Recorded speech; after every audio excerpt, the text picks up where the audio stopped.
Dude, there's something wrong in the air, bro. I'm like freaking. Maybe it's the smoke or something. Might be the allergies. Like. You know the stinker trees? Actually, that's true. Frick, dude. Out in full swing.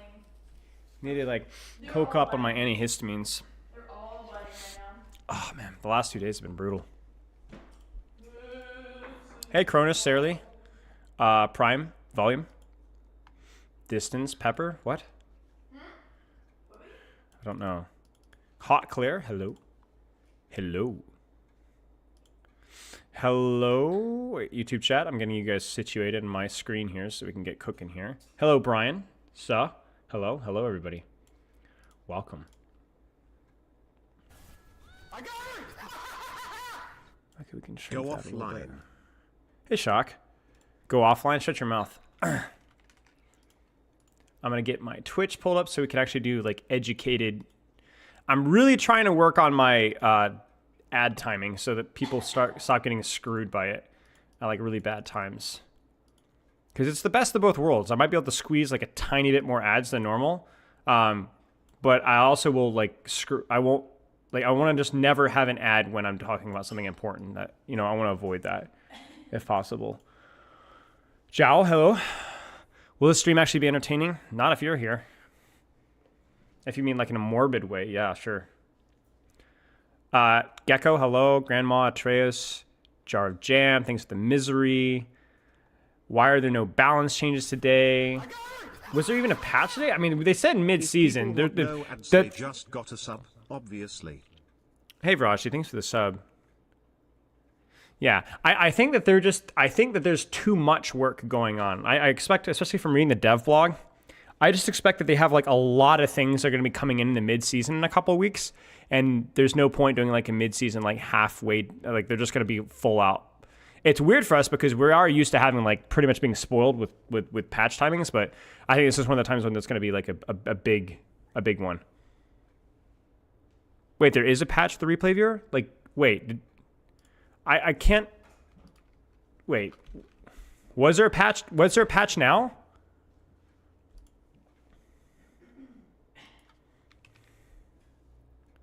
Yes. Frick. They didn't wipe codes, did it, chat? And They made me restart, so something's new. no. No, chat. Frick. Okay, we'll use the OW. We'll use the YouTube live stream. I don't know if that's okay. Like, I'm very thankful that the replay code is fixed. Like, that's hallelujah, seriously. But like at the same time, I was gonna use the replay codes for today's stream, so I guess it's overall a good thing though, because I think we can still use the YouTube thing. Is it Jover? Yeah, I mean, I'm gonna use Epic Pen today too, so it's just as well that we're not using Overwatch. I don't want to use OBS Sojourn. I don't like using single-person POVs. I mean, maybe having it to supplement might be useful, but no, we'll still do the same thing. Yeah, they're wiped. That's okay. Where's the patch notes? The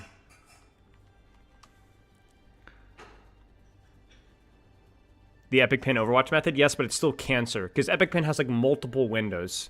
It's possible, and I'll need to practice it more. Where are the patch notes, chat? How do I not know this? Where is it? Oh, escape. That's right. Sorry. It's not burgers. It's meatballs. Oh, in-game replay codes and highlights from previous patch are removed. Issue which caused Galaxy Weapons 10. Wait, this is Galaxy Weapons patch? Wait, it isn't a replay code viewer thing, is it? Did they fix the replay code viewer?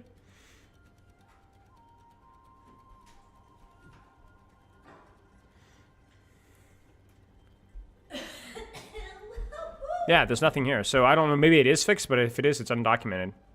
Yeah, they told me mid-season most likely, so this is this is the worst of both worlds. We both have replay codes wiped and basically used like bug fixes that I don't really give a frick about. No! Disaster. Oh, guys. Yeah. Yeah, pretty bummer, not gonna lie. Okay. Yeah, how's everybody doing?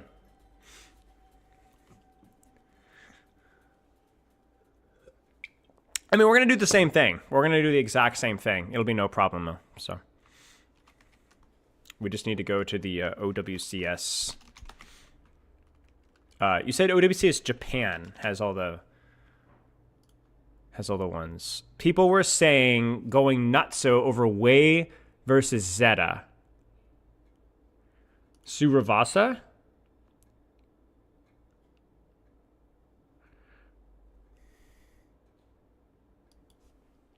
Here, let's just go ahead and close Overwatch. Useless application. I'll adjust the stream title in a second. And chat was saying, or people were saying Suravasa here, yeah? Or New Queen Street? What do you guys think? New Queen Street or Suravasa here? I'm going to do 3 maps, I think is the goal here. New Queens? New Queens? You think New Queen Street better than Suravasa? Okay, New Queen Street. All right, New Queen Street. And I assume OBS Sojourn has it, yeah? I mean, she's got to have it. Just in case. I've not seen this, but I think I know who I'm looking for. Hello, smile. Hey, capitalism. Where's the Maka? Yeah. Get down, Amari. Get down. Okay, so we'll have this on the back burner. Okay, so here's like you guys need to help me pick the 3 maps. YouTube chat and Twitch chat. What's the 3 maps here? I'm thinking New Queen Street, Wei versus Zeta. Backbone messaged me, and he said Peps versus the Ultimates. Peps versus the Ultimates. So let me pull up OWCS for that as well. He says it was a good demonstration of D.Va versus Mauga. So maybe we whip out the... He said Dorado. Or was it Root? Root? I think it was Root. I think he said Root. Maybe I'm just dumb. Yeah, he said Root. That one might be interesting to watch. That's a good one. And then we'll look at Reddit here. Zeta versus Crazy Raccoon Havana. I think I want to do NA here. And I want to do NA for the final region because we watched it actually live on stream and I really enjoyed the match. Nightmare Team Liquid, one of them, either the second or third map. Because I think they did the Juno ban here. Was it this one that was worth looking at? What do you guys think? Havana was great. Maybe Havana's the most exciting one to look at.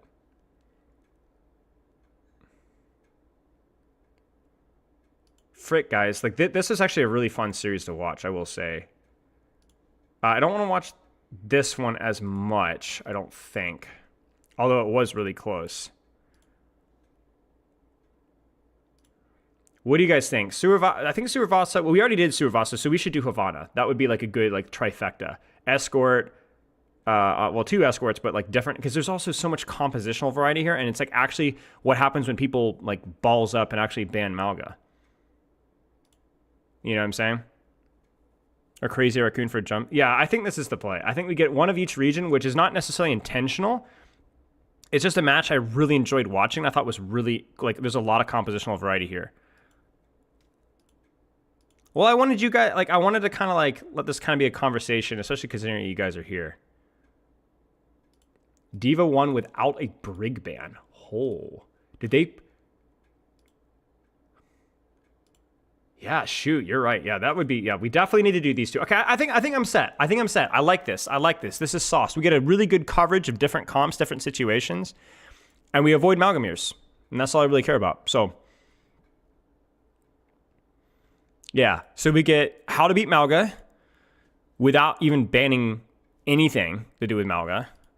How to ban Mauga and then just play a lot of compositional merry-go-round. I also want to compliment Nightmare here for their strategy with bans, and I want to yell at some people psychology-wise, you know, get what I'm saying? About Nightmare actually, you know, again, taking the not the coward's way out here and being like, yo, we're not beating you in the Malgamere, so we're gonna ruin your day. They lost the game, but I think their bans like made total sense. And I don't know if it was the match prior to this. Was the match Timeless? Complete brain rot watching the Timeless SSG. Because Timeless refused to ban anything to do with Mauga and lost the mirror over and over and over and over and over again. That just drove me insane. And then Korea, because the match is just insane. The game itself is just insane. And at least that's what I've heard. I've actually not seen it, so that's going to be fun for me. I've only seen one of these maps. Cerna, we talked about, or Cerna again. I think it's just because there's going to be a lot coming mid-season. I think it's just going to be coming a lot this mid-season, so.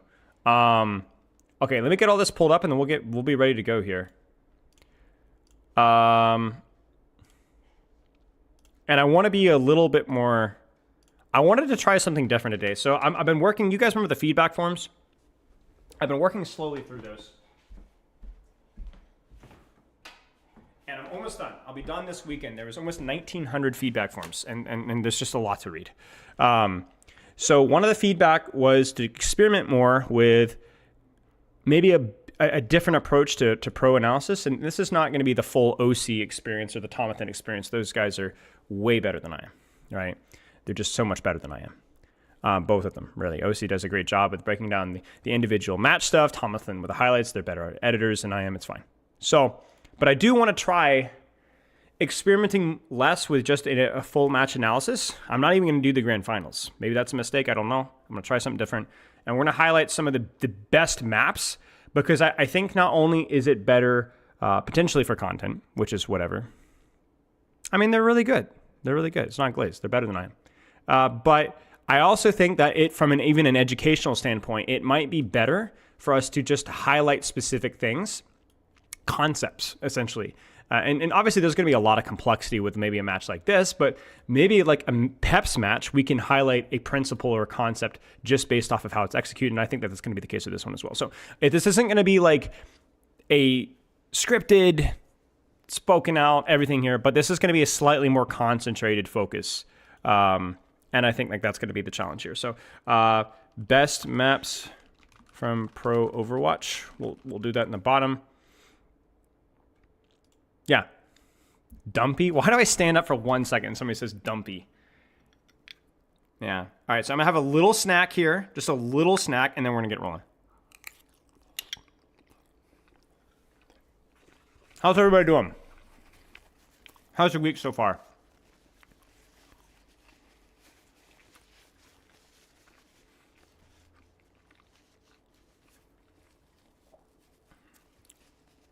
Yeah, I will still do the full analysis occasionally, but let's just give this a shot and see. Because I honestly, this appeals to me just as much. Doing fine? Good. I might eat more than Lenny. Does Lenny eat a lot? Samoa's a goated map? I think Samoa's a pretty solid map, yeah. Pretty solid map all the way through.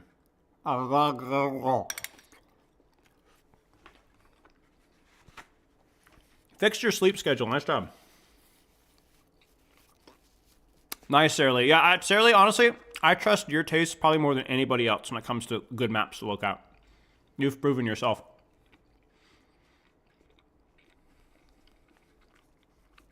Eating homemade meatballs. Oh, yeah, by the way, channel points, guys. Twitch people. There's a new channel point option. I don't know if anybody has that many points, but I figured what's the point of like doing all these gambling things if you don't have anything to play for? And so there's a VIP option now for channel points. So I think it's like pretty high. I don't remember what it was set at, but in theory, you can save up for it. So I figured like that's kind of like the fun thing. I think Commander X does a good job with that. So there's a new channel point option. I don't know if anybody has that many points. Shut up! Shut up! I think it's because I had YouTube chat pulled up.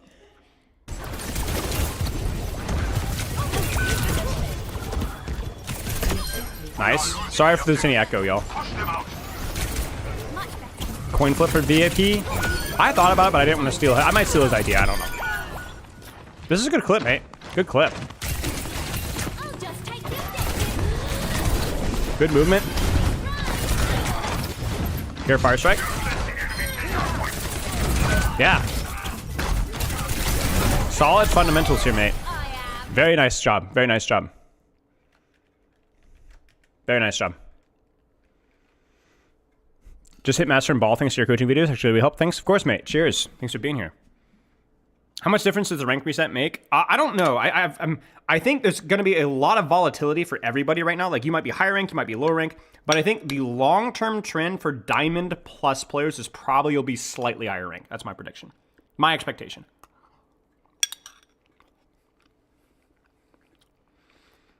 Mm-hmm.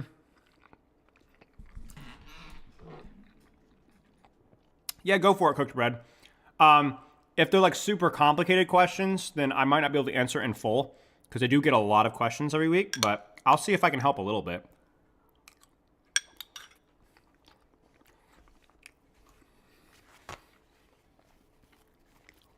Oh, there you go. Well, I've got celiac, so I can't have wheat. So I'm not really a bread guy anymore. Cause like I'll eat, like, my wife makes really good like gluten-free pizza and stuff, but like most gluten-free stuff just sucks, to be honest with you. So I avoid it when I can, which is kind of a bummer. I remember back as a kid though, I remember once or twice got the I mean, Subway's kind of trashy, but I got the meatball, so that was pretty good. I think it's pretty terrible for you, but it tasted good.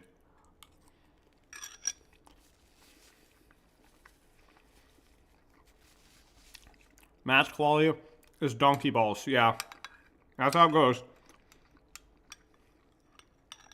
No way of dodging it. Mm-hmm. Mm-hmm.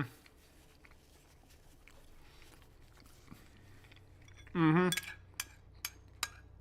Dude, when I was like 11 or 12, there were Subways everywhere.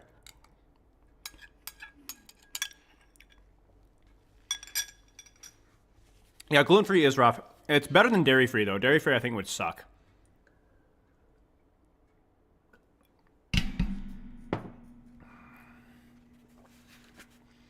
But, okay. I guess we kind of lock in here, boys. Let's start with Maka, because we have the POV from OBS Sojourn. Big shout out to OBS Sojourn. Love her. She's doing the Lord's work here. Huge, huge, huge, huge value here. Basically, TLDR here is, let's look at the matchups here. I'm not as familiar with these teams, but like we'll give a quick shout out.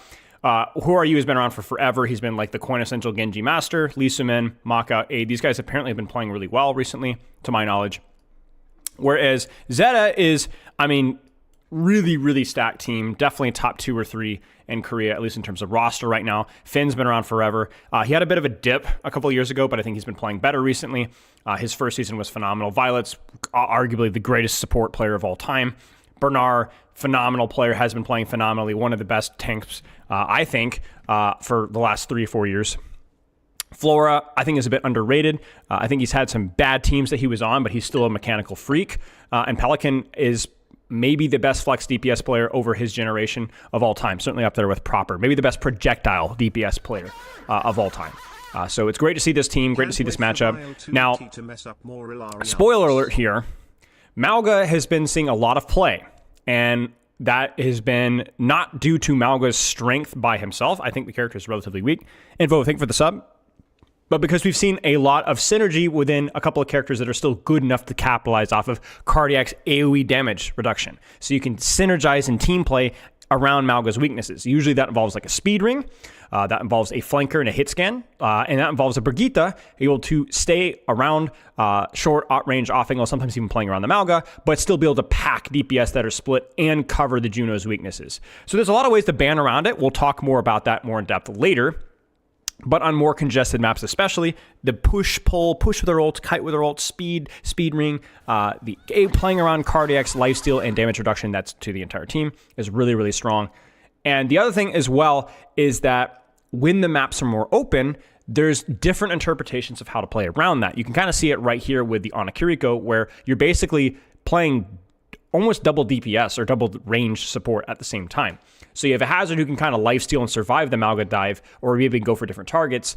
And then you have basically 2 supports that can play super, super open space, especially on a map like New Queen Street, pocketing either their DPS, their tank, or just applying pressure on the enemy team. So The key thing here for Wei, play more open sightlines, play more open space. I am surprised to see the Bastion pick. Maybe it's something that they're kind of tweaking with. Maybe they weren't expecting the Mauga. Maybe they think that they can pocket the Bastion with the Suzu and just burn through the Mauga. But Mauga versus Bastion is not a terrible matchup, especially as long as he's able to cardiac while he has armor. Because Bastion doesn't do a lot of damage to armor. And if you're able to lifesteal off of the Bastion because he's such a fat target, it's pretty easy. So it's going to be important here for Aid to be able to time his turrets really, really well. Yeah, so there's been some experimentation with Bastion, and we'll kind of see where that goes from there. Big thing, though, is going to be Maka, and this goes without even seeing this match yet, because Anti-Nade and Sleep Dart are big value. And Ana, even though she's not as super meta right now on the pro level, it's not because she's bad. She's probably one of the strongest characters in Overwatch right now, in a vacuum. She just doesn't synergize as well with the other synergies that are strong right now. So Ana, especially with her perk chain, is really freaking strong. So, okay, let's go. From the Lindholm Explosives perk. So, okay, so they're going for the major perk, essentially, because he's really good at dealing with it. Interesting. Let me unmute this, and we'll be good to go. Fairly meta. Ana's fairly meta in Korea. Yeah, makes sense. Korea's always had a favor towards Ana. Okay, let's actually pull up the actual match here. Oh! So these are going to be with the Japanese casters because the original normal, quote-unquote, normal stream with English speakers, the mainstream doesn't have this. So this is the Japanese one. I think Korea has it as well. And honestly, I think the Japanese and I think the Asian casters in general are phenomenal. I don't know if it's just because I don't speak the language, so I'm just excited to hear the hype, or if it's just their novel. But yeah, I love it. Thanks for the sub. You just started learning Japanese? Nice. Okay. So you can already see the setup right here. Like, look at the setup here. We've got Kiriko, Genji on the angle here, poking from the side. You're going to have Bastion in the back here. I assume Ana's back here as well with the hazard here. So they're basically taking a two-pronged approach here. They're trying to attack the Mauga from multiple different angles. Prevent the Genji from getting the position that he wants. Prevent the Sojourn from getting the position that she wants. Take damage from the Mauga from all sides. Prevent the Mauga from getting lifesteal while also chipping off his HP.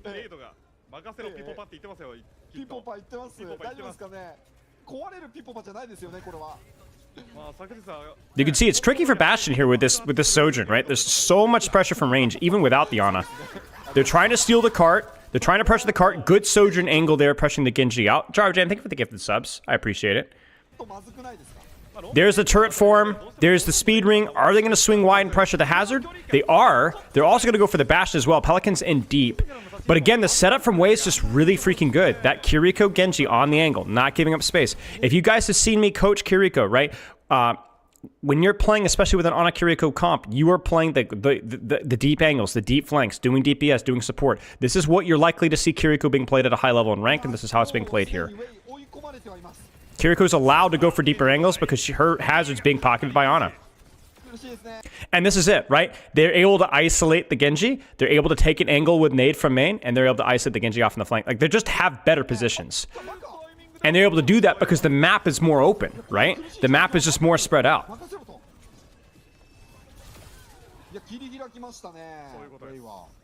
You know what, chat?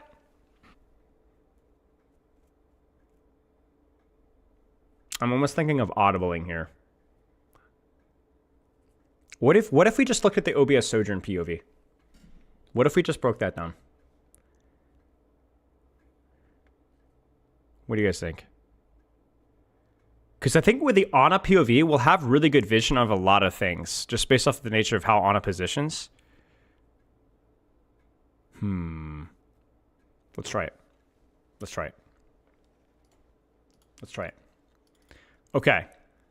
Refresh. We're going back. Big shout out to OBS Sojourn. Thanks you guys for your patience. We're trying different things, so mistakes will happen. Maka has got to keep Hazard up. Maka has got to keep Bastion up. But honestly, if Hazard gets the angle that he needs onto your backline, onto your Bastion, onto your Hazard, he's going to lifesteal, and basically the Anti-Nade Sleep's the only thing that's going to be able to stop him.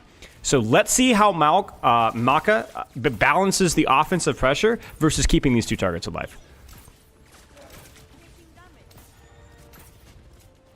There's the angle from Kiriko Sojourn, and again, they're doing so to apply pressure from both angles, right? Never letting Mauga not take damage. Even Genji chip damage is really annoying, especially with the accuracy that Whoever has. Look at the crossfire here. This is so clean. This is so clean.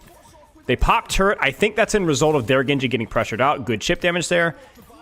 And you notice that he's not anti-nading now. Why? Think about it. Why has there not been anti-nade out here? Because a lot of you guys, myself included, probably would have already thrown anti-nade out. But why is anti-nade not being thrown out just yet? The answer here, I want you guys to kind of think it out, right? The answer is nobody's done anything. Some of you guys are like Mauga cardiac, that's true. If he needs Mauga engage, that's also true. But the key thing is that there just hasn't been a commitment at all. Like the enemy team is kind of AFK. So until the enemy team actually starts to take the engagement, or his team takes the engagement, he'll sit on anti-nade. Now you could use anti-nade to spur an engagement. Like you could use the anti-nade to go in. That's fine. But now that there's an actual, like stuff is actually happening, now we anti-nade. Because now if Bernard wants to push off of this anti-nade, he's gonna be in trouble. So the anti-nade is gonna hit, I think. Yeah, so it hits, and Bernard is like, oh, I don't want to go forward. I don't want to go forward. So that's gonna force cardiac. They're gonna back off. Now they walk forward after cardiac's done, right? So cardiac from Bernard is like the big cooldown, right? That's the damage reduction. So now we walk forward, and now we have another anti-nade. Oh wow, good shots. Look at every opportunity to do offensive pressure you can. Okay, we're crit. No longer crit. Let's walk forward. We're crit. Let's walk forward. Just a really nice setup from Wei. The Bastion is still super weird to me, but honestly, they played it really well. How's the audio? Is that better? A little louder? I don't think he selected his perk yet. He doesn't have his perk yet. Okay. I would say Groggy probably versus this comp, but honestly, both are good. I like Groggy because of the fact that he's playing a tank that he can consistently sleep, but yeah. Look at the vision here. Look at the vision. Okay, Kiriko, Genji on the angle. Apply pressure. Basically, this kind of forces Brigitte to look this way. It kind of becomes a mirror matchup where you got the enemies, Brig or support, and plus Genji or Sojourn. It's like a 2v2 happening over here. And I like the Kiriko Genji's chances better because this wide open space is just better for Kiriko, right? So in theory, Lisa Min should have a bit of an advantage here. All right, let's see the nade timing here. He's thinking about it. Sleep. Notice the timing of the sleep. Bernard tries to run out because he knows the CC is coming. But if you guys have ever played Mauga before, there's a wind-up period before you become CC immune. So you're CC immune when you're running, but there's a wind-up prior to that happening. So he catches the timing perfectly. Right? So right as the overrun's going, he sleeps him. And that is brutal. There's the nano on hazard. There's the nade. He's freaking dead. Yeah, I don't know what perk he chose there. I didn't see it, and maybe we could have seen the bounce nade. We'll see it. No, it wasn't Rolf that sent the IRA message. Okay.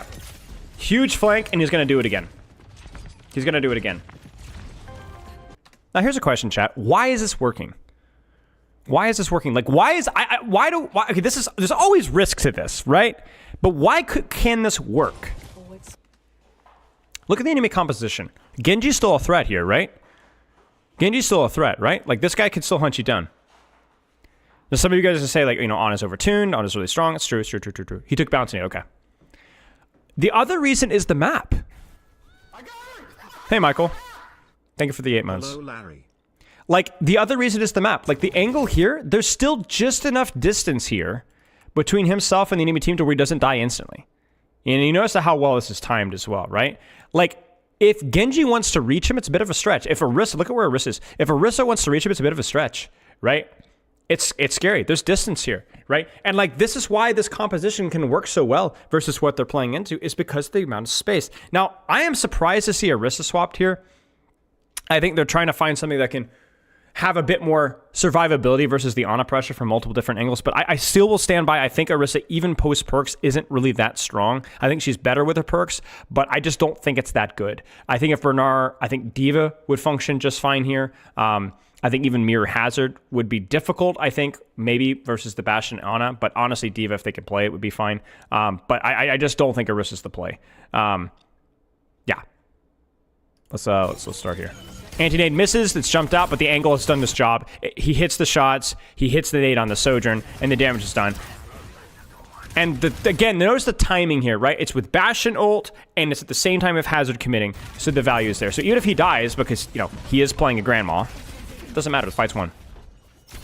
It's Bernard. He just was an excuse to play Orisa. That's actually true. Bernard is one of the best Orisas in the world. Maybe the best Orisa in the world. At least the one to my knowledge.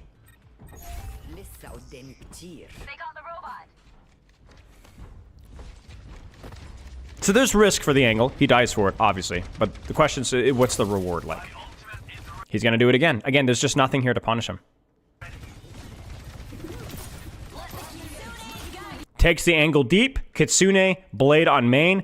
Deep angle. Keep his hazard crit. But he is going... I promise you this. I might be wrong, but I'm very confident that he's going to turn away from his critical tank, who is safe right now, and nade, because nade is so valuable here. D.Va's banned. Ah! Thank you for that, chat. I'm dumb. There it is. Turns it away. And there it is. Oh my gosh. Perfect timing. Perfect angle. And now look at the power position. Look at the distance he has here. Still has sleep dart in case he gets pushed. He hits the sleep as the Orisa walks forward. He needs to rotate away. Yeah, he rotates away after the sleep. And there we go. There's the bounce. He actually missed that nade, I think, and it bounced for the hit. That's actually where the double nade is really useful. It's a lot harder to dodge. I hit nades all the time that I don't quite hit. Honest perks are so broken, man. This character is so incredibly strong. Now, the one nice thing about the Orisa is I do think the Orisa is really quite strong versus the Bastion. It takes basically no damage from Fortify. Javelin spin's really good. Javelin, your damage is pretty good. So there's that one matchup there. A little risky there. A little, yeah, that was silly. Bernard is just a freak of nature, though. Can you guys believe that? Literally just a solo kill. That's crazy. Now, one thing I don't mind. I don't mind nade to force Fortify. I just don't like, you know, jumping in the open when you just chuck the nade and bait the Fortify and live. Yeah. Okay. Would you say perks now have an impact on which pros choose because of some being great? Yes. No, it definitely has an impact. It's not a massive impact, but it is definitely impact. Like, you are 100% seeing more Kiriko and a little bit more Ana because of perks. 100%. And I think the same thing is with Bastion as well. Tracer too, to a lesser extent. It's definitely having an impact. Early sleep. Disengage. And they're actually going to go Kiriko here. Now, the reason they're going to go Kiriko here is because, again, more open space. They're having problems with anti-nades here and sleep darts, let's be honest, right? But I just think that this makes a lot more sense. Like, you don't... If you're going to pocket your DPS, you might as well put a Kiriko in a more open map, right? So Violet swap here makes sense. Ashband? I'm not as familiar with what Wei can play. Takes the angle. Nobody's here. His ball goes in, clears the space. He takes the angle at the same time. There it is. She's not expecting that.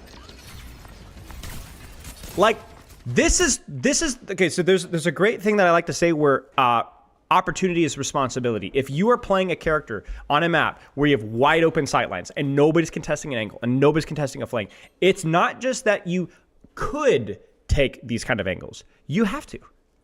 You have to. These guys have speed ring. These guys have more frontline presence, right? You have to. If you don't do this, then you're going to lose the game. Oh, this sleep dart might hit, guys. Oh, that was so close. I thought that was going to hit. That was going to be a freak sleep dart right there.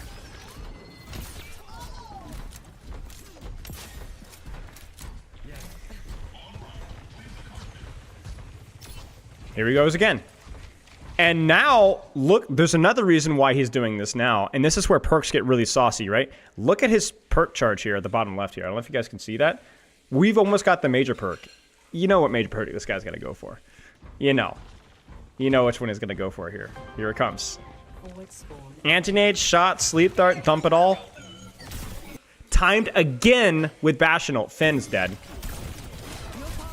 No! No! Oh no, he dies during the cast. Oh no. That's a crazy shot from Flora. Oh no. So he actually had the perk, but Flora kills him as he casts it. It's a really crazy play from Flora.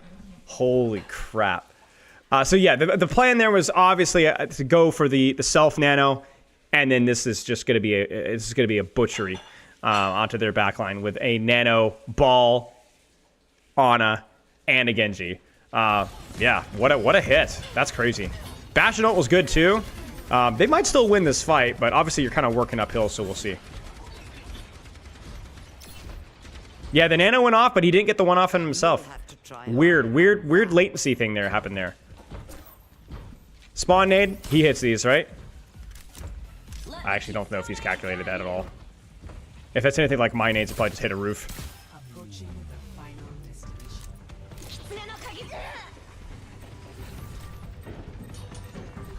So, open sightline. Why look uphill on main when you can look uphill on flank, right? High risk, high reward situation. Plenty of space between you and the enemy team. And again, that's the crucial thing here. He's not just flanking brains off. His flanks generally, if he doesn't have self nano, is space, right? There's distance between himself and the enemy team. I mean, there are exceptions, like what he did with the Mauga earlier. But even then, the timing had to be perfect. So he's timing every angle at the same time as his team. It's very difficult to do.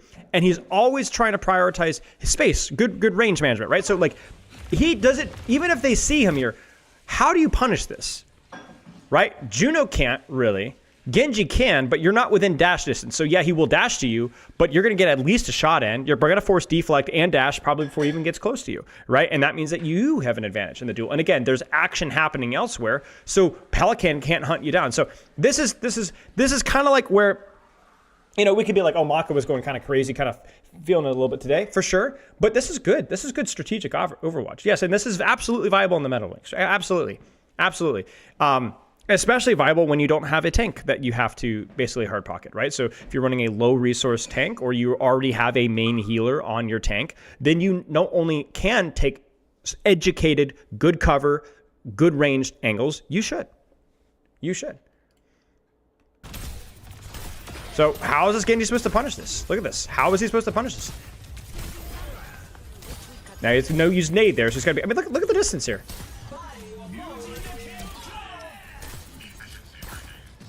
Look at this. Lucimun has got pressure from main, and he's got the pressure on the angle. Why not? This isn't just like a gimmick that only works in ranked. The reason you don't always see this is because you don't always see Ana being played on maps that is wide open, right? They don't always provide her, and you don't always see Ana being played with a tank that doesn't demand a lot of healing. Like if this was Ana Brigitte, if you do this, maybe your Winston takes too much damage and needs healing, right? But sightlines are important, and angles are important, and this guy's abusing it. Oh, that sleep needed to hit. That sleep desperately needed to hit. That's unfortunate. Very hard to cap this. They had a couple of ults, and yeah. Would this partly be a mistake if the enemy team not properly controlling angles? It's just very hard to properly control angles when you're running Orisa Genji or Orisa Sojourn, right? You can. The DPS line's not bad at controlling angles, but they're running ball. They're also running freaking, or they were running freaking Orisa. You know, and Orisa this is why Orisa is just a very, very weak tank, in my opinion, is that she doesn't really have the opportunity to control space other than where she's at, right? Even Mauga has more angle control than Orisa. So, yes, with the Doomfist, that's crazy. Freaking Pelican's got to be mauling. With the Doomfist, the angles that you're likely to see are going to be a little bit less crazy. Still taking angles, I assume, taking good sightlines, but yes. What if it was Lucy or Brigitte instead of Kiriko? Would he still be able to play like this? Yes and no. He would need to take sightlines where he could still see his tank, and also depends on the tank, right? With Wrecking Ball, it doesn't really matter what you do. Wrecking Ball, you can get away with anything, because your Wrecking Ball is going to be demanding more on health back, so yes. But if it was like a Winston or a Ryan, probably less so. Like here, do you notice that he's still taking an angle, but there's an angle with distance, verticality, and he can still see his Mauga as necessary? Now this is pretty cheeky. I think this is very cheeky. This is not something that you would see all the time in pro play. This is where we cross the line from good fundamentals to high risk, high reward. And it's not a bad decision, though. He has an advantage in this duel. Oh my gosh. Also, okay, timeout, I lied. Nano perk changes this. So it's not showing up in the bottom right. I don't know why. It's a visual bug. It should be showing up, but Nano changes this. How are you going to get punished for this? You have self-nano. You have effectively 500 HP. Oh my gosh, he hit that! Oh no!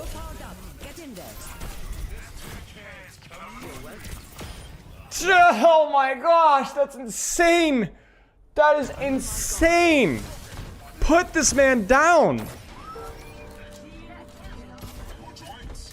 So, you've got Nano Boost. That's the best defensive cooldown in the game when you've got the perk.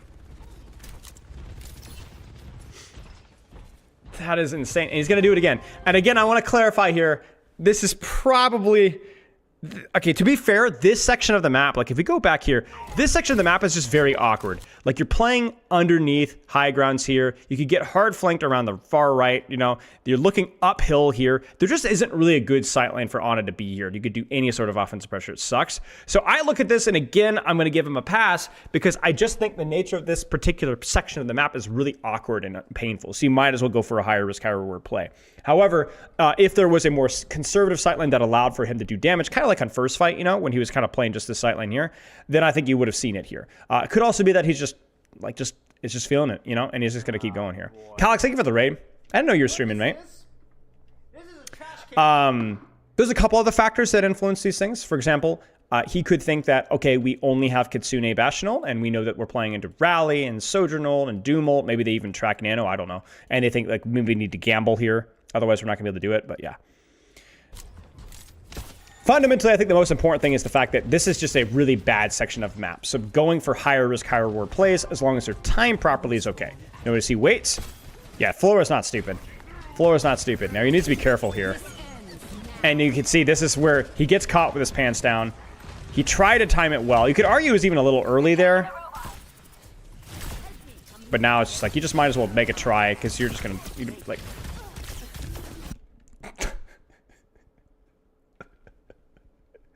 Even when he misses, he hits him. Even when he misses. Look, he tries to sleep the doom. And he just misses. But freaking accidentally hits Violet. This is what we call talent, guys, you know? A lot of just good old-fashioned luck. You get what I'm saying? Freaking Violet's like, are you kidding me? And Pelican dies because he's not getting pocket, so they get a couple of trades. That's insane. And yeah, you can see like that if he gets forced off there, he's just AFK basically. So it was a very high risk, high reward. And finally, somebody from Fleta, what am I saying? Zeta calls his bluff. And this is kind of more of what I expect. You don't have yourself Nano. There's now Doomfist, Genji, and Tracer to worry about, right? So you still want to take a sightline here, but it's more of a generic, honest sightline where you still have an angle. Look, he's still doing damage there. That is the sleep of all time, I will say. Bouncing nade doesn't quite hit, but he's got, like, look at how hard it is for a Tracer to take an engagement on you, you know, when you have this distance. Look at how hard it is, right? Every time you try to blink in, you're taking at least one shot here, right? It's good mechanics, like, let's be honest, but yeah. I will also say Flora's not exactly like a earth-shattering Tracer player, I will say. I mean, he's great, but Tracer is not his specialty. Look at the vision here. Pot shot on Tracer. She's out. Now we walk forward. Anti-nade, again, is timed as there's engagement happening. That's a big anti-nade. And they get the trade off of that. That's an insane anti-nade. Walk forward, walk forward, walk forward. You gotta contribute, you gotta contribute. Freaking Bastion. No! He's dead. That's okay. That was a weird anti-nade. You guys see that bounce? That was strange. Jeez. Flora's not exactly the GOAT of Tracer, but still very, very well played. The skipper's a little silly in Tracer, yes. Alright, here we go. Nano boost time again. You guys know it. And like Flora's like, oh, frick me. Are you kidding me? My entire HP, like, are you kidding me? That nade is something else. Oh! Oh, okay, Flora. I apologize. Sorry, I admit defeat. Apologies. So you can see the risks there, right? You take a deeper angle, an angle where Tracer can contest you, you're going to get punished, especially if you mismanage your cooldowns. And he did, so, yeah. Yeah, I was not familiar with Flora's game. Okay, yeah. I still think the angle was fine. Like, you're, again, still in a high risk, high reward position, and you have Nano Boost. Totally fine. Ball again. Less support needed. Let's open up that sightline. That's a ping one. Oh no, the Suzu's late. Again, look at the distance between himself and the enemy team. Get him to critical, then back to damage.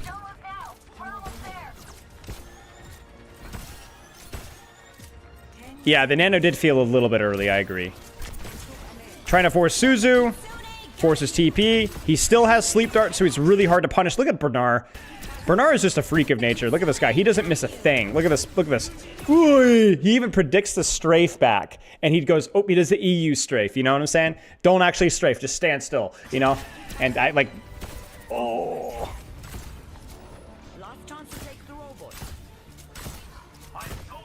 Yeah, freaking Bernard. The guy's got eyes in the back of his head. He tries to hit the nade on both his Genji and the enemy Genji. Again, you see how hard it is for Tracer to close this distance. Like, it's just so incredibly hard. And now, Bernard can't even leave cart to help push, you know? Orissa's limited as she is, but now, like, Nano, and here we go again. Just run around, do whatever you want. You know, the funny thing about Nano Boost is, in many ways, it's better than having 250 extra HP. Because every heal that you do to yourself is basically double because of how effective that health is, you know? So, yeah, I mean, just a masterclass, really. Like, really, really well done. I think pretty well done from Wei as a whole. I was a Bastion hater. Wei did such a good job managing his space, managing his turret cooldown, being really disciplined, keeping his distance, even when getting kind of counter-swamped. But, man, what a masterclass in terms of taking angles, timing those angles perfectly, managing his range, managing his cooldowns. Some mistakes here and there, but we could look at this in ooh and ah from the mechanics, but the reality is that even a person less mechanically gifted doing these exact same things versus an equivalently skilled lobby would still be able to perform as well. The question is, you know, what angle do you take? When do you take it? Are you able to time it well, manage your range, and so on? And Maka just put on a masterclass. And I think I love the masterclasses that are replicable for the average Joe, you know, because it's not just something that you guys can look at and be like, oh, it's something that you can do, right? You get a map like this, wide open sight lanes. You got a tank that you don't have to babysit the whole time. Take the angles, man. Take the angles, take the flanks, time it well, play around your perks, and Maka just puts on a masterclass of what Ana can do nowadays. Yeah, there's a replay bug. It should show the major perk here, but he does. Yeah. Any thoughts on the self-nano perk being bounced on a variable ultimate charge cost?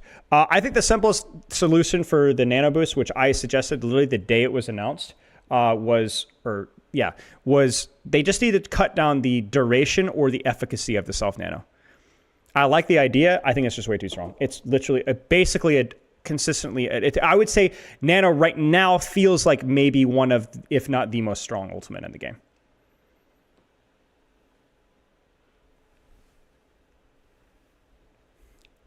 What other maps do you think honors are played like this? Any open map, any sniper map, a lot of escort maps, a lot of hybrid maps, especially maps without a lot of verticality. Some push maps, I think, are really good. Other push maps, rather. Flashpoint, even. Yeah. Yeah, okay. Beautiful, beautiful, beautiful, beautiful. Let's move on here. Any questions before we move on here? Because we're going to go on to team peps here.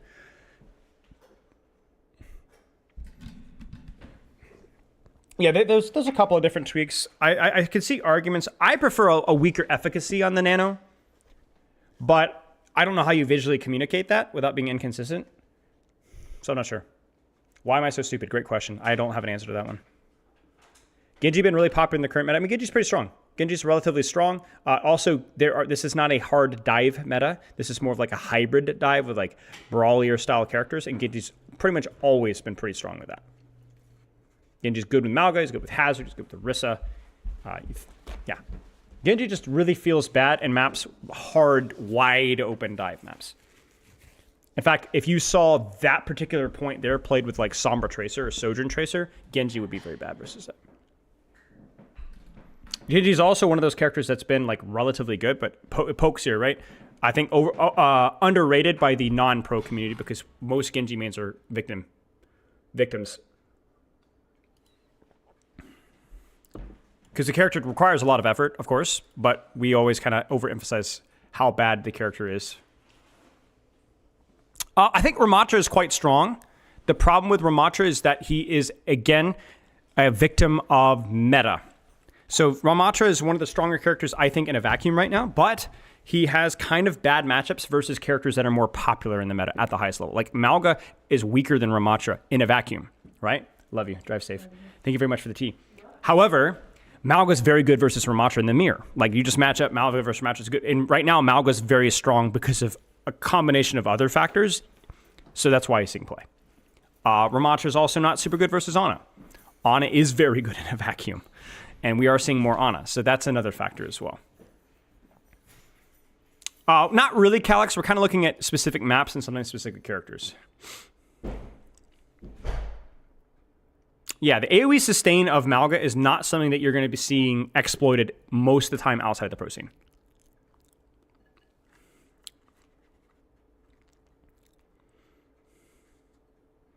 Yeah. So I would imagine you probably see a lot more Ramatra. Basically, ranked is more of a reflection of, in a weird way, ranked is a better reflection of actual hero strength than pro meta. Because pros will play characters that synergize as a unit, as a whole. Whereas ranked, you'll often see characters that are more strong in isolation.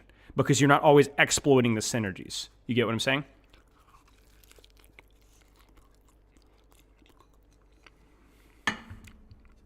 I think Winston's another one, right? We don't see a lot of Winston right now. Outside of Korea and on a lot of maps. It's not that we don't see a lot of Winston. I think we don't see as much Winston as we should, given how strong he is post perks.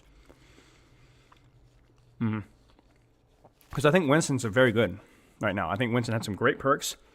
His landing damage buff, his alt fire buff, ammo buff, a lot of things here, right? And also helps that Roadhog, Orisa, Mauga in a vacuum are not very strong right now, and haven't been for some time. I think Cassidy's just isn't as needed right now because Sojourn is so incredibly strong. So Cassidy's fallen off because any niche in which you would consider Cassidy, Sojourn's generally better because Sojourn is overtuned. Her recent buffs and so on, I've kind of, like, she's just really strong.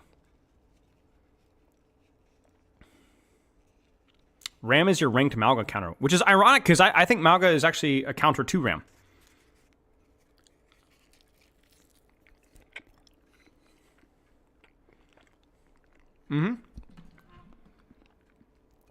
Some good questions, y'all. Let's do a few more minutes so I finish up my sweet potato, and then we'll jump in the next one here.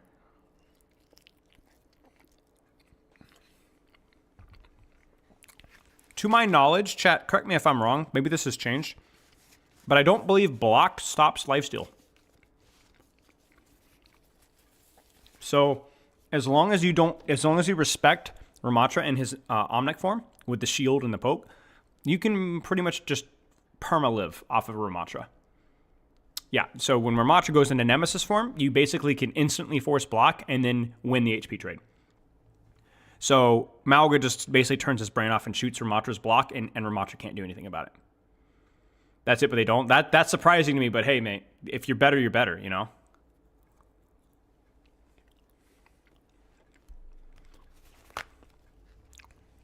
So as Mauga, you just get overhealth, you know?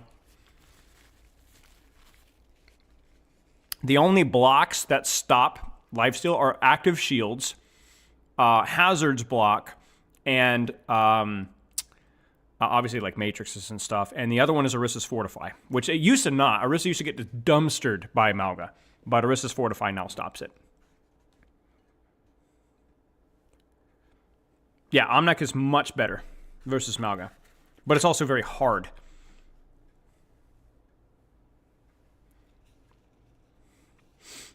What does Poke say? What I hate about Sojourn is that she cheats assistance. She basically has to flex DPS kit while having a hit scan gun. I think the problem with Sojourn is that her utility is very strong. I agree with you. Her slide, disruptor shot, primary fire rail. I think it's a well-designed, fun kit to play. Very fun kit to play. Problem is they keep giving her hit scan. In terms of giving her not a one shot, but a big chunk of HP shot. You get what I'm saying? And until they find ways to kind of make her, I mean, I agree with you. I don't think there's anything, they can't seem to find the balance here. And I've had this conversation, I actually had this conversation with Alec last time I was in Irvine. I was like, you got to remove the delay between primary fire and alt fire. But the reason why they don't want to do that, which is actually suggested to me by a YouTube comment, was that they're like, oh, the hero fantasy of a rail needs to feel like a boom, you know, and then there needs to be a little bit of a delay, right? But the problem is this is where the hero fantasy is incongruent with good hero design in terms of balanced or fair or dynamic hero design, not necessarily in terms of fun. So you have this character that will always, as long as they're married to the concept of having a railgun feel like an oomphy part of her kit, she will never be balanced. She will never be balanced. Because she will always have way too much of her kit tied into that boom. Which means that she's very, very, very... She's just going to be impossible to balance her on. So until they change their stance on that, Sojourn will never be balanced, sadly. I don't want to go down the Sojourn rabbit trail, but that's just the fact. So, is Hog viable? Not right now, but I do agree with you that the speed perk on Hog is probably something that's yet unexplored. So we will have to keep an eye on that. I agree with you, Liam.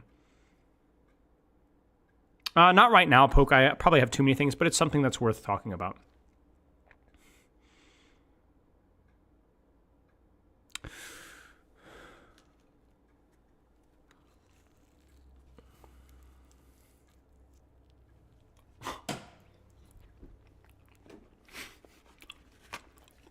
It was a bit messier than I intended. Apologies.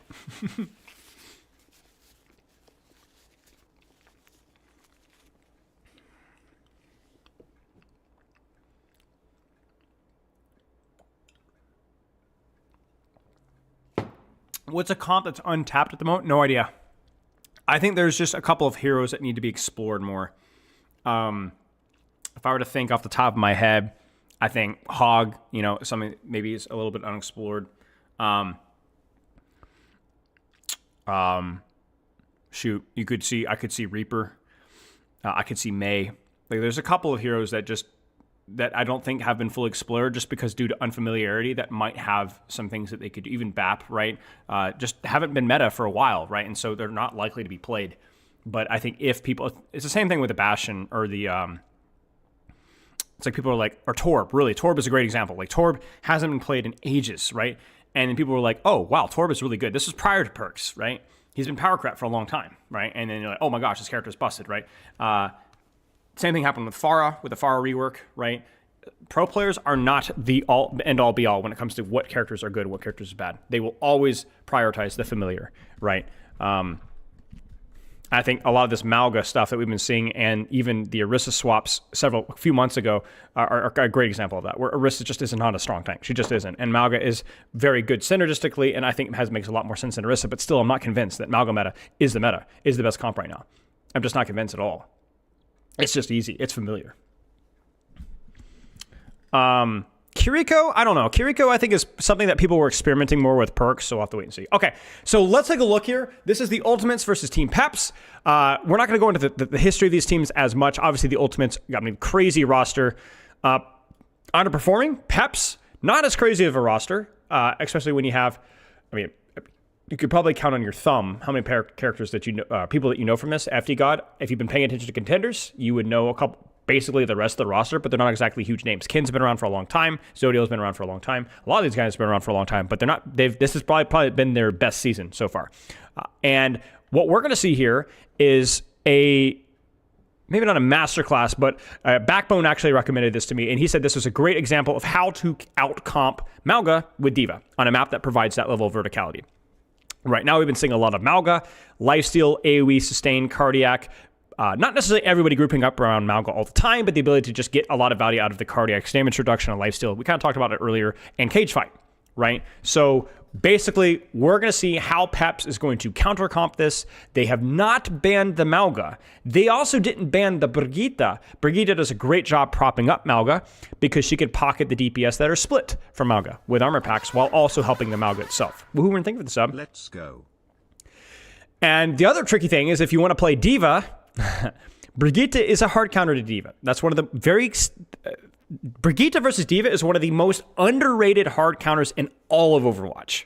I think when I made my counter video a long time ago, I'd go into more in depth, but the TLDR is that D.Va doesn't have the same punching power on her dives, on longer dives, that a lot of the other dive tanks have, so an armor pack really screws up her dive potential. Whip shot is really hard. She's really bad versus armor. Rally destroys her. Brigitte doesn't die to D.Va. There's just so many little things that she's also an easy target to inspire off of. Brig versus D.Va is like very quietly one of the hardest counters that people don't talk about. And the crucial thing here is that Peps is able to, spoiler alert, pull it out playing into Brig. So they don't just play D.Va versus Mauga. You know, that's a matchup that people can understand how it works, especially when there's some high ground to play. But there's still a brig here too, right? So this is crazy. So they're gonna, we'll see what they roll out on. Obviously the Hog is just more of like an early pick thing. Let's see if we can catch anybody off guard. You can see even the Widowmaker, same kind of idea. But we get a little bit of comms here. Let's listen. Just for fun. I want to hear what they call. I want to hear what they call about this. They're not surprised by this. Let's listen.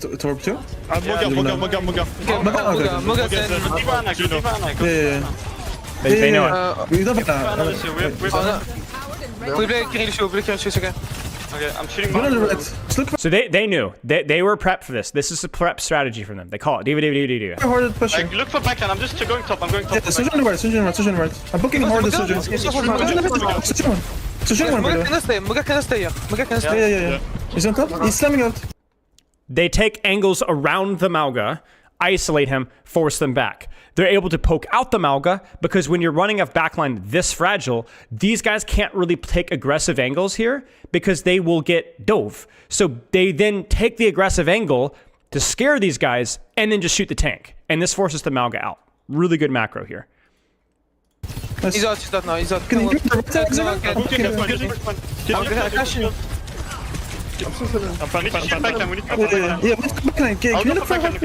Yeah, I go. Same thing here. Look at the respect this backline is giving. Look at the isolation that they have in KSAA right now. This is huge. KSAA is sped a little bit here. This is huge. This is really, really well done. Mauga one. No shift, they say. No run, no run, no run. So I don't know if he's used cardiac yet, but they can absolutely isolate and kill this guy. There's the cardiac. So there's the lifesteal. So then Islam says, IDM. So I'm going to stop all the lifesteal. Notice even how the D.Va's playing this. He's not peeking the Zen. He's actually matrixing the Mauga from behind a wall. So he cannot get shot. You see this? So the problem with D.Va is that you can matrix the Mauga, but you can't matrix the Zen, and you can't matrix the Sojourn, and you can't and so on, right? But if you position here on an angle where only one direction of damage is coming in, and Mauga's getting shot from multiple directions, then who on earth can the Zenyatta shoot? And see, this is the weakness of running the Zen, is that because he doesn't have verticality, he can't just go, oh, I'm just going to climb high ground and shoot the D.Va or heal my tank. He can't see you. He's limited. And so he forces, and they force the Mauga out. Yeah, you guys are low. And so you notice it's a very sequential approach here. Clear one, next corner. Clear one, next corner. So now, chat, we got to think here. How are they going to take their next angle here?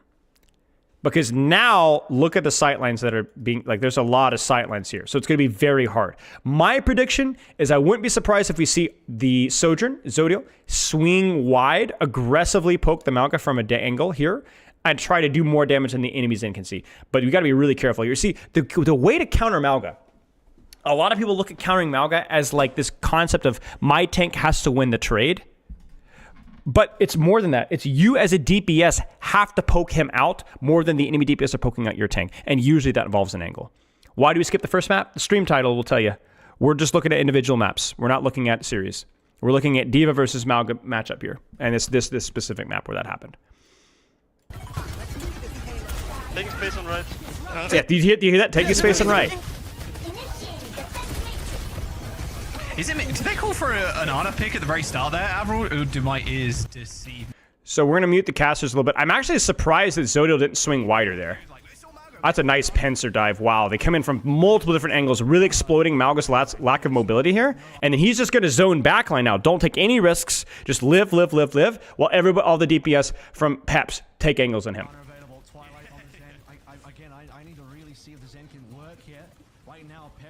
So Twilight maybe plays for Trance here because he's close to Trance, but wow, like really excellent, patient, well-timed job of taking space from Peps here. They're just surrounding Ultimates. Now, we're not going to be breaking down what Ultimates can be doing better because this is not an honest breakdown of the match. This is a prioritization on how does this work from the Peps? How do they solve this? Because I think we could really break down a lot of mistakes from the Ultimates here, but we're not going to focus as much on that.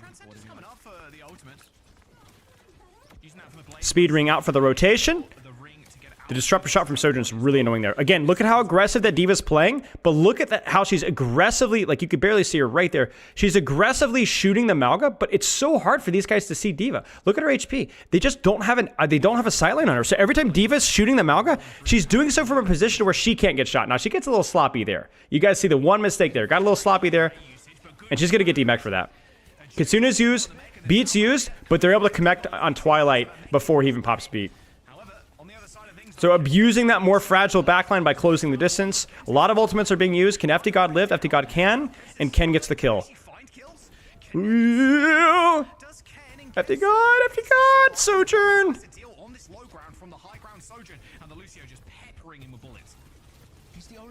Yeah, they get him. Do they trance? I think they do trance. Oh, that's sloppy. That's sloppy. So on the stuff that's generally just more fight mistakes, we're not going to focus on as much. We're going to kind of let it cook here. Great dive on the backline. Icenom, I'm butchering that name, I know. So he even is able to keep his mech, so he might not even need to use Blade here. Look at the Matrix. Full Matrix during Cardiac. Full Matrix during Cardiac. So basically where his lifesteal is most effective, he's just gonna steal it. Does that also apply to Orisa? It does. Yeah, any less mobile tank, take an angle on them. And sometimes be comfortable with taking the trade, as long as you're not getting lifesteal off, so. Okay, so this is the crucial thing. We talked about it already, but the Brigitte swap is huge, because the Brigitte is going to allow these DPS to be more aggressive in terms of their angles that they're taking in the enemy team, because they're going to be armor packed, but it also is going to allow Twilight to be more aggressive himself, instead of playing really, really, really far in the back and getting dove anyway, and that's making his tank lose the tank trade. Zenyatta's great in tank trades if he has a sightline on you. Brigitte is just going to deny a lot of the same dives that were successful earlier, on paper. So let's see how Peps plays this out.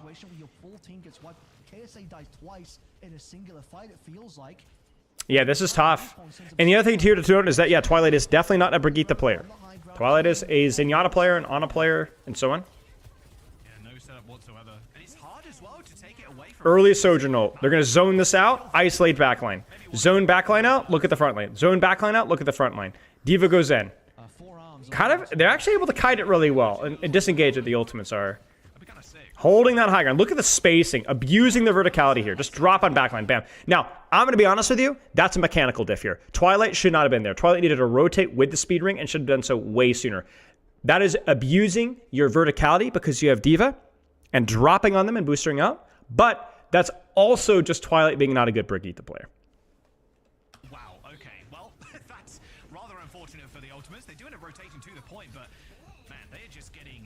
And you notice every single time, it just feels like Mauga's just isolated, right? He's isolated. And not just isolated and killing people, but isolated getting poked by DPS and supports from 20 meters away. He can't get his lifesteal off. Like, the weakness of Mauga is if he can't lifesteal off of something because everything's poking him from multiple different angles and they're all far away, he can't do anything. He just bleeds HP. Subs happen before bans. This is why this map works, right? So they banned the Ana here because they know Twilight. Sure, let Twilight play Brigitte. We don't care, right? We don't need a brig ban with Twilight on Brigitte. They know his hero pool exactly. If they had run like Juno Ana here, this might have been a little bit harder. Again, rollout, cage fight. Now this is really important. What's the upside of cage fight? Isolation. Locked in a position with me, right? You're not going away. You're not getting out. You're stuck. You have to play with me, right? What's the weakness of cage fight? You're stuck. You're stuck. So, Kitsune Rush goes through cage. And Aizdom might say, no, you're stuck with me. Now, this is very important in Malgamirs, where the Mauga who pops cage fight into a Kitsune usually loses, actually, because he just gets destroyed by the enemy Mauga who's Kitsune rushed. But honestly, I think a similar thing might apply here with D.Va as well. Now, they pop Sojourn ult as well, Kai does, so there's a chance that they can win this out, but Aizdom is not, like, it just doesn't matter. That cage fight just gets melted. And again, the verticality. Sky is isolated. Twilight's not in a position to pocket him. If we actually go back here, not just talk about what did Twilight do wrong, but what Twilight could have done better. Chat, where should Twilight have been?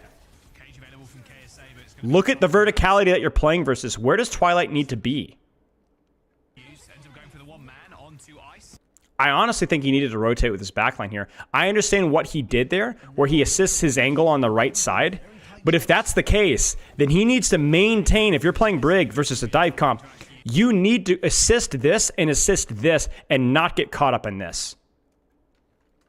Even if you can't physically be here, you need to hit your packs. And Twilight gets like, oh, let's push. No, Twilight! And now Twilight's doing air. Literally nothing right now.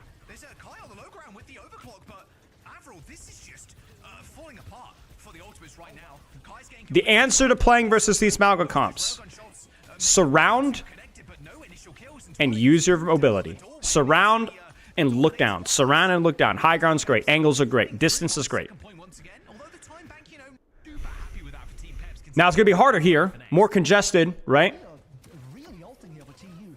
Would it be optimal to swap off of Mauga? Yeah, I think yes. But the problem is then you're just playing an inferior version, right? Like you're playing a main, you're getting sucked into the main support battle with a hero that doesn't even play main support. So yeah, I think KSA going D.Va here, maybe. Or Ramatra, yeah. Look at the angles. Look at the angles here, right? They're actually flipping the map here. Islam goes a little early.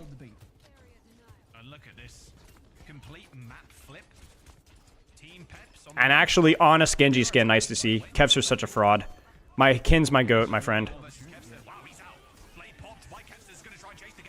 Good Suzu, good beat, good blade.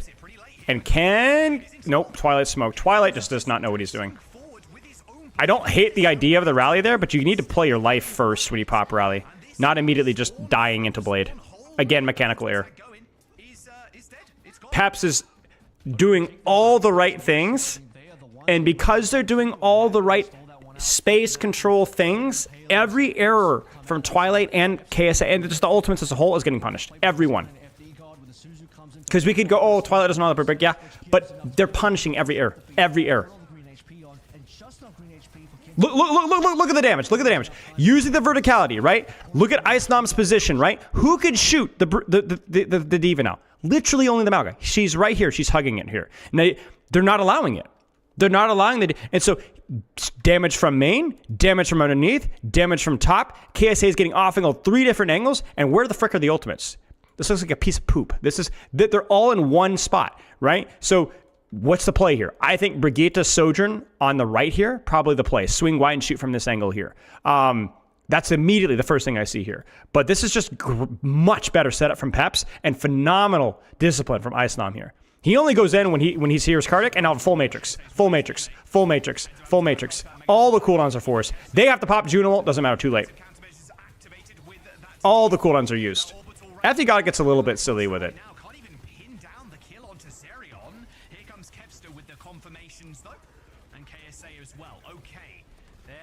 Sloppy death there from FD God a little bit at the end. That should have been a cap right there.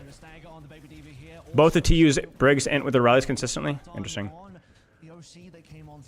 100% this Mauga comp was like 90% the scrum type too. Well, yeah, there you go. It's really hard to make these swaps, you know, when you've practiced something all week, you know.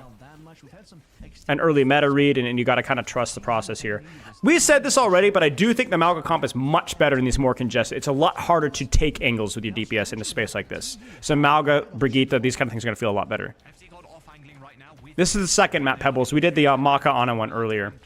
Look at the off-angle control here. They're trying to help. They really want...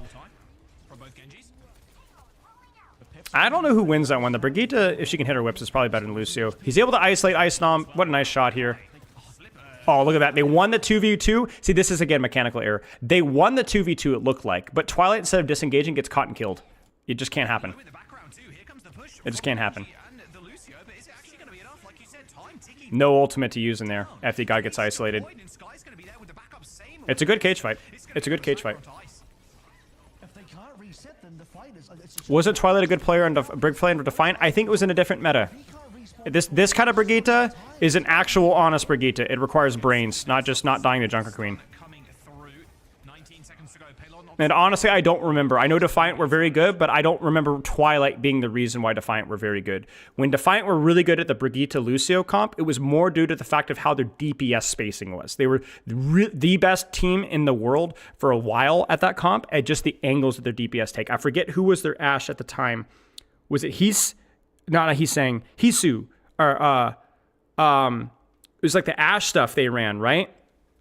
But their Ashe and Genji players in certain were so good at the angles they controlled, Hisu, that it felt like they had a neutral advantage every single time. In fact, that team, fun fact, I guess while we're on this, that Jotes team with their Ashe Genji angles is where me and you guys remember Egoist Cat, the YouTube coach guy, where we came up with the concept of passive advantage, where just holding better positions forces cooldowns. Because everyone was obsessed with using shout second, and I hated that, right? So I was like, okay, well then how are we able to force their cooldowns first? And it came from passive advantage. It was from that composition and that team. So shout out to Twilight's contribution to that, you know?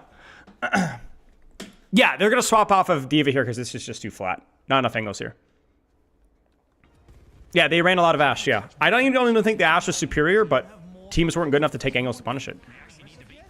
Early Sojourn ult. You notice that I'm not as worried about like breaking down the match itself and more about the concepts themselves.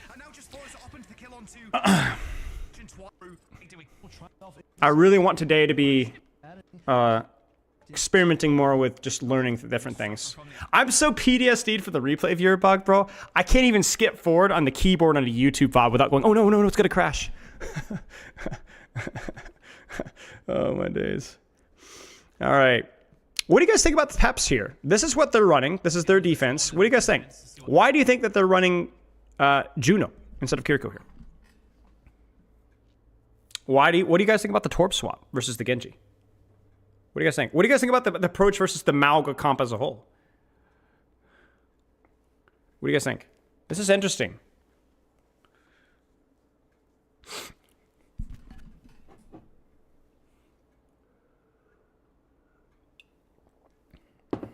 Yeah, I mean, besides the obvious, Juno is pretty good. Torb is just really strong in isolation. But if that's the case, then why weren't they running in the attack?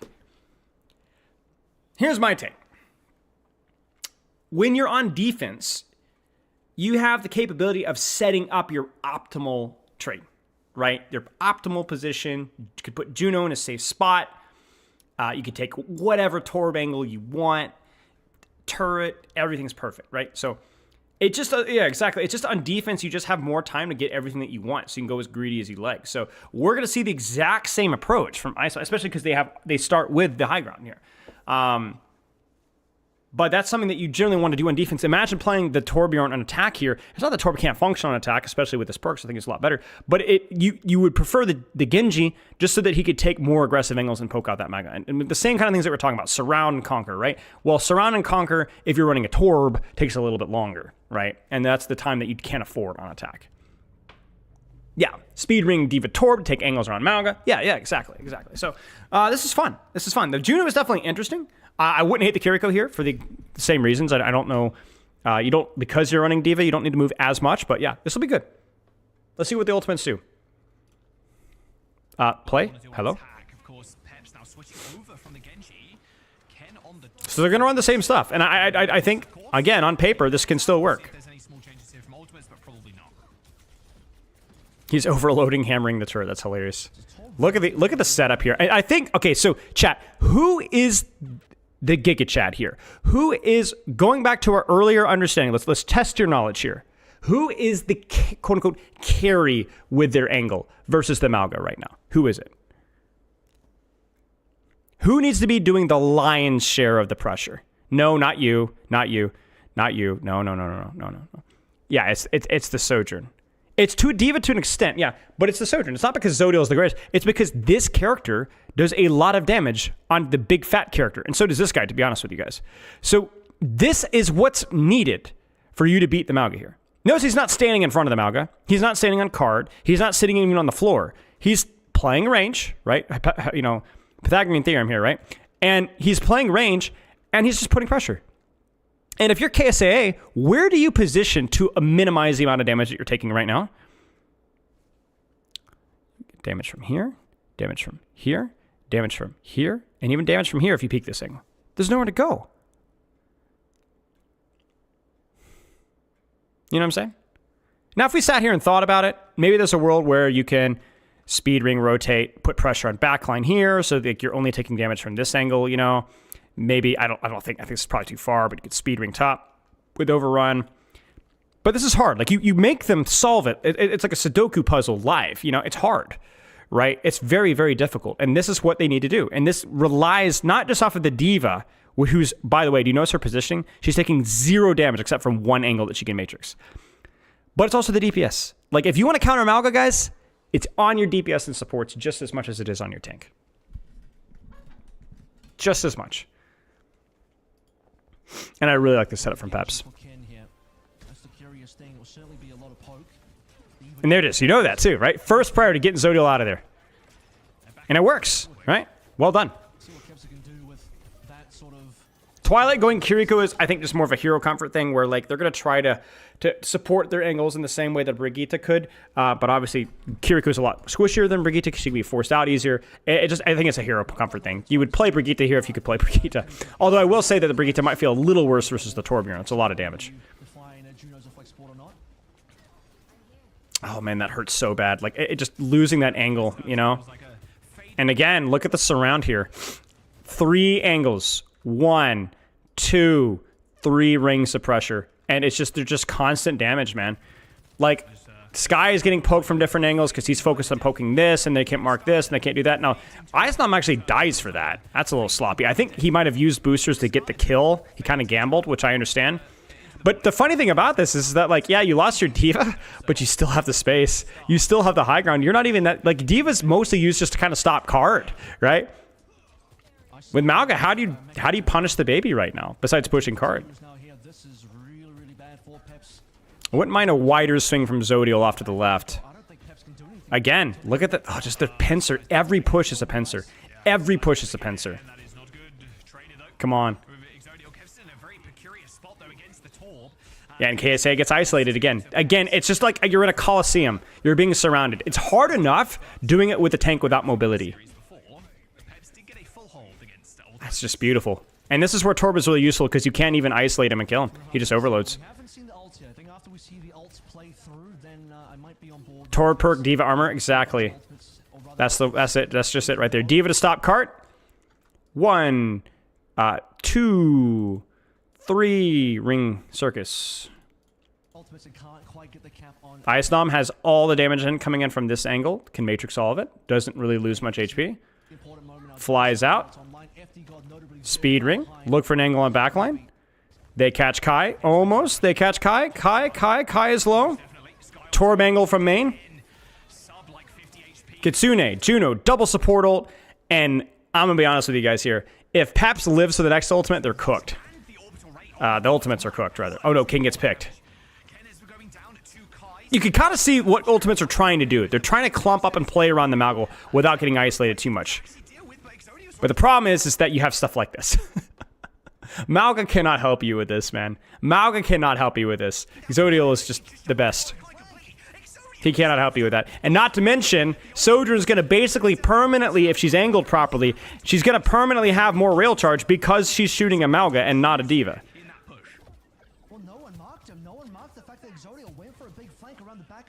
Twilight goes, alright, frick this, I'm going Brigitte. I'm going to pocket my DPS. I don't care if I suck at this character. Somebody needs to mark him somewhere. Did you hear what Avril said there? Who's going to do it? You're not in Brig? You're not in D.Va? You don't have any sort of dive tank whatsoever? Even the Kiriko probably could have been being more offensive-minded. Like, I would not be surprised there if we went back and looked carefully. We could probably find Twilight sitting on cart instead of holding space, right? But yeah, Avril's right. Somebody's got to control that D.Va, and that's the advantage of running these kind of more mobile comps. You can take any position you want. Cavser needs help, man. Cavser needs help. Cavser wants this blade. He needs help. Disengage the overclock. Do we see a beat engage here? Molten Core. Oh, jeez. And okay, so guys, can you guys guess where Zodiel is? He's on the far right. We couldn't see it, but he's on the far right. He's on the angle again. They beat the clump every time. Love to see it. Honest Overwatch, beating the Mauga comp. Better map control, better angles, better space, DPS popping off. Love to see it. Would Zarya be better than the Mauga here?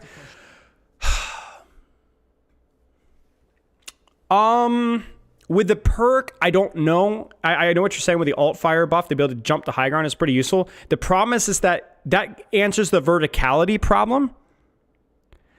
But you still have the range problem. Like, this is still a very naked map. This is a wide sightline map. So Zarya's range isn't that good. I don't know that Zarya would work. Zarya would probably just struggle with the exact same angle problems that Mauga is here. Yeah. It would be good on third point.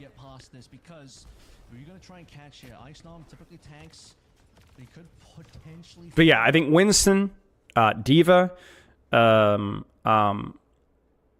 mean, even a Ramatra, because he has at least a little bit more staying power and doesn't immediately get smoked by multiple angles. Yeah.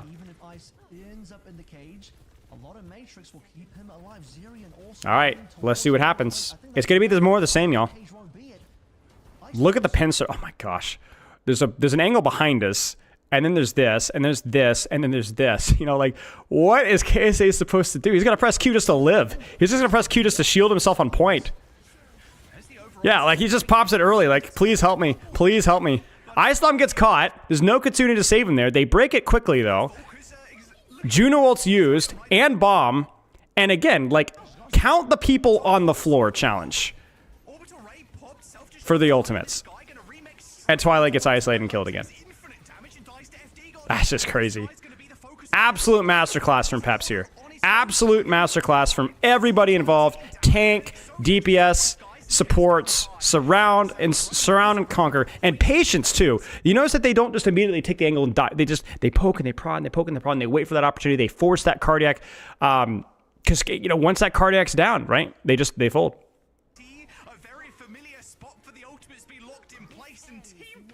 Yeah, this is beautiful, beautiful. Frick the Mauga players, man, and the Mauga mirrors. Frick the Mauga hive mind. You guys get what you deserve.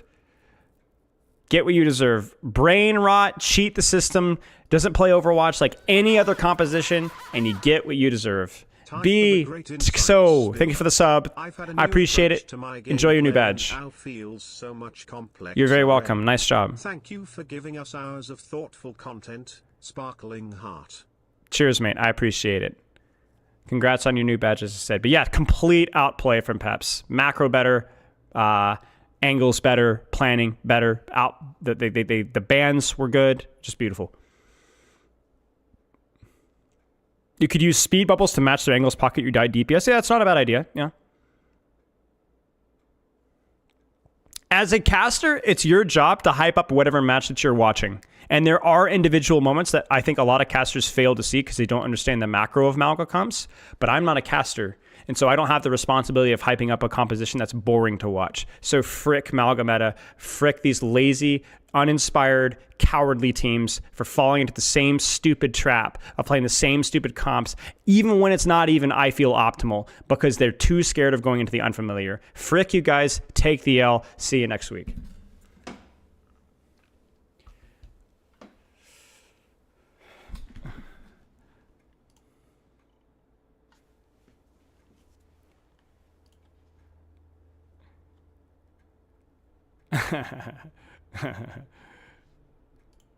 It's just, you know, I'm not saying that Mauga comp isn't strong. Of course, it's strong because it's more than a sum of its parts, you know. But you cannot convince me it's the strongest composition right now. Like, you're actively choosing to avoid experimentation, even when you know there's reward for it.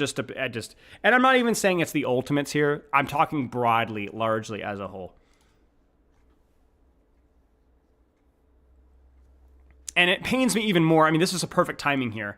Okay, so while we move on, before we take another quick pause here, this match was agony. This match right here, SSG versus Timeless. Timeless go into this, good team, solid team, SSG top tier, yeah. And they go into this and they just get curb stomped on the Mauga mirror. They just lose it. They just get curb stomped, right? They just lost, and they lost hard. What do they do, chat? Next map. Suravasa. They ban Ana. They ban Ana! That's okay. We're good. We're cooking. We're all right. Okay, so we lose the Malgamir again. Okay, we lost the Malgamir again, right? Like pretty decisively here. 3-0, right? I think it's 3-0. Yeah. 3-0. All right, what are we going to do next map? Okay, we can ban... Or no, they lose 3-1. Okay, so they do pick up for Ana. That's good. So we're going to ban Juno or Brig or Mauga, something that's going to do in the mirror. What are we going to ban? We're going to ban Lucio. Are you kidding me? Are you kidding me? And guess what, chat? They lost the freaking Malgamir again. Again. Fool me once, fool me twice, fool me thrice. Play anything. Use all of your tools. And no, we're going to lose the Malgamir 3 maps in a row. I don't care. There is no excuse. There's no excuse. The only thing I could think is that Scrimbucks, you know, but like, man, these they weren't even close, man. They weren't even close. Unfortunate. I'm also just bitter because I'm so tired of playing Mauga. And so this next match, the last map we're going to look at today, is the exact opposite. Nightmare comes out. They get rolled on the Malgamir. And so then they go after targeted bans. They banned Juno, they banned Brig, they banned Mauga, and they made a series of it. And you know what? They lost, but it was close, and they should have won. And it was fun to watch too. What do you think is the strongest comp at the moment? No idea. Honestly, no idea.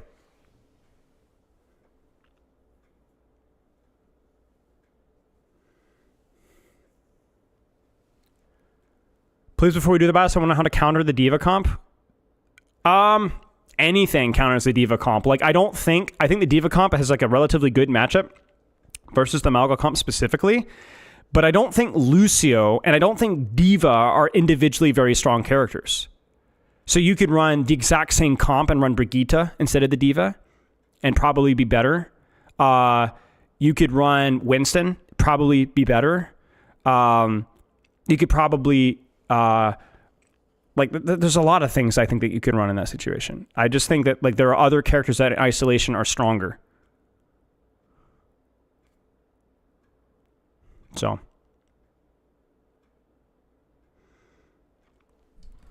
The D.Va comp was designed specifically to not provide the Mauga anything to slam on, and yet lots of heroes to take a lot of different angles. That's why they ran Lucio. That's why they ran Kiri. That's why they ran Juno. That's why they ran Sojourn, Genji, Torb, D.Va, and so on. Yeah, just better dive, basically, is a way to beat it. Yeah.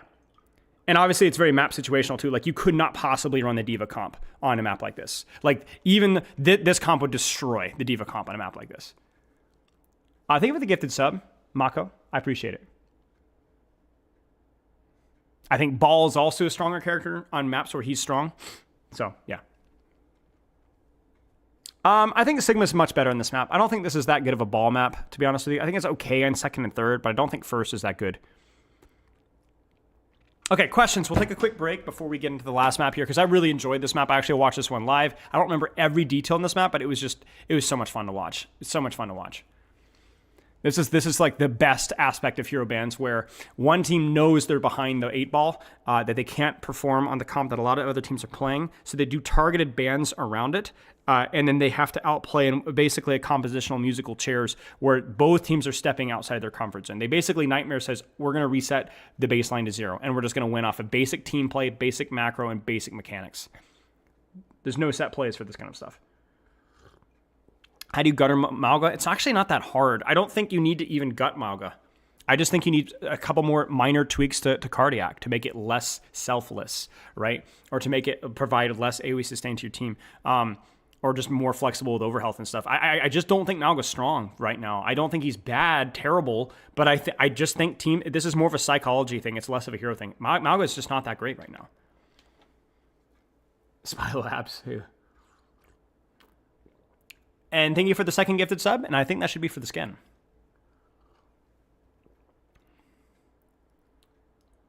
I think if they removed his CC immunity and overrun, that would be a pretty nasty nerf. Again, I'm not a Mauga fan. I understand, but I don't think that would be necessarily.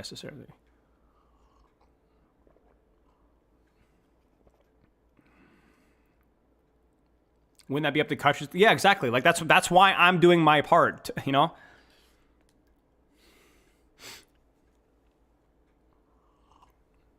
Like, this is one of the most unsolved metas that we have ever had. So there's no real, this is just, we're scared of experimenting, we go to familiar, you know? So, yeah. Like, right now, the only thing that's certain is the handful of characters that we know are strong, right? Like Ana and so on, right? Or Torb. We don't really know what the strongest meta is.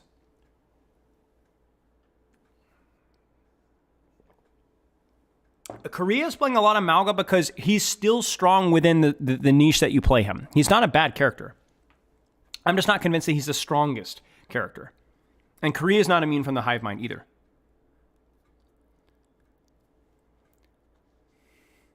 Well, because Mauga doesn't have a shield. I don't want to go down that rabbit hole of character design, though, because there's, you know... I understand that Mauga has some things that feel annoying, but Mauga also has very clear drawbacks compared to Reinhardt. Yeah, so, anyway. Do you think OBG service would be better with 4 bans rather than 2? Maybe. It would add to the time of things, but I am curious to see how they do it in post-season 16. Because right now, this is obviously a much more pared down version of bans than compared to what we're going to get. So yeah, it would be interesting. And I think one of the things I was talking about on Saturday is if they do that, then they're going to have to allow you to re-ban characters. There's going to have to be a grace period where we haven't banned a character in 2 maps, you can ban them again, because you can't ban a character once and then he doesn't get banned again, because they're going to run out of characters like really fast, basically.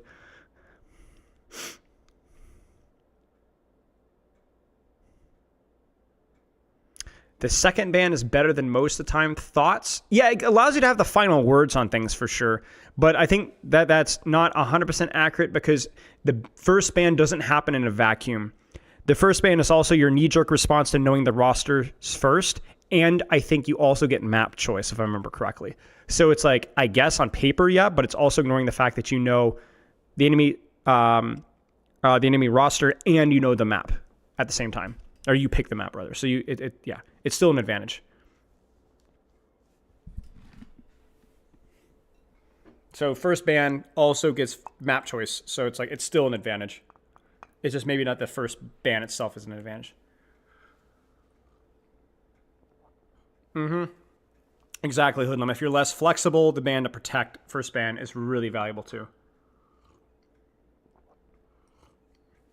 Yes, Calyx, to an extent. To an extent. But you also have to think of the odds. If you're, let's say, a 2-trick, which I think 99% of players are at least a 2-trick, right? So if you're a 2-trick, the odds of both of your characters getting banned is still pretty low. Unless you're like Widow Sombra player, right? And then in which case we don't want you playing the game anyway. But yeah, I mean, it's definitely going to force a little more flexibility. I mean, I've had some sessions where we've had conversations like that.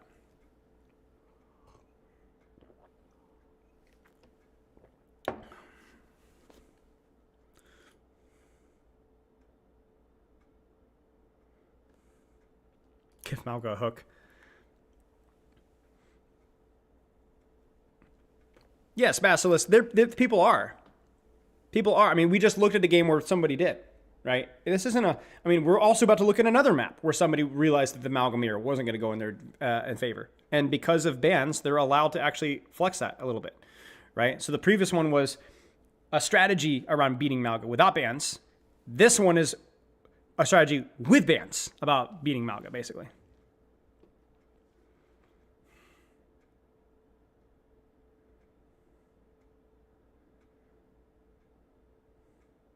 Kind of random, but with all the bell curve changes, rank doesn't have any weight anymore. It does. It absolutely has weight. It's just more balanced to what it was around the end of Overwatch 1. Overwatch 2, the past 5 seasons, Grandmaster was an unbelievable achievement. The equivalent of getting like... Hitting Grandmaster GM5 was like the equivalent of like hitting like 4.3 or 4.4 in Overwatch 1. In terms of like the relative amount of players. Because Grandmaster was like 0.25. It's tiny, tiny, tiny percentage. Tiny, tiny percentage. Unbelievably hard. The equivalent of like, basically, if you're a GM in Overwatch 1 at the end, you're basically like Masters 3 or 4. So now, I don't know what the exact percentage is going to be, but I imagine it's going to be around 1%. So it's just better. It's more balanced, right? I don't think hitting the second highest rank in Overwatch, or I guess kind of, no, the second highest rank should be 0.25%. Now there's a spectrum. I think getting Grandmaster, especially with the engagement optimized matchmaking of rivals with skill inflation, is just absurd, right? Nobody cares if you hit Grandmaster in that game at all because it's a casual game. But I think there's a balance there, you know? Yeah, no, Grandmaster still means a great deal. Like, getting Grandmaster right now probably means that you're still in the top 1% of the game. Now, in times, I think Season 4 and Season 8, I think Grandmaster was like 2% or 3%. It was way too big. But now I imagine they're going to correct it. It's all relative, right? Like, you know, why 1%? Why not this percent? It's just kind of totally thing. Nobody cares about GM and rivals after you did it. I mean, yeah. Hey, at least I had a 60% win rate. That's the one thing I'll hang my hat on. I had a 60% win rate when I hit my Grandmaster. And I one-tricked a mechanical character. I didn't touch support. Oh, actually, I did 3 games or 4 games. And I won every game. But that's only because nobody played support. And I also think if you're like a medium rank, your rank's probably not going to be affected as much.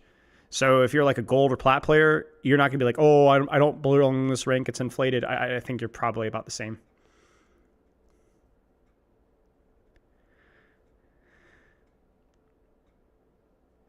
The engagement-based matchmaking in Rivals is confirmed. It depends on what you mean by confirmed. The engagement having skill inflation is engagement-based matchmaking. It's a definition of engagement. Now, do you mean they track how many games that you've played or win-loss? Or that is not confirmed. We have questions about that. MVP versus SVP giving more points, I'm pretty sure that's confirmed. So that I don't say. But in terms of skill inflation is the definition of engagement-based matchmaking. But the other stuff we don't know. Yeah, we don't know that.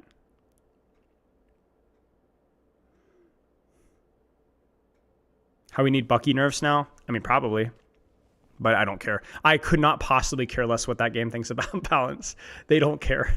The recent patch was like really weird. Like, yeah, I don't care. If you guys want the secret, chat, I'm making a video. I'm going to conclude at some point in the next couple of weeks. I'm going to hopefully make a video about everything that Marvel Rivals does really well, and talk a lot about like the things like public viewing, more expansive kits, individual character design, stuff like that. A lot of things that I think Overwatch needs to take from Rivals bans, right? And give a lot of credit to that team.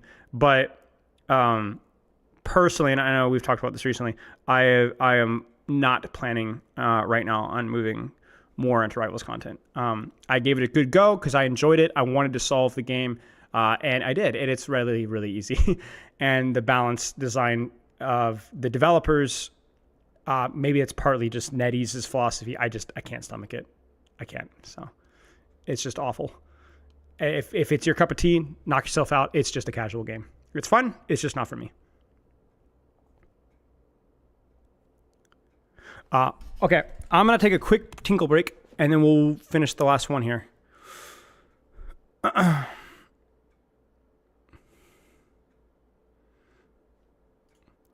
Okay. I wish I could run an ad, because I don't want to get hit with an ad here. Okay, when I come back, we'll see if I can run an ad, but I'll be right back. I assume you'll still do the coaching side of Rivals? Yes, to an extent, but not publicly, yeah. Right back.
Yes, I washed my hands. Yes, I washed my hands before I know it's going to come up, so I washed my hands.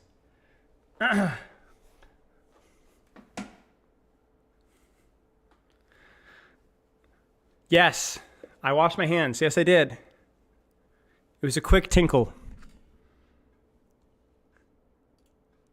I did. No, I didn't wash it with pee. No. The only reason I say is because I always get accused, man. I have no friends in low places. You get what I'm saying? No offense. YouTube chat, I'm not talking about you guys. You guys are the high places. I'm pitting my chats against each other. Welcome back, my chicken. Well, hello. Thank you, Adam. All right, so Liquid and Nightmare, two top tier teams. Dark, thank you for the sub. Thank you for the 7 months. Big takeaway here is that, like, with this whole Mauga meta nonsense that we've been seeing here, Liquid just didn't look as good, or Nightmare didn't look as good on the Mauga mirror. So they kind of used some targeted bans here. They used a little bit of a Juno ban to discourage from, because Mauga really needs the off-angle support and the speed ring kind of stuff that Juno and Brigitte can provide. So they ban the Juno, and they almost win the map. They do win the map. So that was huge. Big plays. This is also a really good map. If you guys want to watch a really entertaining map, that map was great. So highly, highly recommend that one too. First map, they just basically realized, hey, we can't take the Mauga mirror, so let's ban everything around Mauga here. And they actually banned the Mauga specifically here, I imagine, because you could just run Mauga with like double flex support here if you wanted to. And so they go like, let's get the Mauga off the board here and let's roll the dice and leave things up to a little bit of variety here.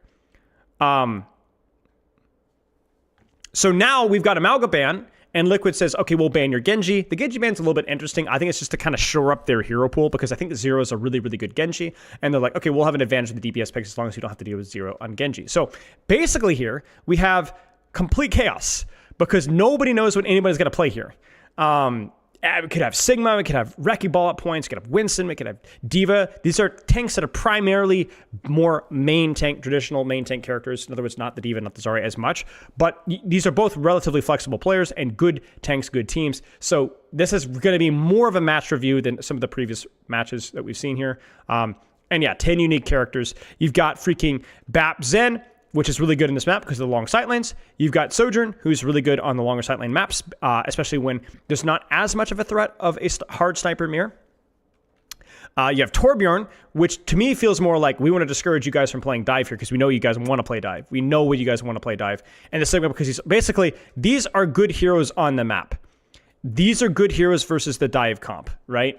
And for this is the dive comp that we want to play. And then we're going to throw in a good hero map specific character in there. So let's take a look here.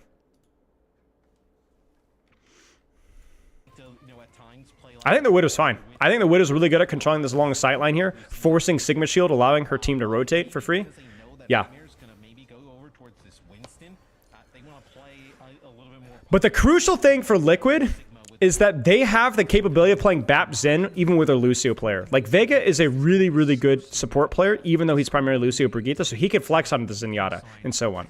Now, I want you guys to pay attention to something. Look at all the attention that this Widow's forcing and what's happening in the meantime. Nightmare as a 4-man crew, while Lethal's holding the angle here, they're sitting 4 people around with speed to rotate top and clear out the off angle here. Now, Liquid honestly gets caught napping. You could say they're a little bit syrupy because you have all this time to see this rotation or to expect this rotation. Why are we here? Why is my Bap Torb still here?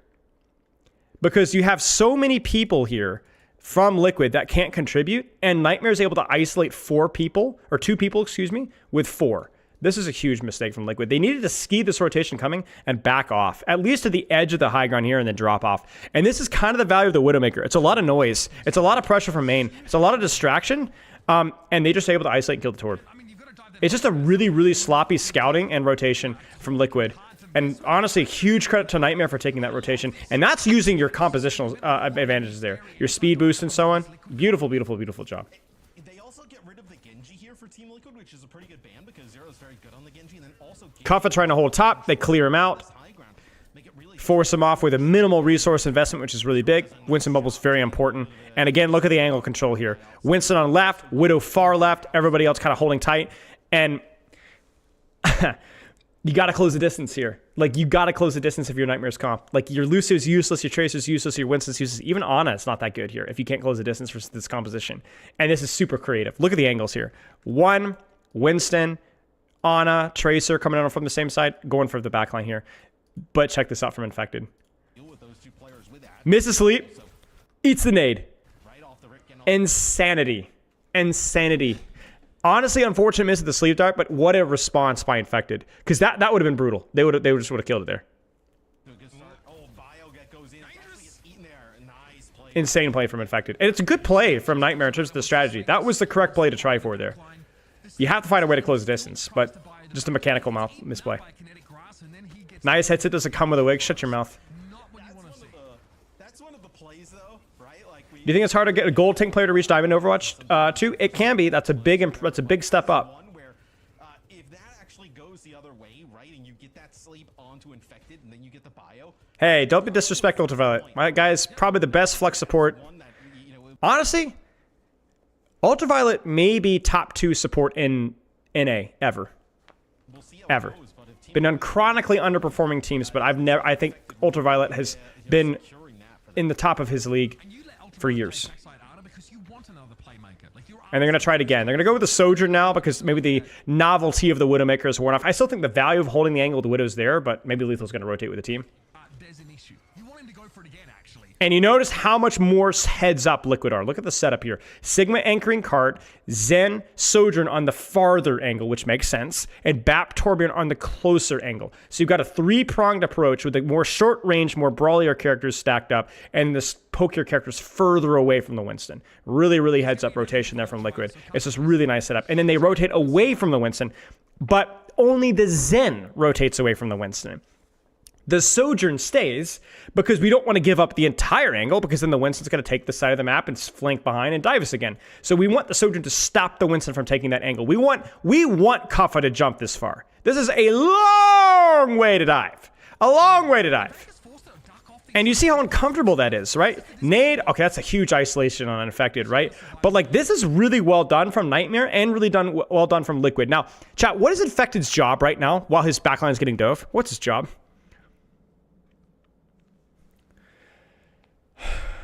Just to live, right? Your backline's getting isolated. There's Winston bubble. There's Nano. Just live. But watch Infected. Shoot, naded, killed. Good play from Ultraviolet there. And honestly, really good patience from Kaffa. It's just a good rotation from Liquid. Good patience from Kaffa. Yeah! Okay, he should be fine. We're good, guys. We're good. BAP window's there, but the problem is that because of the Nano, they've lost a lot of the angles here. You notice that? Especially because Infected's set. So it's barely coming in, the BAP window coming in from one angle. So in theory, Nightmare can avoid this. They can hide. They can hide in cart. They can hide around the corner. And you see, like, it's really hard, right? They even have to worry about cart, right? So honestly, Nightmare really, really flexing some high-level rotations here. And honestly, I want to give credit to Liquid as well. Like, Liquid did a pretty nasty job, too, in that initial rotation there from Vega and from Tree as well. Increased Infected hate, yeah. True story. I can't trash talk Infected because I know he watches my YouTube content. Apparently, he used to watch some of my old tank VOD reviews back when he was, like, Diamond. Go for the pulse. Don't hit the pulse. We'll talk a little bit about the Ana swap here. So, the Ana swap is more of a... we don't really need Lamp as much. I mean, I guess Lamp for Sigma's okay, but like whenever you're running versus a highly mobile composition, Lamp just loses a lot of value because they come in from a lot of different angles and break it. So Ana's a stronger character in the vacuum. RuPaul's a really good Ana, and the ability to nano somebody else, the ability to hit anti-nades to punish Winston's, in a weird way, Ana can actually feel better versus dive in some situations. So all the more reason to trash talk him. Yeah, that's true. So what is the Liquid setup going to be looking like here? We're still feeling pretty compressed right now. It looks like they're trying to keep the Torb on the right there. Yeah, so they're trying to angle with Torb literally in spawn. Like, look at Torb. He's literally by himself, and this is so important, because if you let this angle be uncontested, you're going to let Lethal do some silly stuff from this angle. You might even let them flank around this way. It's a good setup here, I think, from both teams, honestly. Hey, do you see what I'm talking about? There is no such thing as a composition that doesn't control off angles, with the exception of sometimes Malgamirs, right? And even then, it's like slight little angles, right? The question is what angles do they control? Do you control the long sight lines with the more ranged characters, or do you play the really compressed angles with the less, like even the Lucio, right? With the shorter range characters, right? They're all controlling angles. They're actually just as spread out, but some of them aren't peaking just yet. You get what I'm saying? This is beautiful. Really, really well played from both teams. I like the early flux. They're just doing an early flux to create an opening. And honestly, the fact that it caught Ultraviolet is just a bit of a mechanical misplay from Ultraviolet. They're going to try to get a trade there. It looks like they're going to try to get a trade. Yeah. That's a good flux from Infected. One person flux. Isolate, get the trade, get the kills. Good stuff. Yes, if you watch Spylo, guaranteed OWCS. Just one Spylo video. If you run ads, especially if you're sleeping, guaranteed. Yeah, replay codes got wiped today, sadly. Alright, how are they going to close the distance here, chat? I honestly don't remember this particular fight here. Can you connect with beat on backline, but then doesn't that just get tranced? What do you do? You can't really force Cart anymore, because now Cart's in an open space here, where Winston just gets shot. And what do? Dive, dive, dive. All from short sightlines. This is beautiful. They mirror double support ult. They layer, and they also push the top at the same time, too. Check that out. What a setup from both teams. And honestly, a pretty good response from both teams, too. But UV is the GOAT. It hits a nade on RuPaul, gets the kill. Trance goes to Infected, but then that leaves the angle open. So this is more of a mistake from Vega. You guys, what should Vega do with this trance, guys? What should Vega do with this trance? What's the rule in Overwatch 2 with trance? What's the rule of trance? What's the rule of trance? Let's push you guys a little bit. What do you guys do? What's the rule of trance? Come on, Zen players. Hold the angle. Right. Hold the angle. If he dies, he dies. You get what I'm saying? You can't get there. Let him die. Sit here, trance when you want. By the way, Vega didn't get trance force on himself. He panicked and tried to trance his tank, which just goes to show that he's not a Zen player. And he's good for not being a Zen player. But yeah. Repaul dies? Who cares? Infected dies? Who cares?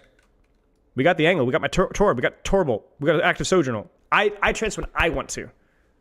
Because as soon as Vega leaves the angle here, not only is Infected probably going to die anyway, but he isolates his Torbjorn, who dies, and now there's not an active Zen presence. There's no Harmony. There's no Discord. There's no damage, crucially.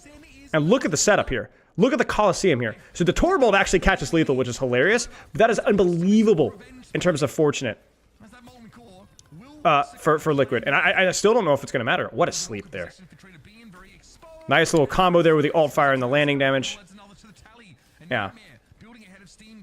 Now the dangerous thing is that there were some mechanical good plays from Liquid, and so they are going to get a chance to recontest this.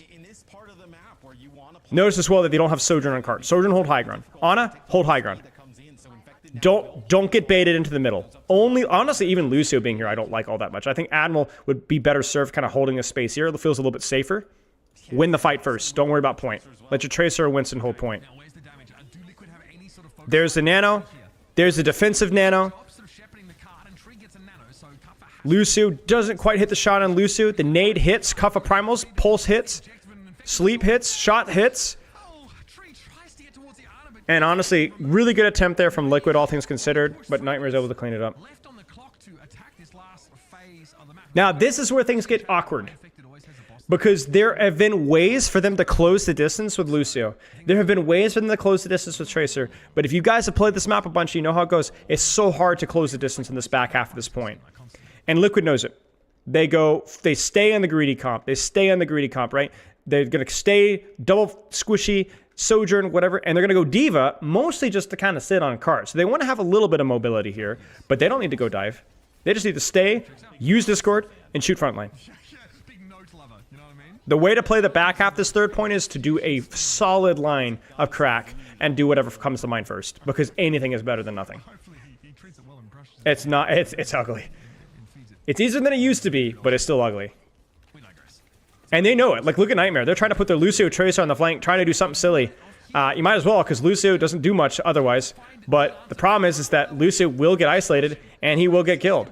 That's not necessarily a misplay from Admiral. He's just trying to make the best of a really bad situation. I mean, what else can Lucio do? And the problem with Admiral is he doesn't have the hero pool that Vega does. He's a Lucio Brigitte player that pretty much only plays Lucio Brigitte. And I don't know that Brigitte would be even better here. Now, I say all that, but look what happens sneakily. They get the Lucio trade. But Ultraviolet is just the GOAT. Look at this backline nade. Rather just put a stop to Nightmare, who've gained a lot of free push here.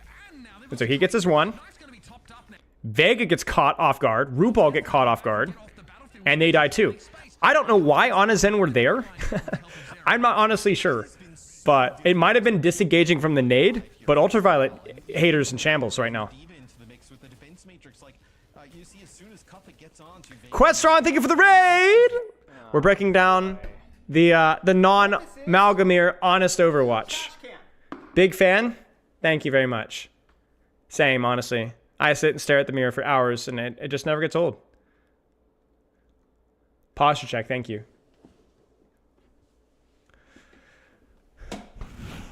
Question raid. Yeah, sure. Hello, everybody. Welcome, welcome, welcome, welcome. We will resume here in just a second. I'm doing the thing where I'm proving tracers easier than the summer. I need you to coach on my tracer VODs. You do realize that that's the opposite of what you're trying to prove, right? You understand what I'm saying, right? Like it's easier, so coach me. Now, wait a second. Hang on a second. What do you mean by that? Yeah, message me on Discord. Maybe we could do something. We could do something fun on stream or something. You place Masters 3 on Tracer, place D1 on Sombra. I mean, yeah. You also have to understand, what do you mean by easier? Do you mean easier to pick up once you have strong fundamentals of the game? I would agree with you. If you're talking about the skill ceiling of the character, I actually think it's pretty close. Yeah. I think both Sombra and Tracer are very high skill floor, very high skill ceiling characters. The difference is that Tracer generally has higher value output and is more consistent. Yeah. Yeah. I won't disagree with you, though. But yeah, just message me on Discord and I'll ignore you. very difficult for those two players to be able to stay. Now, how are Nightmare going to close this out? Like, I look at how awkward this space is. So they're going to nano to stuff. And they're going to try to isolate Infected. It's the same thing we saw with the Sigma earlier. Remember that? Infected beefed it. Everyone laughed and pointed at Vega. Or at Vega, I say Infected, and said, what a moron this guy is, right? So let's nano the backline, shove them into the doors, just like me in middle school. And then you're going to isolate and kill Infected. But no, Infected gets nanoed. Infected plays his life. Infected catches the engage, lives, hides with cover, manages his matrix, plays his life, uses cover, and then lives long enough for his backline to walk out of spawn and punish. It's a joke. I didn't go to middle school. I was too smart. Yeah. I was way too smart. There's a lot to hang your hat on here. Liquid are fighting tooth and nail to stave off a map completion. Everybody clapped. Ignored me too, Questron. All right, surely this is it, chat. Surely this is it. Tracer angle. Zero has pulse. He wants to clear that Tracer out. He needs his pulses. He's getting a Harmony Orbed. Enemy Tracer. That's going to be hard. Angle's free. Winston helps him out. Can he hit it? Can he hit it? Nope. Marked by Tracer. Frick me. What the frick are they going to do? Deep dive. Deep primal. Sojourn ult's used. Sojourn ult in response. And then pulse on the backline. So freaking hard. 2 CP 2.0. Even with that trade there, doesn't matter. Trades aren't good enough. You got to get it decisive. Can you cleanse a select Sojourn E on an ally? I don't know. Good question. I feel like you should, but I'm not sure.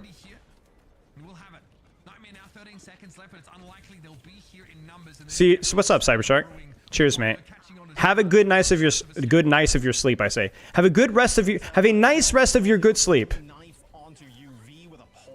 Have a good sleep of your nest riced.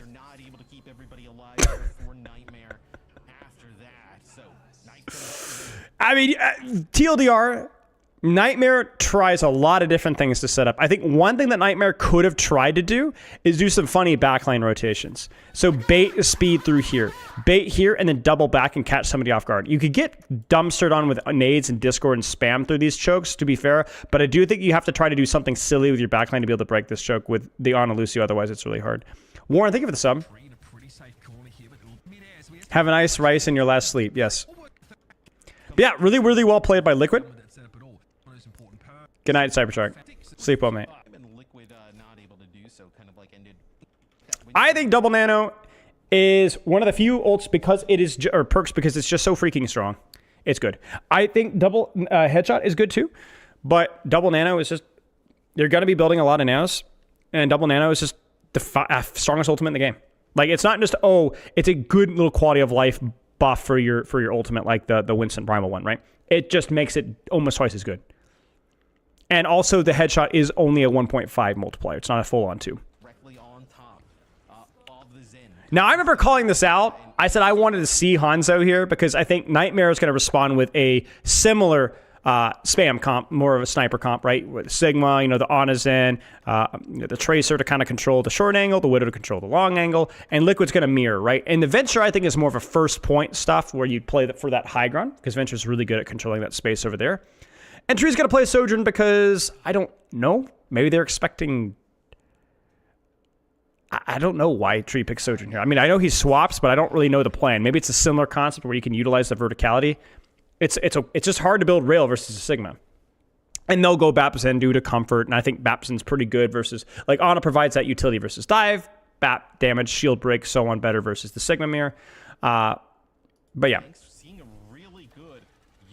Yeah, Hanzo's really good if it's a handshake poke mirror. Very static, because he's like the best mobile static character, right? You know, especially in these kind of verticality situations, right? Now, remember what I said earlier, where Admiral, good old Admiral, is not the greatest Zenyatta ever? Well, Admiral's going to make me eat my lunch. Because the angle control here from Nightmare is phenomenal. You got a pocketed Tracer on the flank, Zenyatta on high ground, like Zen pocketing Tracer here, Widow here, Ana here, Sigma here. There's no way to approach this fight without getting smoked. Why no Zen ban? Because Liquid thinks that they can play the Zen better. Liquid is not scared of Admiral and Zenyatta. Drill Rush might be looking to pop up behind the Sigma and like knock him forwards, forcing him to like awkwardly redeploy his shield. It's a very... It's a pick that doesn't really seem congruent with a poke idea, though. I think Venture is fine, but you just have to force the high ground, and it is pretty risky. So they're going to go Tracer, a little bit more consistent at its flanking and setting up, a little bit easier than the Venture. Found it awkward getting headshots, yeah. And Knife is going to get the Harmony Orb, and they're going to take duels. But Admiral, I don't know where Tree was, but Tree gets freaking smoked. I think he just launches orbs and catches him. So Frick to Tree. And you notice, look at the pressure on marking this angle. You are not getting out here. We're not going to let you flank. Oh my gosh. Admiral and Zero with a 1-2 punch. And I love this, the 1-2 punch from Zero and Admiral here. Like, honestly, so much of this hold, which, spoiler alert, goes pretty well for Nightmare, goes to both Admiral and Zero here. Phenomenal job. If they ban Zen, Zero will play Genji and hit that backline for lunch. Right, we would see the exact same setup, but with a Genji and probably a Brigitte instead. Tree's gonna go Hanzo. Spammy, spammy, spammy. No tank in your face, besides the Sigma, which is not a matchup that you're that scared of. They're a little nervous about that Widow. Where is she? Where is she? Where is she? Okay, that we found her, but it's too late. The damage has been done because Admiral, the psychopath, I don't even know where he is. He's on the right somewhere. Yeah, he's up top here. So he's being silly up here, again, with Tracer. And Knife is doing his best to set up an off angle, but he's not getting the help that he deserves. I actually think here, I would like a Sonic here and an angle here to shoot the Tracer. I would like more resources invested into this Zen Tracer here. It is kind of silly to me that we're this far along with the payload and putting this much resource here when this is Zenyatta, like, right there, guys. Like, guys, there's a Zenyatta Tracer right there.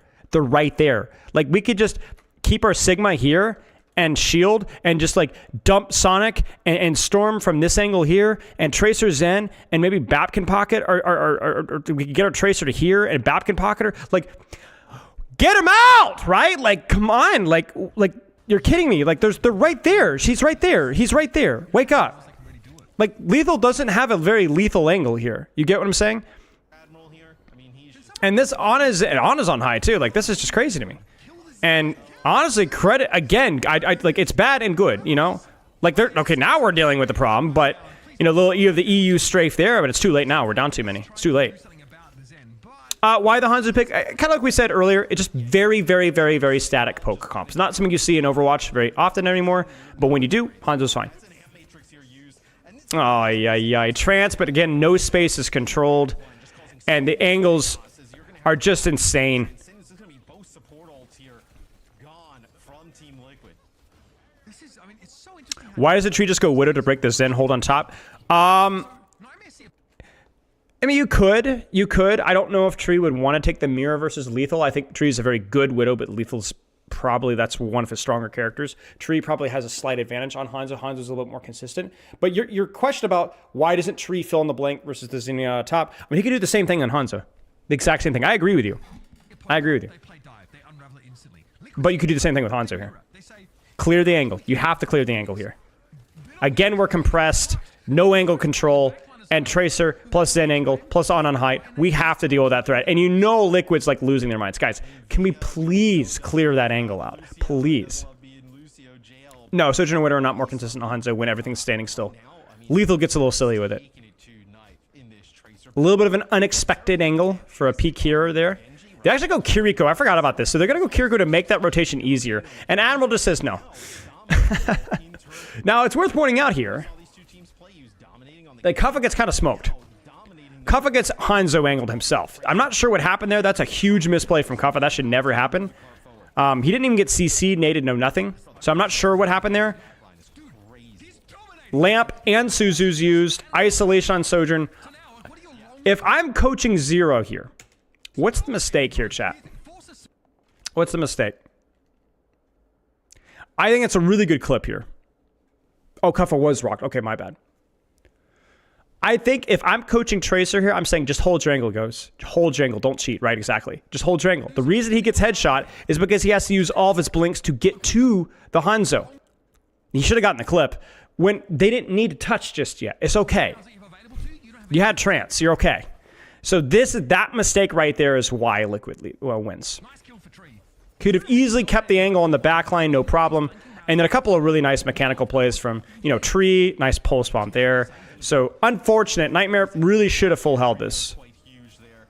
So I think really that starts to fall apart when Tree kills Kuffa, but still getting it below 30 seconds. This is fantastic for Nightmare. I also think, these compositions. Lethal's going to go Sojourn. Second point, a little bit of verticality. Feels pretty good. And then now, definitely favored Nightmare at least.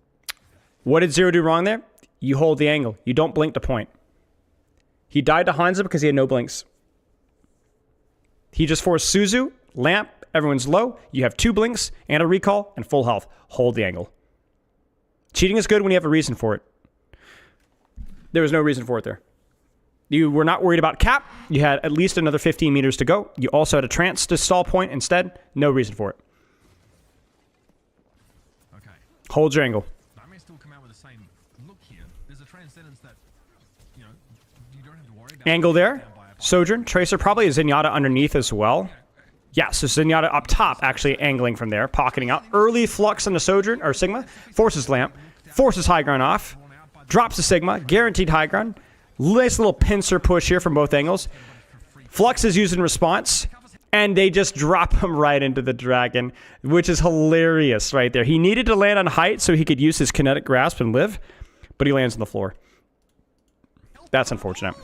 So cheating is taking a position and giving it up to go chase a target.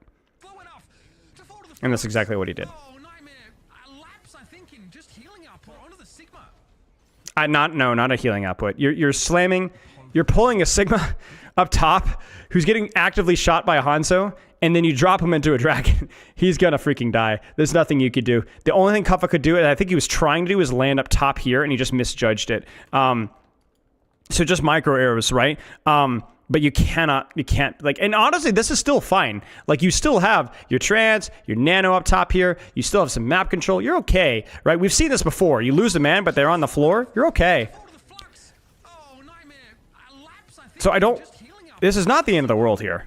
Like, you look at the positions, and yeah, exactly. They have the better angle control here, right? They've lost their tank, so Card's gonna move for free, but they're okay. Look at the angle control there. And this is how you use trance. Get a little healing there, and then go right back. That is how you use trance, ladies and gentlemen. That is how you use trance. Bait, use yourself as bait. Now, I don't know what happens here. I think, is this Zero dies? No, Lethal gets picked, so that's just a mechanical misplay from Lethal. Where is Lethal? But I wonder if you're kind of holding on to that transcendence. Maybe Yeah, Lethal gets smoked. I don't know where Lethal was, but this is how you use trance, right? You help top somebody up who's near, and then go right back to the angle, so you don't give up the space, right? You're safer. You're able to continually apply pressure, and then look at the map control here, right? Or tracer here. This is good. This is just this comes down to mechanics from here on out here. Yeah, so the concept with trance, this is in contrast to how Vega used trance earlier. It was used for somebody else who died anyway, gave up the angle, allowed the enemy team to take that position away from him, and then he himself did not have damage output during trance, and he then is unable to go back to the power position because he's wasted trance. Admiral waits for them to hard focus him, all the resources, pops trance, leaves a little bit to help somebody, but doesn't go far, and goes right back, and now still has the off-angle pressure that makes this 4v4 very winnable. You see it? That's how you use trance. And all I want to see from here is I want to see more attention from Nightmare right now onto this little crew right here. I think my concern here is that I see too much attention on Infected, who really should be able to live here, and these guys are the real problem because they're the ones that are closer. So we should see, yeah, so there's a flip there.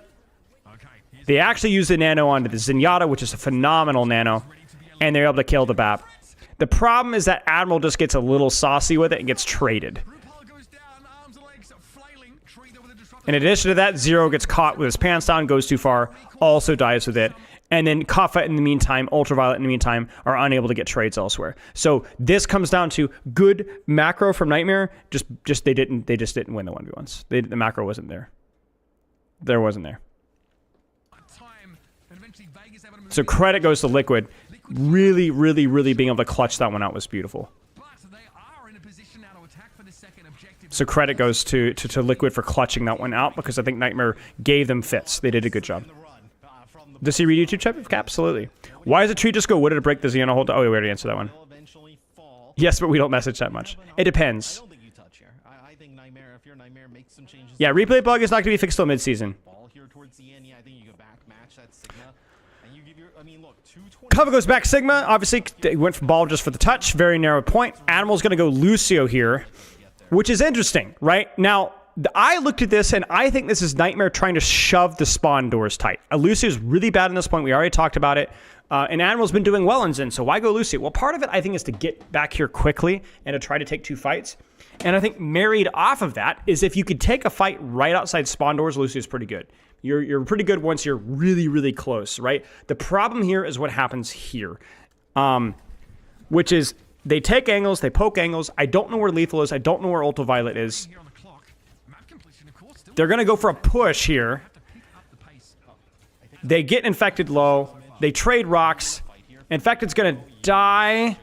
But at the same time, Kaffa overextends because Liquid is also taking their angle with Curie Tracer. So Kaffa overextends while backline is living and ends up dying himself.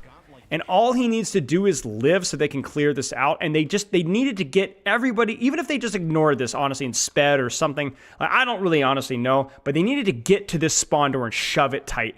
This whole nonsense of it looked like Kaffa wanted to shove spawn doors. It looked like Lucio Tracer wanted to shove spawn doors. But it felt like Lethal and Ultraviolet really just were frozen and didn't want to move. So you've got people over here, and you got people here, and you got people here. And just people are on completely different pages of where we're actually taking the fight. And so Kaffa's going to die. Backline's still isolated. And now your Lucio feels really bad because, your character just doesn't function here in this range, So they get their trades, but, you don't want trades. You want cart not moving if you're playing Lucio. I think it's still broken, Barry, but I hope you're right. Lethal gets stuck with the Disruptor Shot. Honestly, that has to be one of the silliest perks. People talk about the funny Torb one, but honestly, look at how stupid Lethal looks. Can you guys see this? Look at this. What is this? What the frick is that? Nice sleep dart. Lethal takes an opportunity to jump on tree. Love that. Don't give yourself away. He's still safe. He's still fine. I do at least like this building for the Lucio. Like, this feels pretty good. That building as well. Like, Lucio's just a very architecture-reliant character in terms of what he can do. Messy trades. Ultra used back and forth. I want to curious to see what happens to the Nano here. I guess Ultraviolet doesn't have the self-Nano. Oh, he does. The problem is that he pops it. Wait, when does he pop it? Does he get damaged? Yeah, he gets shot, so he has to pop it early, but they get the percentage HP-based damage off of his health pool, and he dies anyway. That sucks. That feels so bad, man. That feels so bad, because you had to pop it. You had to pop it. And then Kuffa has the Nano, but we're chasing Tracer so hard, and the Tracer perk is so freaking broken that honestly, maybe it's not even worth chasing, because we needed to get another trade here. I don't even know if... Did they kill Knife? I think they... Yeah, it just takes forever, though. And again, more free card push here.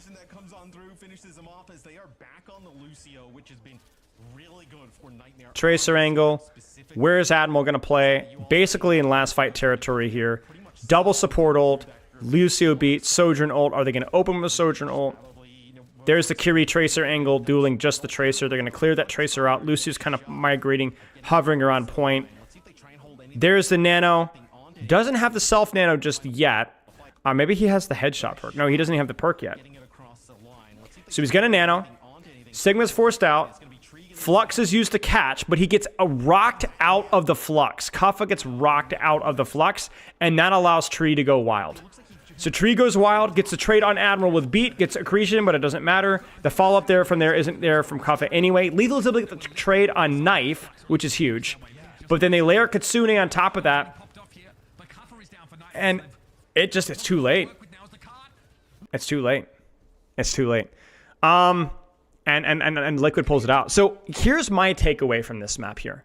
Phenomenal series. Love to see it. You know, Nightmare did a really good job with their macro. I think Liquid also did a fairly decent job as well. I think Liquid played better mechanically when it mattered. Had the better comp on defense when it mattered. The Lucio comp is more of you have to make it work. You have to do all the right things because you are playing the inferior composition. You can't make mistakes like Ultraviolet getting his nade eaten, right, on that one flank. You can't make mistakes like Admiral, you know, the Flux gets rocked, then Admiral gets picked with Beat. You can't do that. You can't make the mistakes like the third point spawn camp.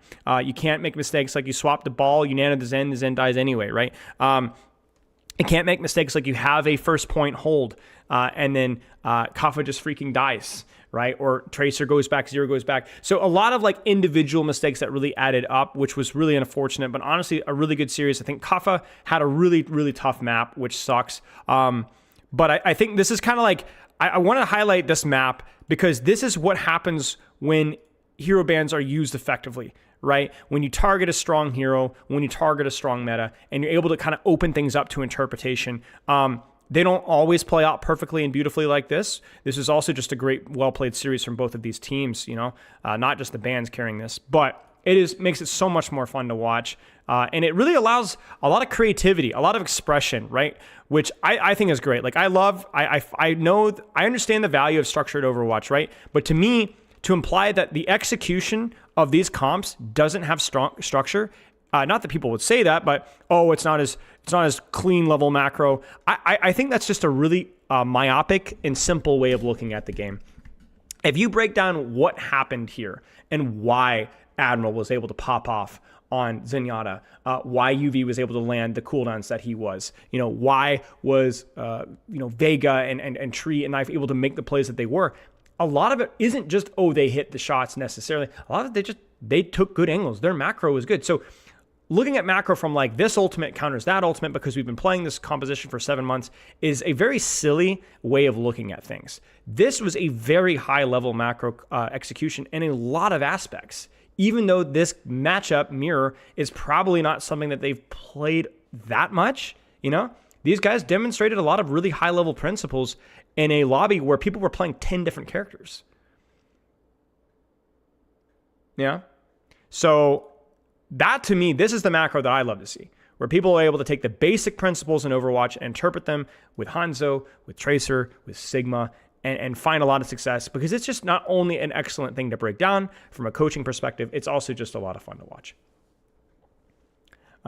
So yeah, cheers Horizon. So great match, great series. If you guys didn't get a chance to watch Suravasa, if you want to watch Nightmare, pull one off as well. I won't spoil it, but the last couple of fights are really good. Some really cool, if you want some off-angle pop-offs, definitely recommend checking that one out here. So love it. Rest saying this is more Marvel Rivals coaching because of the replay viewer bug. If you're talking about Spylo coaching, it's more because we just had a backlog that just didn't get posted. So I wanted to dump that backlog out.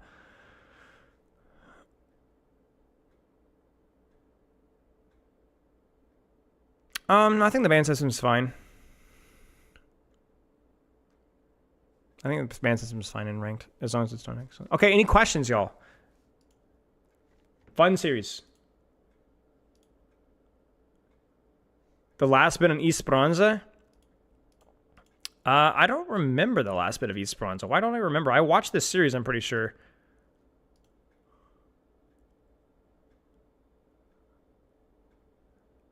Oh, I thought this was kind of like anticlimactic. This last fight was pretty anticlimactic. Okay, and I'm not going to because I agree with you, it was very clutch, but the problem is we don't even see who clutched it. I think Knife clutched it at the end, but we don't get his POV. Do we? Does OBS Sojourn have? No way OBS Sojourn has Knife POV there. Right, chat? No way.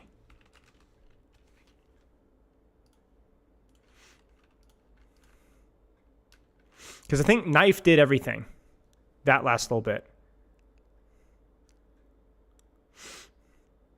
Because I was critical of what Knife was doing up to that point, and then he just toggled on Sombra, which is not easy to do. Yeah, I don't see Knife POV. I mean, we can look at it. We can look at it. So basically, Knife goes with the Sojourn here, or the Sombra, which is really fine, just very hard to play. You know, you can take angles, you can poke stuff out, you can do stuff. You know, Brigitte's banned, so your stuff doesn't get packed anymore. And so we kind of like Sombra 76 is here for a little bit, right? Gets his Translocator forced. Nightmare has the lead. Kaffa thinks about it. Knife is staging here. So he's actually pretty deep, excuse me. He goes for backline. They beat engage. He gets anti-naded, that covers it, and he's able to just basically solo kill Ultraviolet. So he actually gets naded, but they don't actually force his Translocator. So he actually gets the kill because of the beat from Vega, which is like crazy, right? Then you go, okay, they hit that, whatever. They get the kill on Vega. That's great. Nice job. Knife is out. Knife resets his angle, and I want to say so he just basically resets his angle, catches 0, basically just 1v1-0. Just hits a visor, or a virus, I think, and hits the shots. Admiral's really low. They're trying to stop the touch, and they just full commit, and then he hits the EMP right as Admiral hits the beat and cancels it.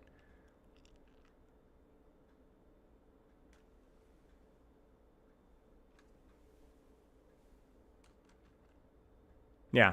So, yeah, I mean, it was really, really clutch but honestly, it's just really hard to see because we don't have the POV.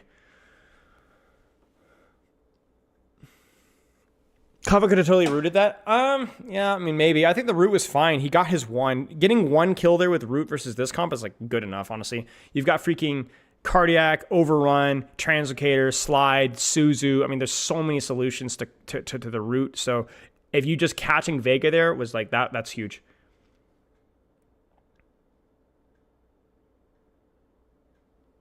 Yeah. But yeah, it's a good series. I think Survasa, like I said, is also really good too. It was Nightmare's win. They did a lot of funny little swapping around, which was fun. Hit a really good root opportunity before Knife picked off 0. Yeah, I'd have to look at it again, but yeah. Okay. Any other questions, y'all?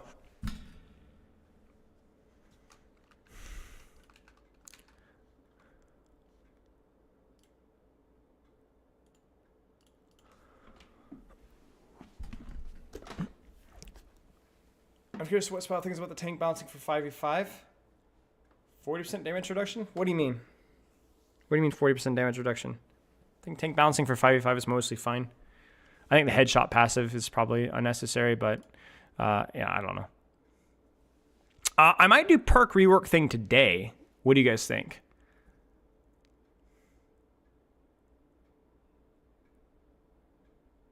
Grandma, we talked about it already. We talked about it. I've answered, bro. Listen, you guys got to think of new questions. I answered the Hanzo question twice or 3 times already. Please, I'm begging. Please. I mean, I can go. If you weren't here, it's fine. But I thought you were. It's fine.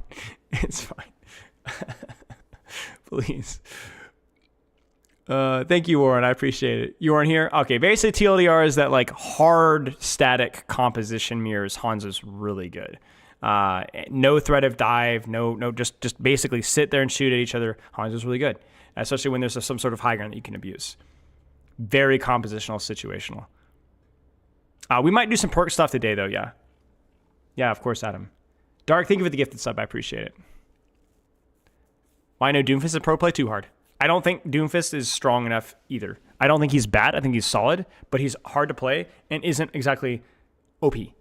He's strong, but at the highest level, he's not like dominating lobbies, so he's not good enough. I mean, bro, we've already kind of pointed out today how like some of the stronger characters aren't being played all the time. So why would a high risk character be played there, you know?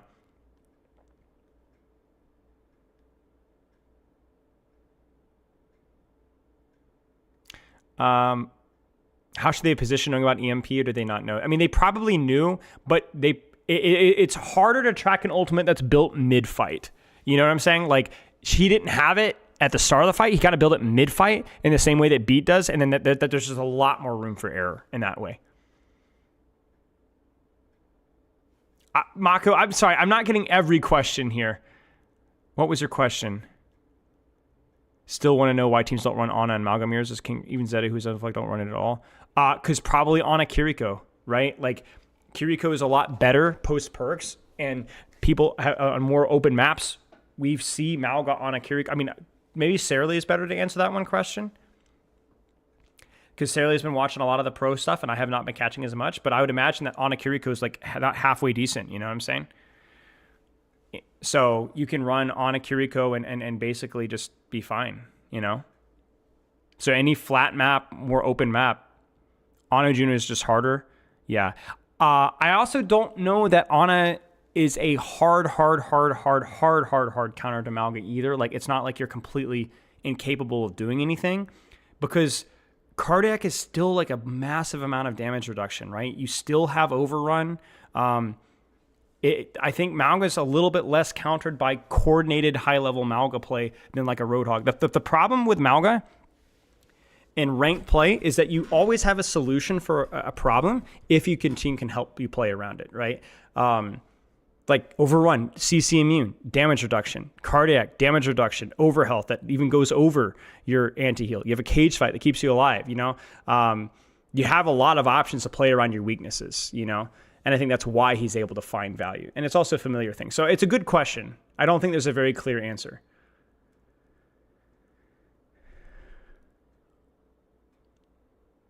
I think there's a lot of really good questions from people about why aren't they playing this character versus this composition. And I actually, if you want the real answer, this applies to really any question you guys may have in that regard. The answer is there isn't a good answer. We're at a very early point in testing right now, and teams are just kind of throwing crap at a wall. What feels good? What feels comfortable? There isn't always a very good reason for that, basically. Hey, Andrew. Luke, best design hero since Overwatch 2? Maybe Juno. Yeah, so there's not always a good reason. I can give you a potential answer about why it's not impossible to run Mauga. But yeah, it's a good question. I don't know. Good question. It ain't easy, man.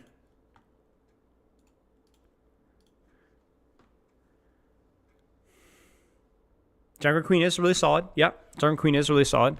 I think Junker Queen Junker Queen even had her warts too. In the same way that Juno has her ult is like not super inspiring in terms of design. I think Junker Queen Shout, you guys don't even remember this, but was really, really broken for AoE sustain. Was basically Mauga Cardiac early on. Much better now, but yeah. I don't know if I said it already, but hey, Andrew.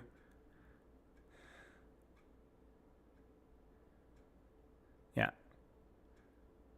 Yeah, so there's a lot of really complicated things when it comes to high-level meta.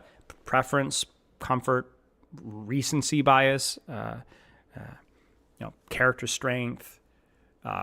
Early metas are often defined by good teams that choose to. So like it could be literally chat. If you guys want to know a potential answer for Mauga, I don't have any insight of this, but this has happened many times in the past. Mauga could be played just because the best team happened to play Mauga and it worked, and then everybody copies them. That happens all the time. So yeah, if you want my full like meta discussion video, I think the best one is I did one about bans before they implemented bans in Pro Overwatch. And I kind of talk more about this in detail. What's it called?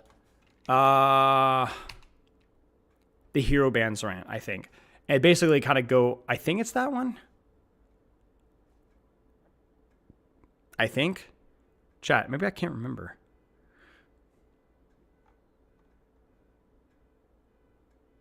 But yeah, I think that's the one. Basically where I talk about like how you're never going to have it's so hard to know what is meta and why it's meta and if it's even good. Do you have any competitive interest in Stadium? No, not really. I have a very casual interest in Stadium, but it's exactly what you think it is. It's exactly what you think it is. It's going to be a lot of fun for some people, but I don't see myself coaching that mode. I probably will coach that mode in the same way that I coach open queue occasionally. I coach mystery heroes even occasionally. I'm not joking. But I don't think that it's going to be yeah. Don't walk up, more shock. Play your effective range versus what you're playing and swing wider. That's a very broad question, so I'll give you a very broad answer. Don't walk up, walk wide. I have not coached Duel Mayhem, no. Comprehensive map guides. Maybe. I think map guides are kind of overrated, and I'm coming from somebody. I mostly did them just because people asked me to. It basically, map guides, when they're done, are basically me highlighting a couple of points of the map that people forget about, like angles that people forget about. But here's how a map guide would be done, okay? It's either so unbelievably shallow that it doesn't provide any new information, or it's so unbelievably in-depth that it would literally take 4 hours to go over one map. Because I would have to break down the angles, okay, for this character, these are angles that you should consider, but only if they're on this rotation. Because positioning is just contextual. You know, sometimes high ground is a short range off angle, sometimes it's not, if they're on high ground, if they're not, right? You need to, people obsess too much about maps. You need to know what is effective range of my character, how much mobility I have, so how deep can I take my angle, and then apply that to every map. People are obsessed with map guides, but they're not useful. Map guides are the tier lists of educational content, where they're like fun, and people say that they want them. I'm not trying to be insulting. I hope I'm not coming across insulting. I do think that for brand new maps, they could be useful because they could open up some new ideas. But that's why when I've done map guides in the past, I've tried to stick with only reworked maps or newer maps, because otherwise they're not going to help you. They're not. You might think that they will. They're not going to. People love a framework they can follow without thinking. Right, exactly. They want to process a system that they can do without actually understanding the basic fundamentals that you can apply everywhere. Because it's kind of like it's just easier, you know? Like you would go, if I even try to make even if I said, okay, basic map guide for Tracer, King of the Hill, I would pull out I've coached so much Tracer, I could tell you on Samoa Volcano, there's 12 different angles, 14 different angles that I've seen tracers on in that map when it was the right play. And that's just one round of one map, you know? So then it would and even then it would be, okay, so it's so much information, then how on earth are you supposed to process that? You know what I'm saying? Like, how are you supposed to process that? Like, how are you supposed to remember the 14 different angles that I mentioned on Volcano, you know? And in what circumstances they're good? You look for a short range off angle. Where is that? I don't know. Where's the enemy team? You know? What's up, Deacon? So it's hard. It's really hard. Didn't expect the double hey. Yeah, see, Andrew, that's how tired I am. So I think it's can be useful in brand new maps, like I said, where the entire geometry of the map is unfamiliar. So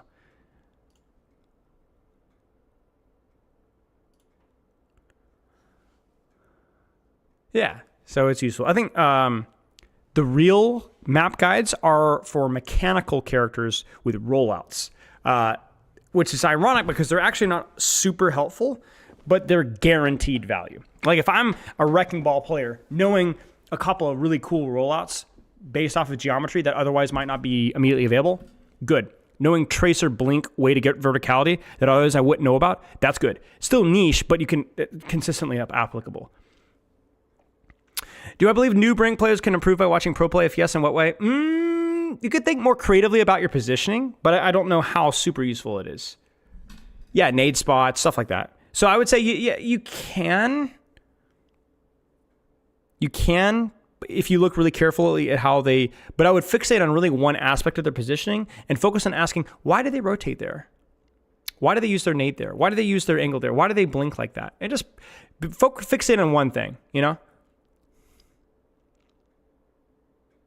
Yeah, Deacon, it would be very generic. I might have missed a couple of questions, guys. But yeah, great question, Aldazzi. I really appreciate the discussion that you kind of prompted there. It was a really good question. Do I coach players in all ranks? I missed that question. Yes, I do.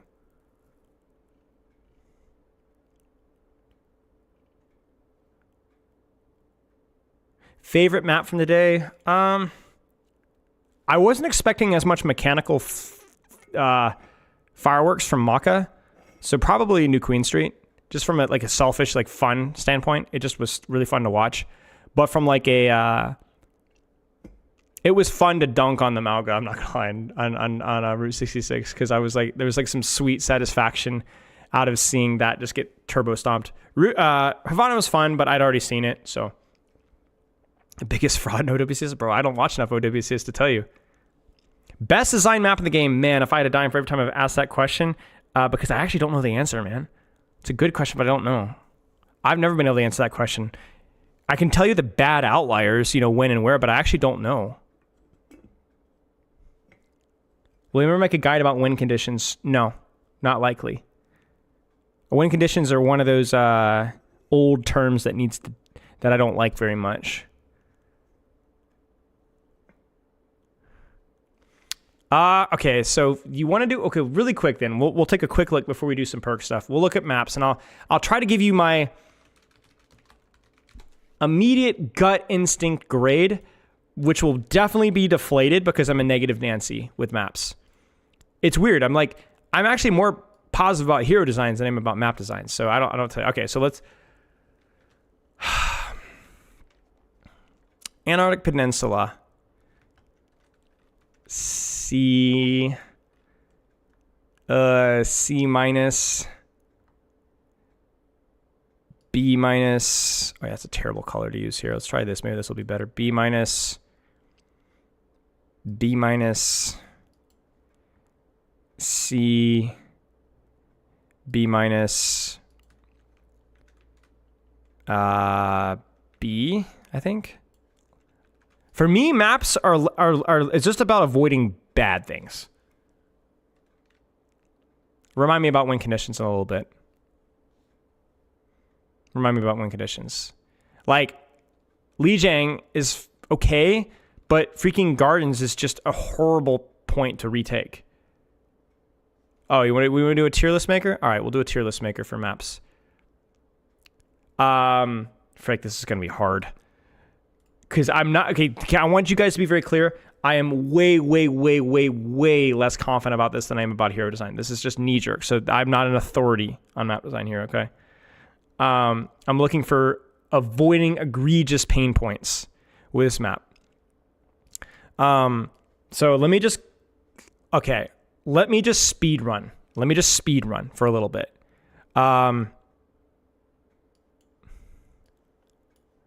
Let me just speed run.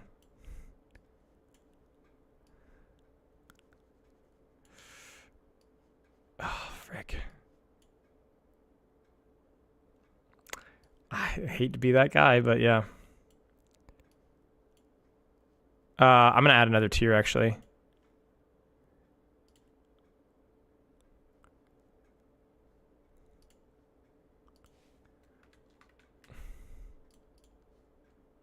No. Frick. I hate the editing thing of this. It's like always weird. We need another color. Gray. It's always, I always mess it up with this F. We'll do pink F. Man,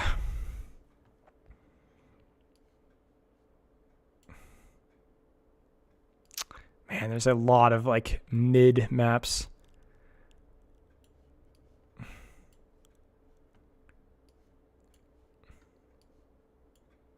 It's a B- for me.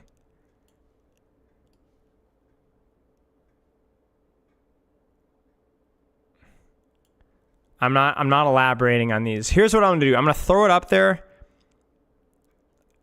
and you guys can nitpick it. How about that? You guys tell me where you think I'm wrong. Oh gosh.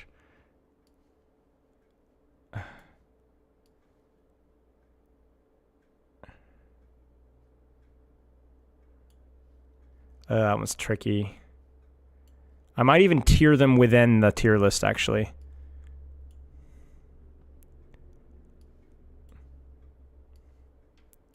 But I'm not doing that right now, to be very clear.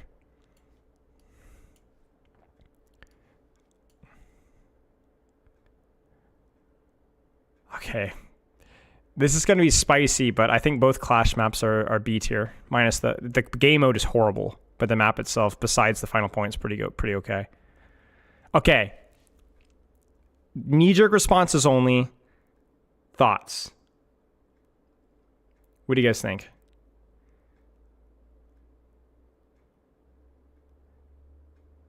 Yeah, maybe. Yeah, I just don't look at any map and go, yay! It's just, it is, you know?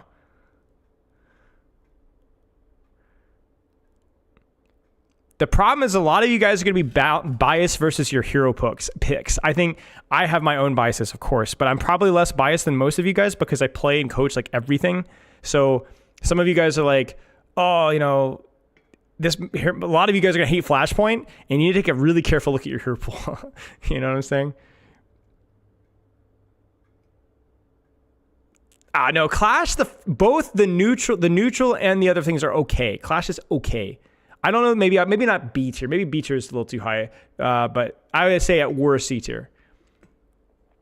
New Jung City is F-. Just tells me that what heroes did you play. Push equals bad. I don't agree with that. I think Jib is overrated. I love Winston, man. But that map is still problematic. Runasapi is B tier for me. I think Runasapi is overrated. Still very broad, very long, very open. I think hot take here is that I think Esperanza does that whole concept better. Better than Runasapi. I don't know how to describe it.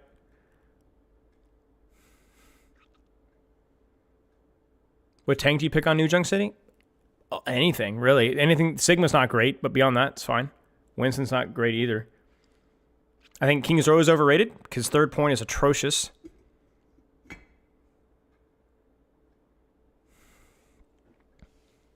My issue with Busan is it's a very choke-oriented map on 2 of the 3 points, and it's extremely wide open and exposed.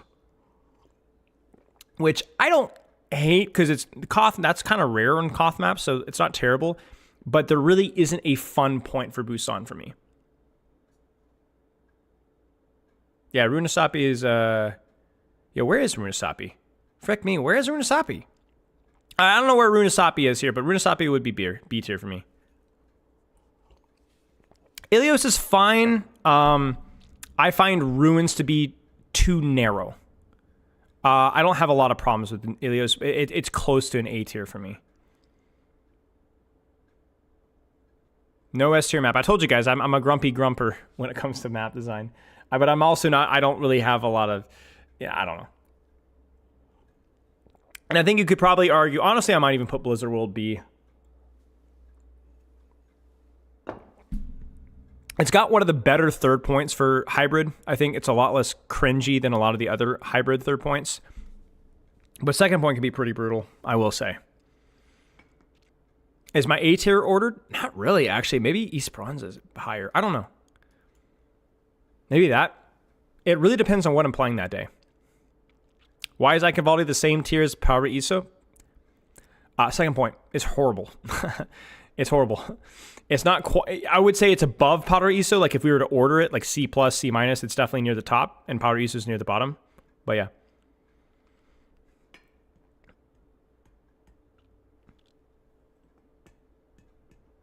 Iconvaldi, first point's a lot better than it used to be, but still a little bit annoying. Third point's a lot better than it used to be, still a little bit annoying. Second point is horrible. Antarctic Peninsula, bottom of B tier. Maybe even top of C tier now that you mention, actually. No, I actually agree with you. I think there are too many points in that map that feel way too exposed for no reason at all. I think pretty much every map in Antarctica has a very, very exposed spot for no particular reason. And I don't like that. So good shout. You're right. Shambali is just a slightly less cancer version of Circuit Royale. Has slightly more flank options, but it's still very wind tunnel. Midtown. Where is Midtown?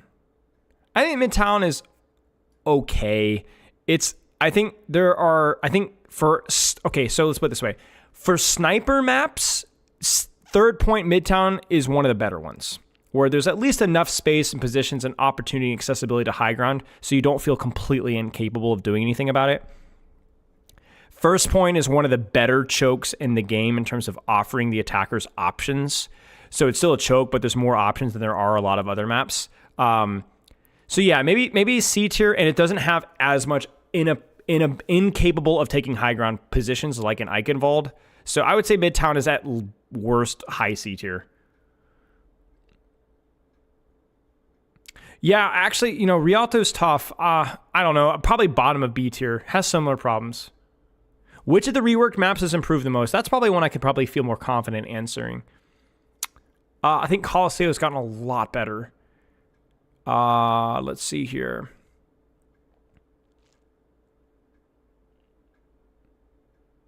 Colosseo is a lot better. Numbani is still horrible, but it was definitely a D-tier map prior to this.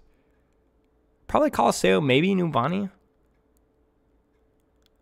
But Numbani really only got major work on first, which I still think second and third can be a little bit annoying to play. But I don't know. Numbani got a lot of work on late second. Yeah, I'd say maybe Colosseo Numbani. I still hate Numbani, but man, it's so much better. Dorado did get noticeably better, but still is a little rough. I think second point with Dorado is a lot better. First point is not a lot better. First point's mostly the same. The elevator to a high ground that's completely exposed, that doesn't allow you accessibility to the other high ground, is not great. I mean, you can still get to high ground a little faster than you could before, but Dorado first point is still cheeks. Dorado second point is a lot better. Yeah, Junkertown first point is a lot better. I think Junkertown still has its problems elsewhere, though. But first point, Junkertown is like leagues better. I think Volskaya is the best 2CP map, in my opinion, though.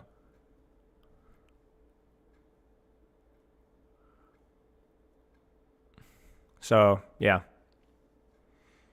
But again, I'm not saying that this is facts. Like, I know some of you guys will respect my opinions in hero design, which I appreciate. I respect and I put a lot of thought and work into that. But map design, I can point out I can rant about the glass, but I can't tell you always. Yeah, Jib got better, but it's still tough.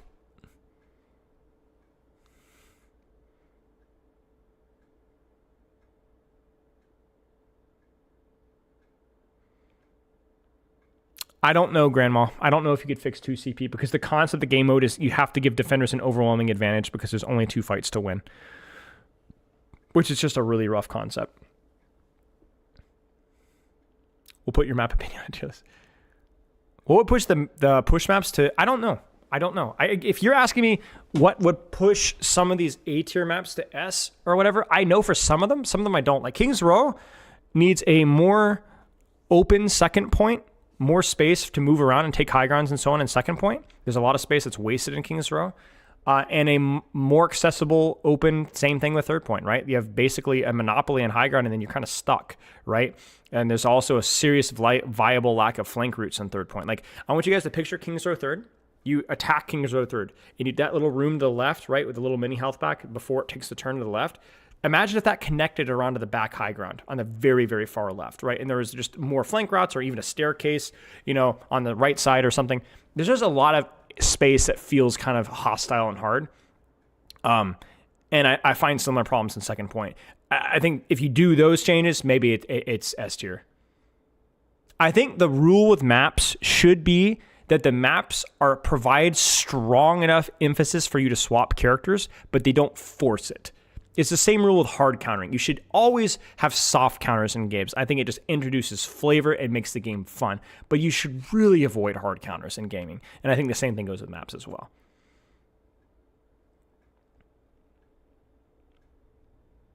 Bill, thanks for the... Listen, Volskaya Industries, I'm telling you, it's my opinion the best 2CP map. It's because... The reason why it's the best 2CP map is because of the number of viable flank options. The choke was a lot bigger than the other 2CP chokes. The flank to the left was accessible. The flank to the right was accessible. You could compensate for defender's advantage. And then you had main, which was pretty bad in the second point, but you had the elevator on the right, and then you could tuck around the left. You could even take the moving platform all the way on the left. So there was a lot of different ways of approaching it.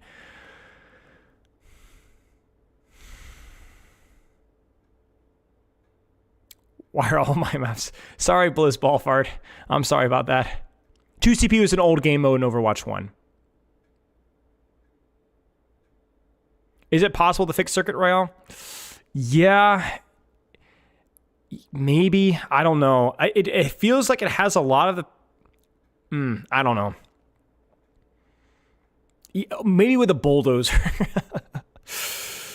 It's better, but it's still a bad map. Cheers, downtown.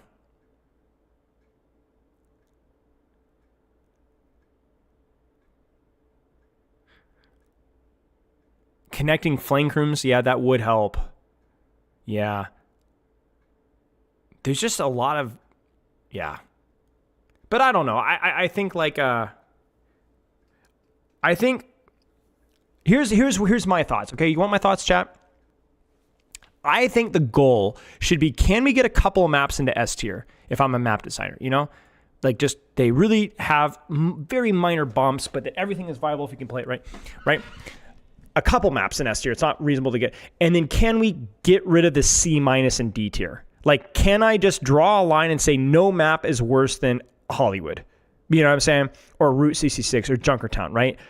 You know, just no D tier maps. I think if you try to avoid making C tier maps or B tier maps, you're going to make everything be very vanilla. I don't mind having a little sharp edge here and there, you know?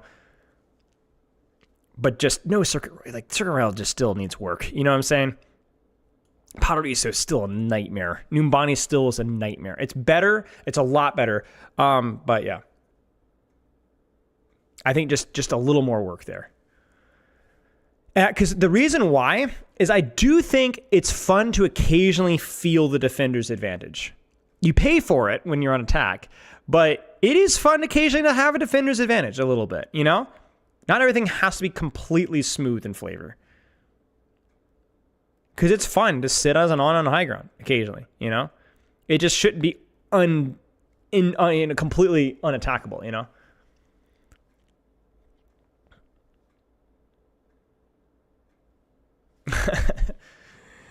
Yeah.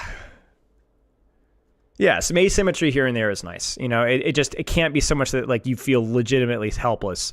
Like Power ISO first point attack is a great example of like, I think that initial high ground is fine, but it's the second high ground that's not fine because there isn't really a clear way of taking that second high ground. It feels awkward and uncomfortable, especially as a tank player. Everything about it feels bad. Nice, Mentos. Cheers, bro. Congrats on the high plat. Route 66 in C tier, yeah, it's just very, very wide open sometimes. So I don't know. Like Power ESO third point, I think it's not great fun necessarily, but at least it's like, yeah, you have a significant defender's advantage, but there's things that you can do. There's ways to get to the high ground. There's angles that you can take. The card isn't completely wide out in the open. Yeah. Runasapi, it's not here, but it's okay.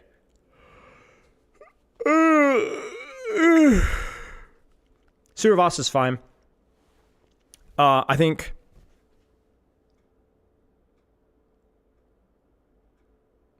some of the points may be a little too harsh. Some of the points may be a little too harsh. Which is what, but it's not terrible. I think the problem that people have with Flashpoint is that the nature of the game mode is such that slower characters have to rotate, which feels uncomfortable.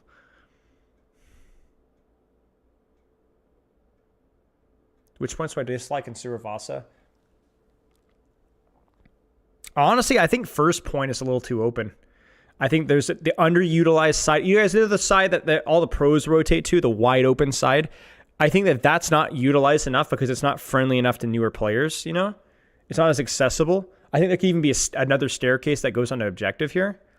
I think a lot of the objectives purposely feel naked, but some of the space around the objective feels inaccessible. Like there's one of the points in Suravasa, I don't remember which one, has like the high ground that's on coast side, you know? There's like but you can't get to it from point. You have to walk all the way off a point for like an hour and wrap around to the high ground. It's just like, why? You know, like, why? Why does it have to be that hard? You know?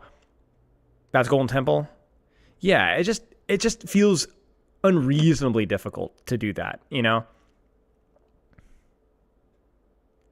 And yes, there's a couple of weird dead-end streets that feel like they should connect. I think it's frick, I can't even say left or right. It's the side with like the cliff off the edge that goes into the water, like a big cliff, just whoo, you know. That side, there's that one point where there's like the 2 points just don't connect at all. It's just they don't connect. You're like, why? Like why? I have to like go back to the middle and wrap around. I'm like, why? Like, why is there a dead end here? It's like a Marvel Rivals map. You know, so yeah, anyway. But obviously it's like a first attempt at Flashpoint, I think. The first early attempt, so I'm hoping for better. And overall, it's still much better than what we've seen with 2CP.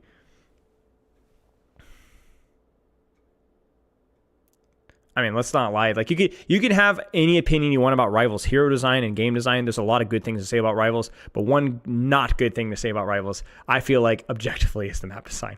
It is not good. Rivals map design is just horrible. Reworking New Junk, yeah, I wouldn't be surprised.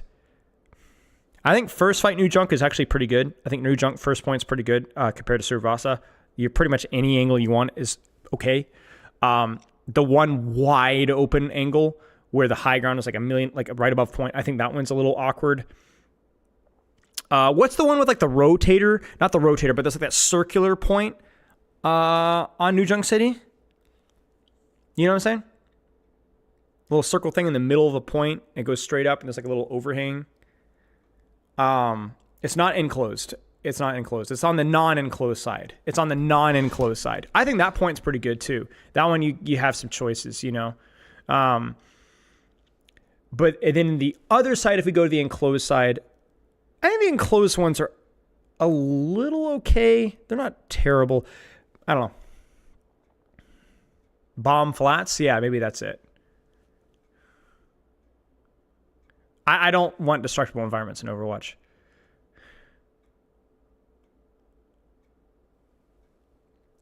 Circuit is D due to first, second, and third point. There is not a good section of Circuit at all. All of Circuit. You want us to bomb flats? Yeah. Yeah.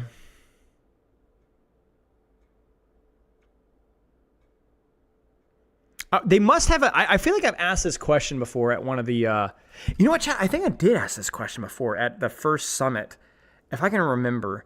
I asked them if they had a heat map for pathing and where fights break out. And I think they said yes. So that would be really interesting. Just basically look at your maps and don't just be like, look at the pain points, but also the underutilized areas. And go, okay, why does nobody ever take this area ever? Could we change that, you know?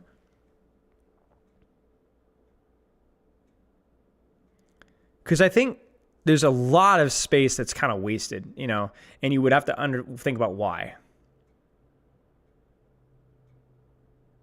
High ground point with the point underneath it feels insanely empty. That's related. Yeah, I agree with you. Yeah.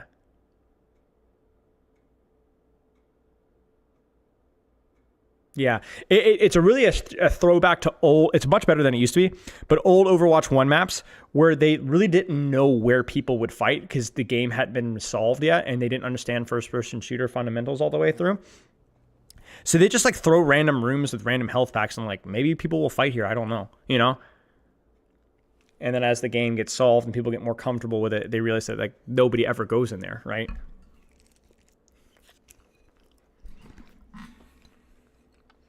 Yeah.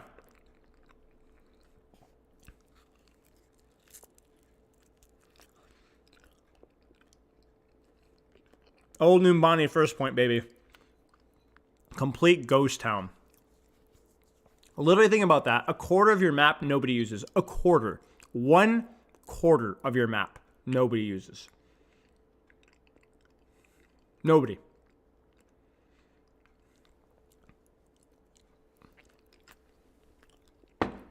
Weird, man. Why are these F tier? Golden Goat. Does anyone in chat want to enlighten Golden Goat about why Horizon and Paris are F tier?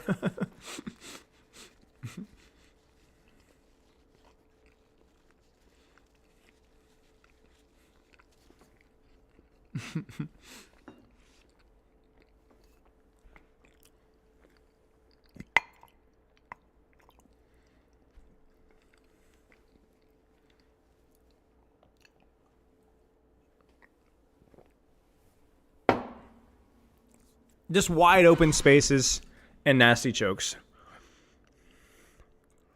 Yeah, I mean you can find old gameplay. I think Horizon was back for Classic.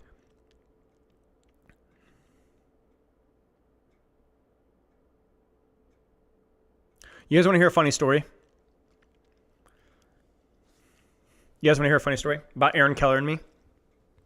All right, I love you too. So I had a nice long conversation with Aaron at the last summit. Very, very friendly guy. How he acts on camera is how he acts in person. Now, to be fair to him, he is working, he is on. But from what I've heard, even with people working with him, he's just a genuinely really nice guy. So he's just super friendly. He's chatting it up with me. And I don't remember what conversation we were having. And somehow we got on the topic of maps. And we were talking about Paris versus some of them, and he said, he goes, I legitimately at the time, I really didn't understand why people were much more positive about Anubis than they were about Paris. It's like, it's the same concept. You know, you walk through this really tight, nasty choke and you kind of take a flank, right? He's like, we couldn't really figure it out, like why people hated Paris so much. And so my friends, I had to be very careful to be, you know, socially acceptable here. I brought the receipts. I gave Aaron the 2-minute crash course on why, while Anubis had, I still hated Anubis, right? Why Anubis was significantly better than Paris. Now, can you guys guess why? Why is Anubis better than Paris? There's about 3 specific reasons why. 3 specific reasons why that come to my mind when I think about why Paris was hated more than Anubis. See if you guys hit some of them. There might be more, but I had 3 specific reasons why. I disagree. I don't think it's cooler. I think the visuals of Paris were the strongest point, but I mean, that's obviously, you know, subjective. So the first one is the Anubis flanks are technically more accessible, right? Because you have the verticality options when you go out the left side. Oh, I'm sorry to hear that, Blizz ball fart. You can go around left side and utilize verticality to wrap around behind.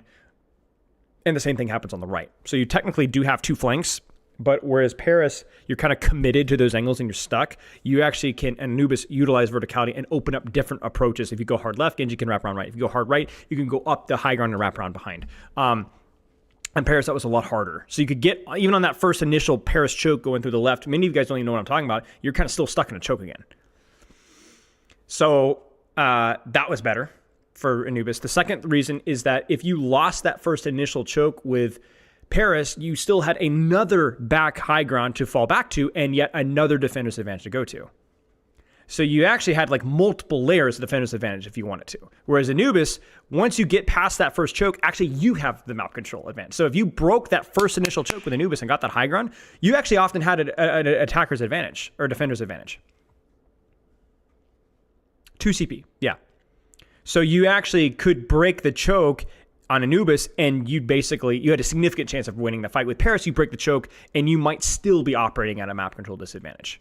So there was like, basically Paris' first point was massive in that regard. And the third one, which I don't think anybody has said, but maybe I missed, is, do you guys remember second point Paris? Do you remember the walk of shame?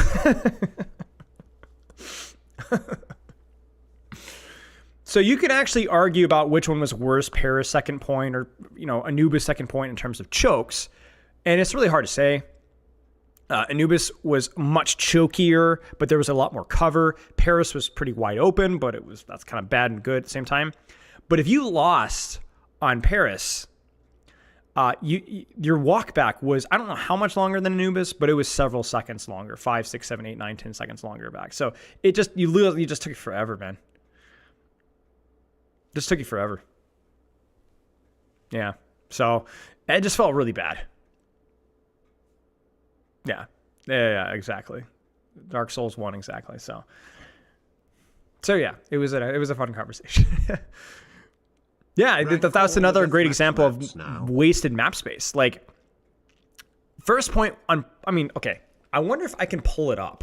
I bet does the deathmatch map have that section of the map that you can look at? Does anybody know? Because there's a huge chunk of Paris that was just never used. Like, literally, okay, I actually lied. Numbani has 25% of the map that wasn't used as much. I think Paris might be approaching like 40% of the map that isn't used. I'm not joking. Let me pull this up. And you guys will know it from Deathmatch.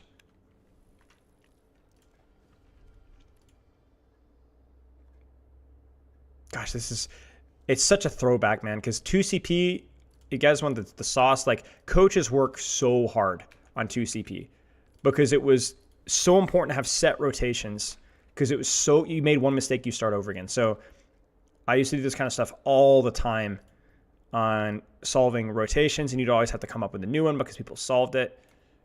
But yeah. Horizon's the absolute worst map that I've... Okay, so this is what I talked about, the walk of shame. So your spawn... are you kidding me? Come on, man. Okay, so that's your spawn. So...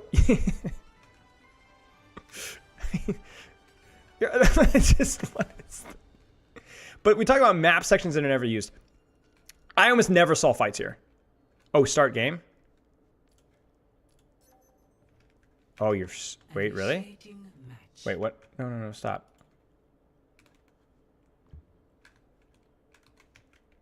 Okay. Okay, it doesn't work, whatever. It's fine. Nobody ever really used this section. You would use this to deepen your angle and wrap around behind, but you very rarely saw fights happen here. You almost never saw fights happen here. So if I literally everything that is on my screen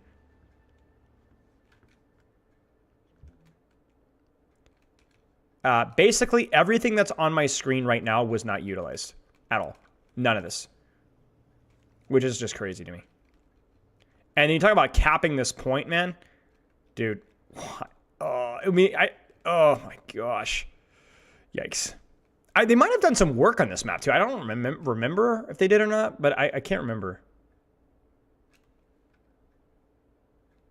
Skirmish has the full map.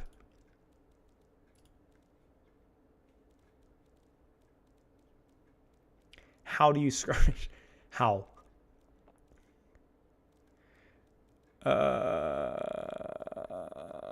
Oh. Man, skirmish is weird, man. That's another throwback.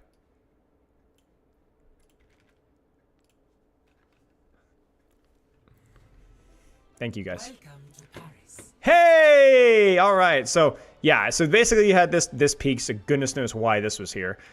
And you're like, oh, this is flaking up.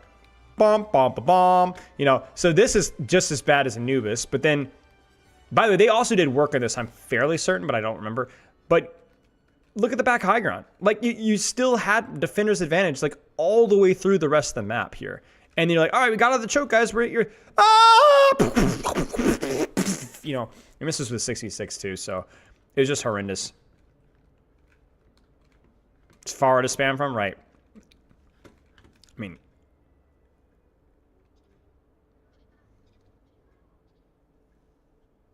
this is just insane. That's just crazy, man. Yeah, it's just insane. And then this area of the map was actually really cool. I really liked this area of the map in terms of like the angles you could take here in the flanks. I would have loved if they'd utilized like coast side more, like opened this up and had like a bridge that wrapped around behind. But it just, nobody ever used it, you know? Like you use it when you're attacking first point a little bit, but like there was just this whole section of the map that it just was added fluff to walk from.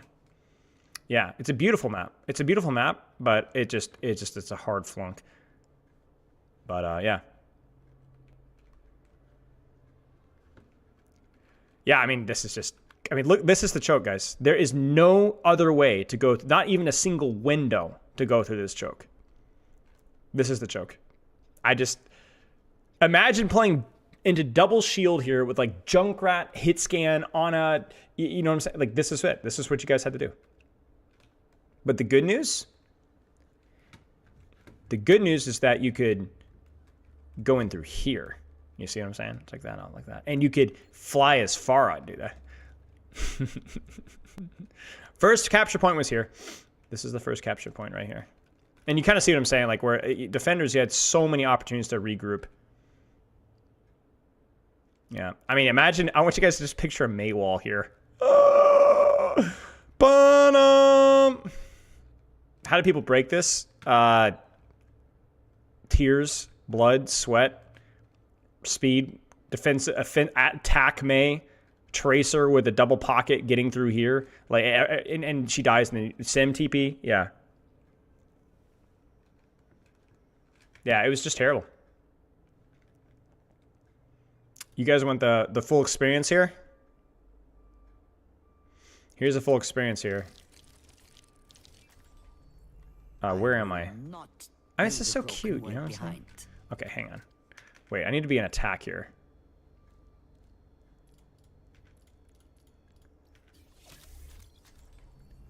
I will not leave a broken world behind.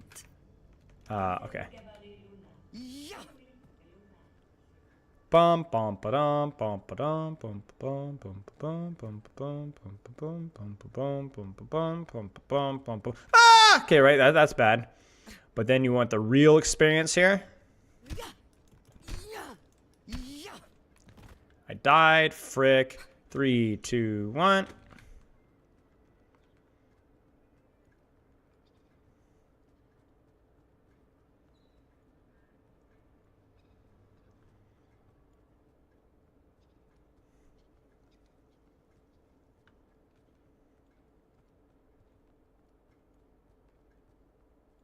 It's like 22 seconds just to contribute.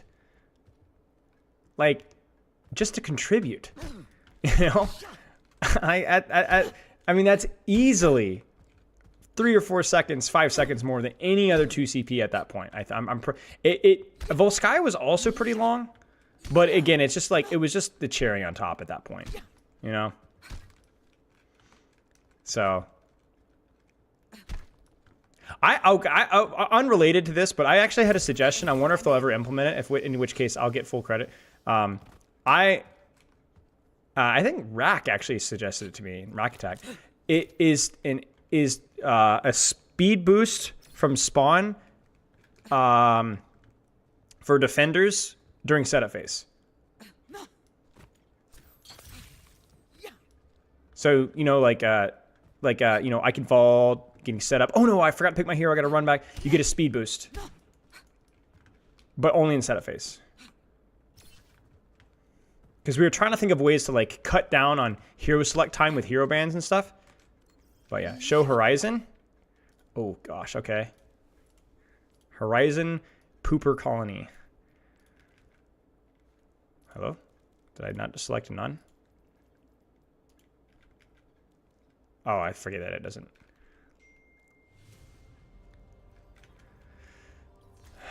Yeah. This one is... I hated the aesthetic of this one so much. Like, it does its job, but I just never liked this map.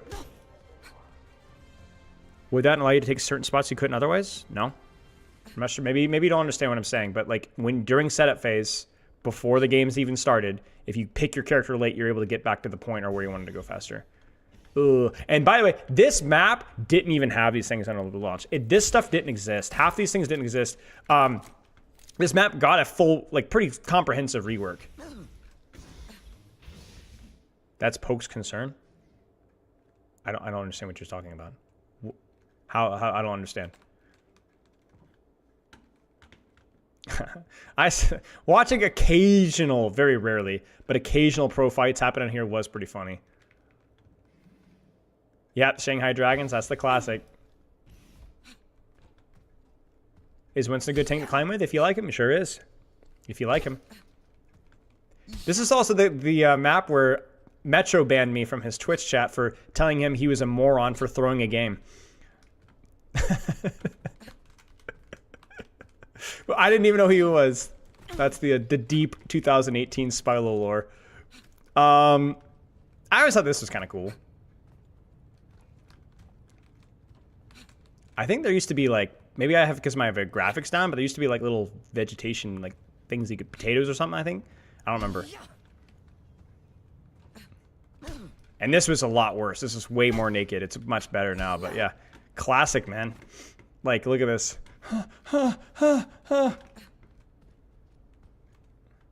Yeah.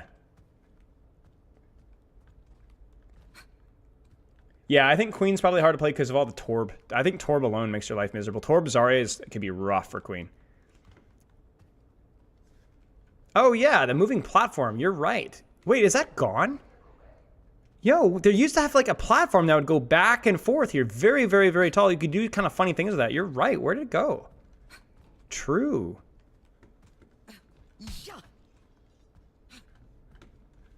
Yeah, where the frick is Earth? Oh, yeah.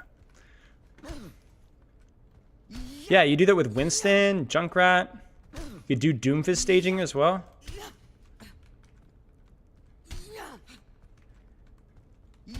I think this is the first map that I coached a Tracer on. Wait. I think my coaching was probably trash. Hang on.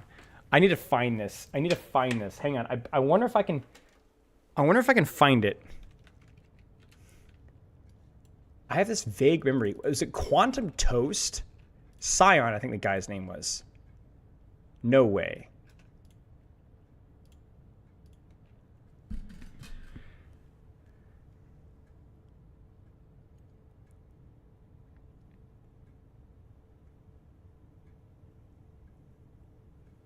Or maybe not.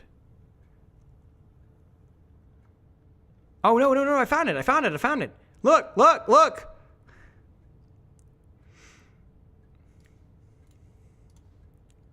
This is gonna be so bad. Oh my gosh. 6 years ago. Your name sounds familiar. I might have played up against you. Do any of these guys look familiar? No, this isn't Cyan. This is another session. Maybe, are you an EU or an A? Okay, so I coached another player in this. Frick, dude. What a throwback.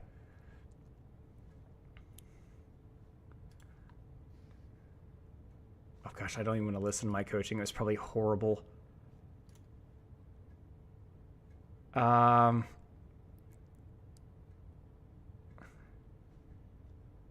wait.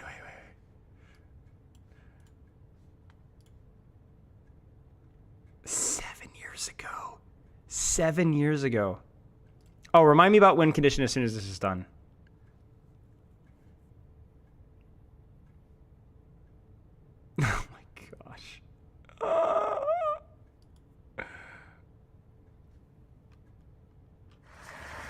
I think this is full Skya. Hi guys. Fun fact, I almost like broke my neck there. I legitimately slipped. Afternoon jog. Staying fit is not easy all the time. Today we have a little special treat. The gold Junkrat. He can't climb the platinum, he doesn't know why. He gets all the gold medals, yet he can't seem to get out of the gutter. We're here to help him. Bro, I'm bigger now than I was then. What are you guys talking about, you frickers? Watch I'm literally stronger now than I was then. In then. this video, whether you're Junkrat main or not, will help you climb from gold as well.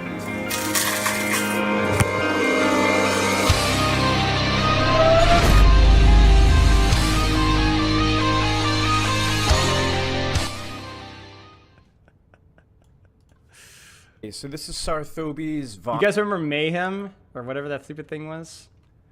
Holy crap. Is there anything worth looking at here? Oh, dude, I was proud of this one. This is a big old montage back in the day. Thanks, Kay. Oh, yeah, the buff heart tech ones are still fun.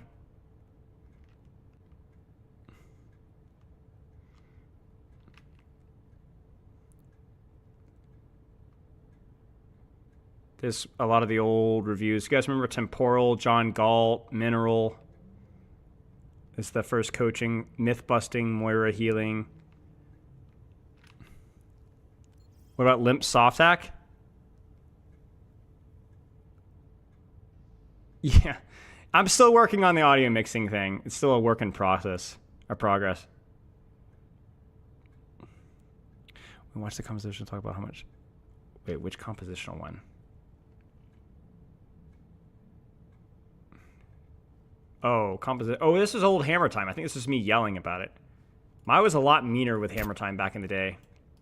I roasted freaking everybody. Genji Tracer, Junkrat opportunities more. I stopped doing it because I realized people would get my videos and get their feelings hurt. And I was like, yeah, it's kind of mean of me to do that. So I generally am a lot nicer now and/or avoid reviewing people. Yeah, exactly, K-Tabs. All right, if we're gonna watch one whole old video, chat, which one would we do? Which one looks good?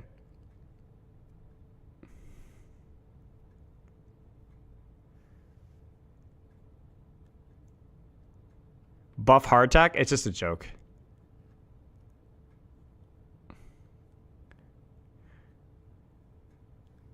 Okay. A few flag football plays? Yeah, the roasting was part of the fun. 3 rules. All right.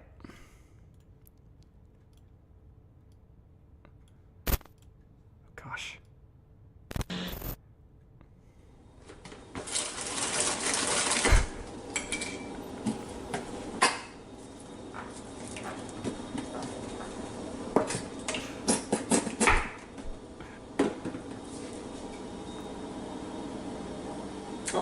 Hello.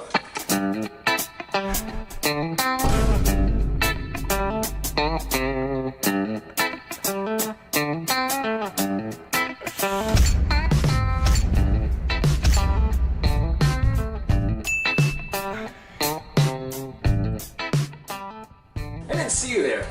I was busy exercising my culinary expertise in that final frontier for all that is masculine. The kitchen. I assume you're here for my 3 steps to climb from gold to platinum. Many of you may have seen my 3 steps to climb from silver to gold. We laughed together, we cried together, but ultimately we got to gold. And I hope that you're watching this video after you reach that step too. Normally, preparing such a intensive, long list of things that go from gold to platinum would take hours, even days. However, I was prepared and worked on creating one a little bit early. Step number 1. Climb from gold to platinum. Limit your hero pool.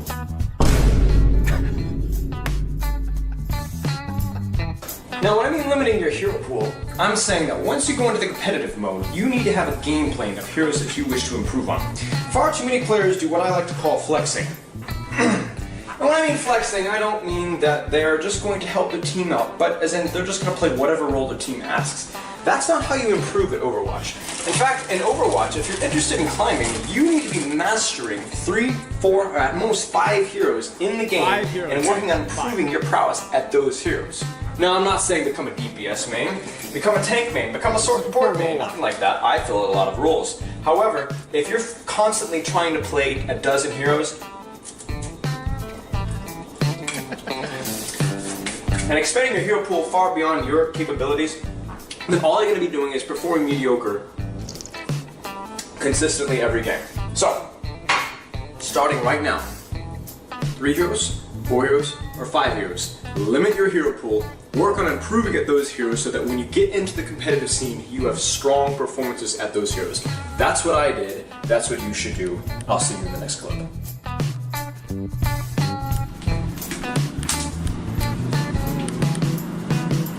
Oh, hello. I didn't see you there. I was busy cogitating on my porcelain latrine. Bessie and I have had many a great idea. I suppose you're here for my second step on climbing from gold to platinum, and I'm here to deliver. Step number 2, don't waste time. I have nothing to say, okay? When I say don't waste time, you need to remember that time is money, my friend, especially when you're spending it into improve. If you're loading up Overwatch and spending hours upon hours in quick play and stupid custom games, then you're not going to be improving at a fast rate. If you want to improve your aim, play deathmatch. If you want to get better at competitive mode, play competitive mode. Quick play builds a lot of bad habits and is time not well spent. So once more, if you're looking to improve and looking to rank up to platinum, stop wasting time in quick play. When I climbed up to platinum, it was because I sat down and said, I'm going to comp and comp and comp again until my skill in quick play no longer matters. It's my skill in competitive mode. And it got to the point where I really didn't care about quick play anymore. I could just do the same thing with better team compositions, with better communication in comp, and my skill will show it. So team, once more time, repeat with me. Don't waste time.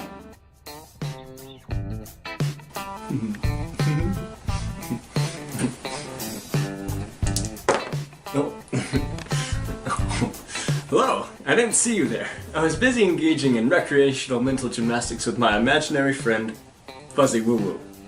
I assume you're here for step number 3 of my 3 steps to climb from gold to platinum, and I'm here to help. Now, my suggestion, ladies and gentlemen, is to remember, no more anxiety.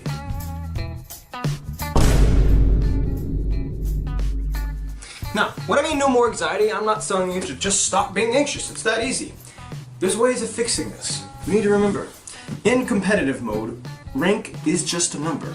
If you're looking to improve, wins and losses don't matter. Ultimately, you're worried about your personal improvement. You're not worried about throwers. You're not worried about leavers. You're not worried about the performance of your team, whether they follow your instructions or whether they're throwing, leaving, or doing anything else. The only thing that matters, the only thing that you're in control of, is your performance. Remember, although Overwatch is a team game, the sheer number of games that you will play in the Overwatch competitive scene means that your performance will carry you to platinum if it's worthy of platinum.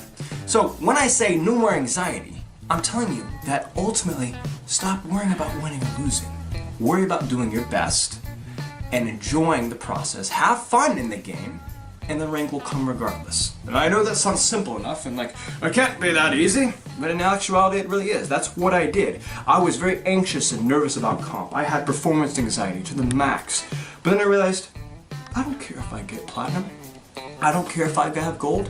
I just want to be better at the game, and I'm just gonna keep playing it and having fun until that happens. If my teammates are toxic, I'll leave my hair goes out. If my teammates are toxic in team chat, I'll leave team chat. I don't give a crap.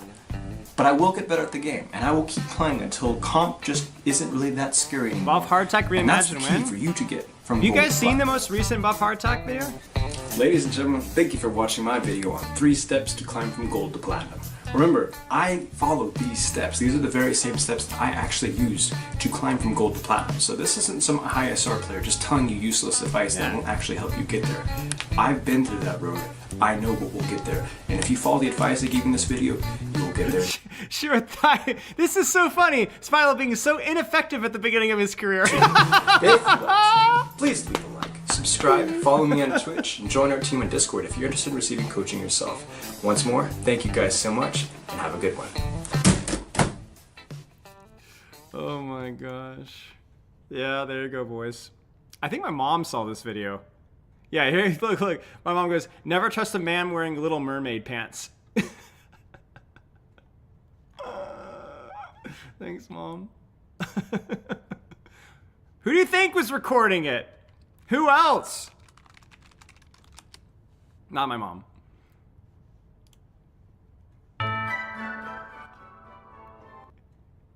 Who only real ones remember this one?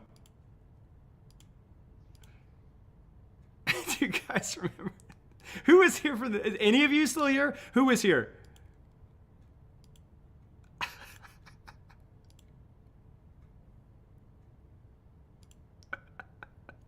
We did a Jeff Kaplan Christmas special. It didn't say a word for 2 hours. It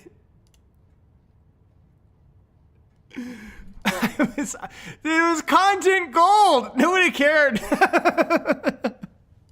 We made a gingerbread house.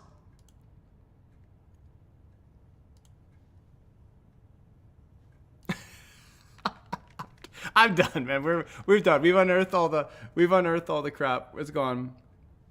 Yeah. Anyway, boy, that was a. Who asked to see Paris again? Who offered? This is your fault. Do I still have the glasses?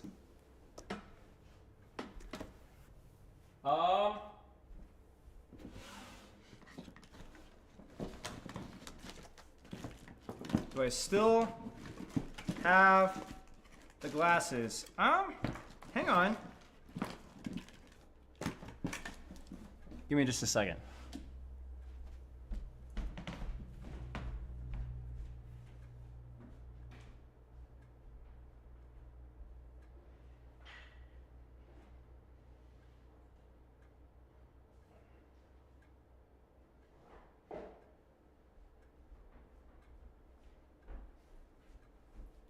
Maybe. Hang on.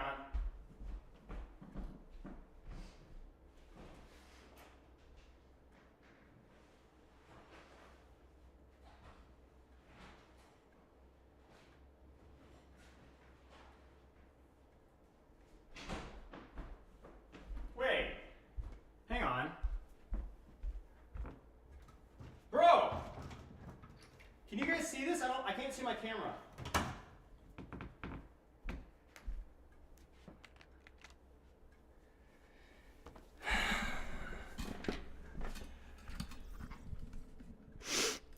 Hello, I didn't see you there.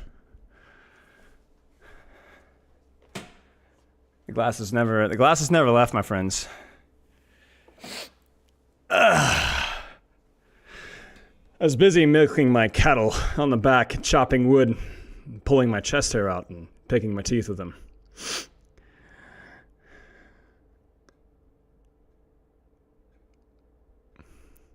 Do I still have the Little Mermaid pants? I don't think so. I think those were Pepper's. What about the pants? I mean, come on, this is like pretty close.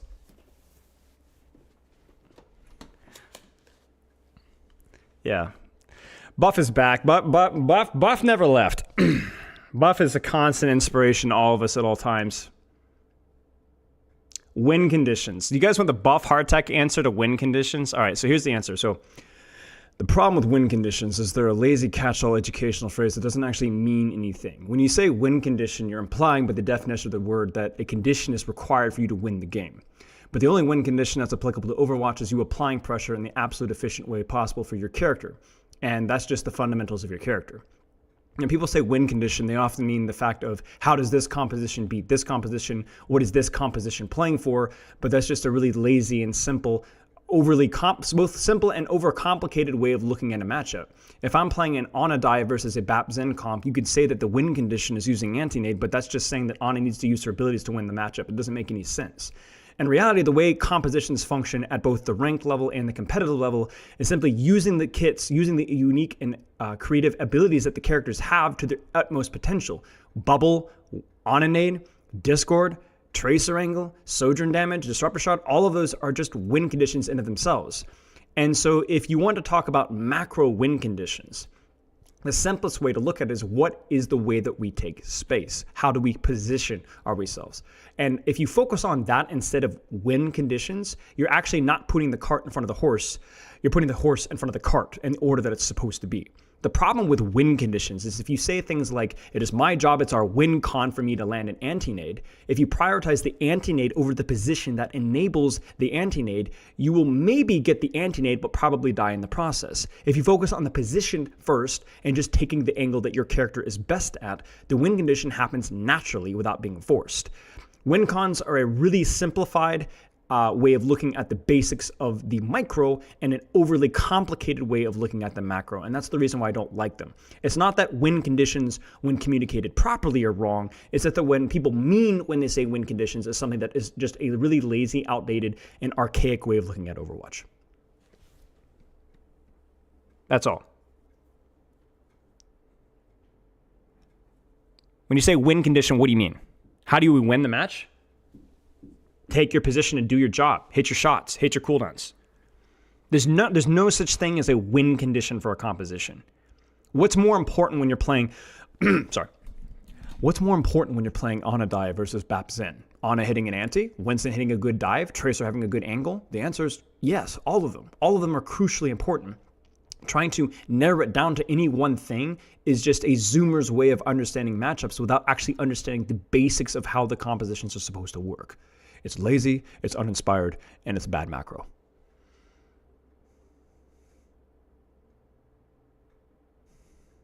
Yes, but how do you set up a nanoblade?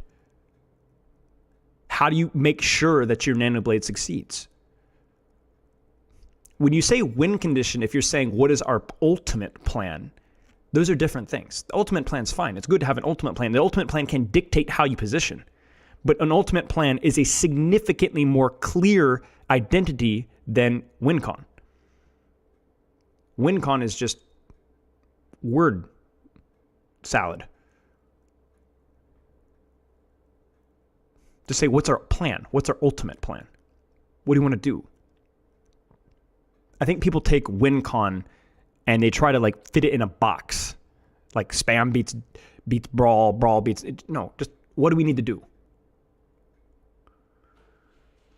Again, it's more semantics than anything else. But the reason why I'm against the idea of WinCon is I'm against the original idea of a WinCon. If you guys want to take the term and make your own version of WinCon, that's just an ultimate plan, and you like the terms WinCon better, you have my full support.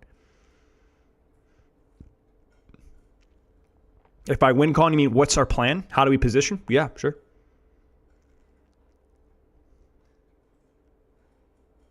Yeah, just basic fight planning. How do we position? What ultimates are we going to use? He looks like a carrot. Okay, YouTube chat. I'm trying to take myself seriously.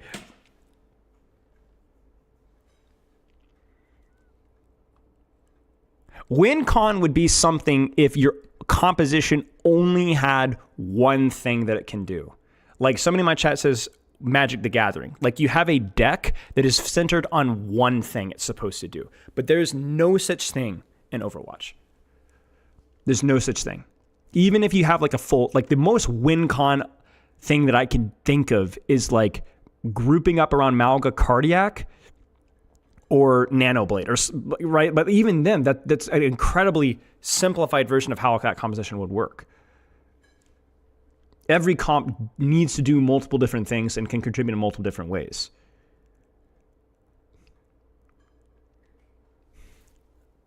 A WinCon would be basically if we don't land an ant. Like there are situations where a WinCon could maybe work. Like let's say you were in an here's an example. Okay, 0 volts versus 5 volts. You have to win. Okay, how do you win? If you have an anti-nade going for a flank on an anti-nading backline and one-shotting the backline before they can respond, could be your only WinCon. It might be that you don't have any heroes that have that level of burst, and that's the only thing that you can do. But that's like that. But that's such an unbelievably niche circumstance. You get what I'm saying? Because in any other circumstance, landing an anti-nade isn't your only WinCon. There's a lot of things you can do to win. So just do your job. Right. You could take, like, if you played around Old Somber where you farm EMP off of the health packs, sure.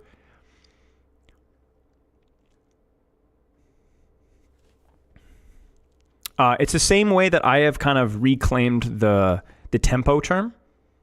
Old school tempo was very much about how fast or slow a composition wants to play, which was nonsense.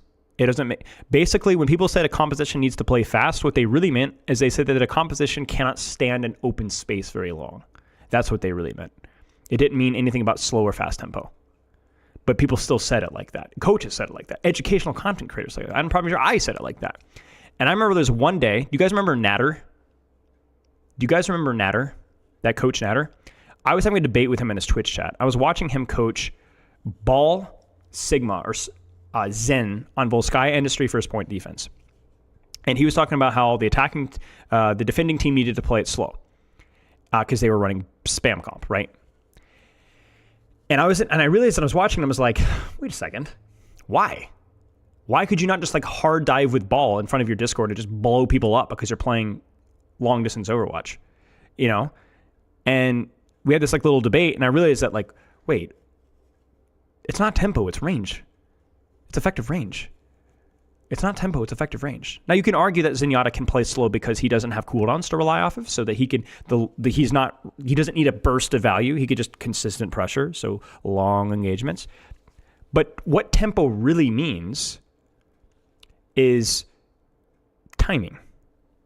Tempo means that compositions that are powerful off of windows of opportunity, like a bubble, nade, whereas compositions that are not tempo-oriented are compositions that have consistent value output. Every character has some output of spikes. Even Zenyatta technically has a spike around his alternate fire, right? But some compositions are much more reliant off of a specific couple of cooldowns than others. And so they have to play to the timing of those cooldowns. Sigma technically has tempo, but he's generally pretty consistent with his pressure output. So tempo is the timing of your cooldowns. And tempo in music is the same thing. It's this. And you just need to match that timing. And so there are no strengths or weaknesses of playing slow or fast. Fast is always good if you're playing a Winston. If you mean everybody playing around the Winston cooldowns, you could take your time in setting up with Winston. There's no reason to rush it. But everyone needs to be doing something when the Winston bubbles. Everyone needs to be doing something with the Junker Queen shots. Everyone needs to be doing something when the Mauga cardiacs, right? But to call Winston a fast tank is very, very misleading. Because Winston doesn't have to use bubble immediately. Winston can even create space in the setup phase before he even uses bubble. So the concept of playing fast and slow is really misleading and really bad and very toxic, and it leads to a lot of misunderstanding of how Overwatch works.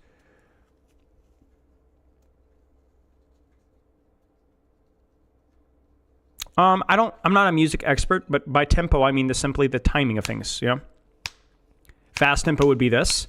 That's a character like a Juno or a Sigma who does have cooldown cycles but has them up frequently. And a character like Winston would be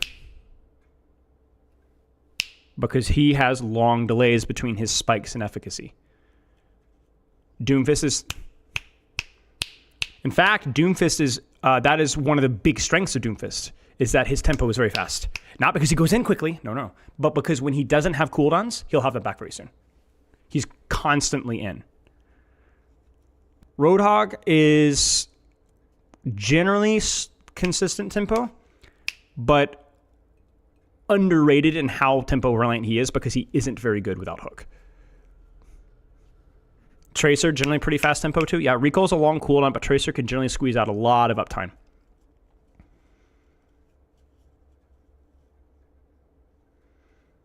Ana is very tempo-oriented. Zenyatta is not tempo-oriented. Kiriko is sneakily very tempo-oriented all around her Suzu and her angle. Ramatra is also tempo-oriented. Yep. Playing around that Nemesis form. Very, very long cooldown with Shield and Vortex too. Sojourn is not very tempo-oriented. Sojourn is much more consistent. Venture is middling. Tends to get their cooldowns pretty fast.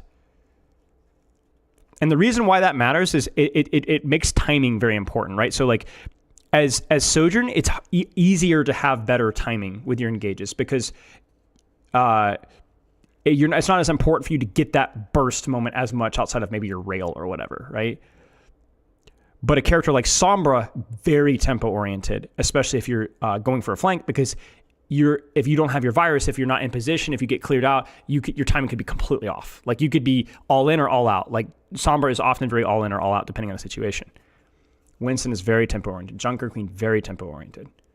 Ryan is very consistent, yes. Ryan is generally very low cooldowns and more higher uptime. I don't know, Taco Cat. We started a little bit ago, but we might go a little bit longer. Yes, so we're looking at cycles of character in terms of the tempo. Yes, exactly. Because you can't define characters as being fast or slow beyond that. There are many times when Sigma takes a long time to set up, or Sigma needs to rush the process, or when Winston takes multiple cycles of pressure.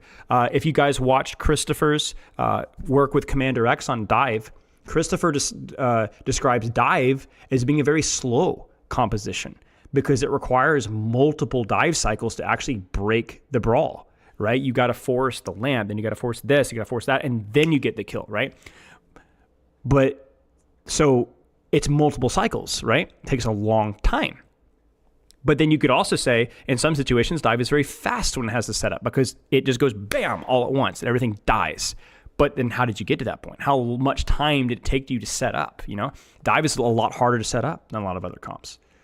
So it's just not a good terminology, and it doesn't really help you to understand how to play the comp better. The most important thing is to play the timing together.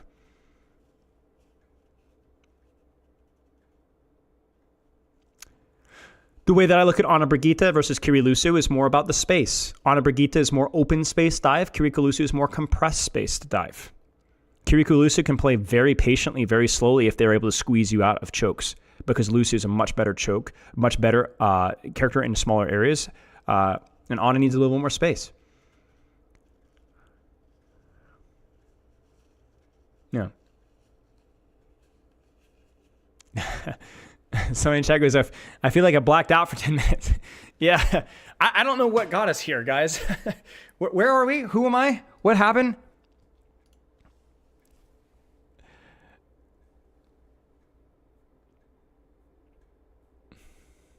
Oh, chat, I did 105 pounds on pull-ups today. It's a personal record for me.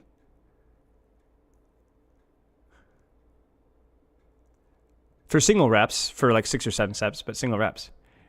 Reaper feels very middle of the road in terms of the definition tempo. I agree. I think he gets his cooldowns back relatively quickly. Thank you. Buff hard tax WinCon. I don't know. I'd have to ask him. Yeah.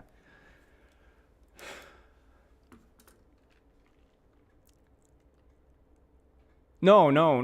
Like weighted pull-ups, like belt. Here, hang on. I can't play the video because my wife got put music on it. Here. And I might get DMCA'd. She's been running my Instagram, which has been funny.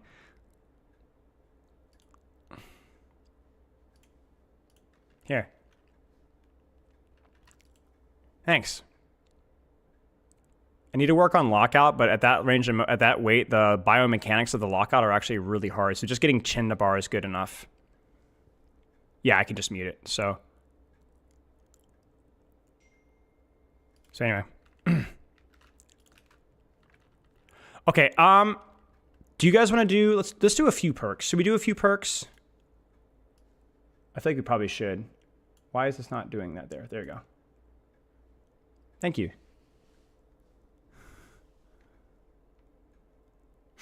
Let's do a few perks. Where were we at?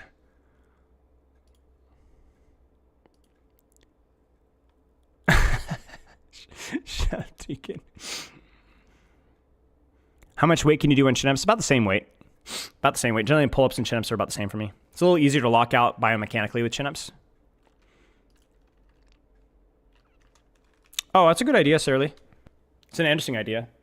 I would have to think about it more.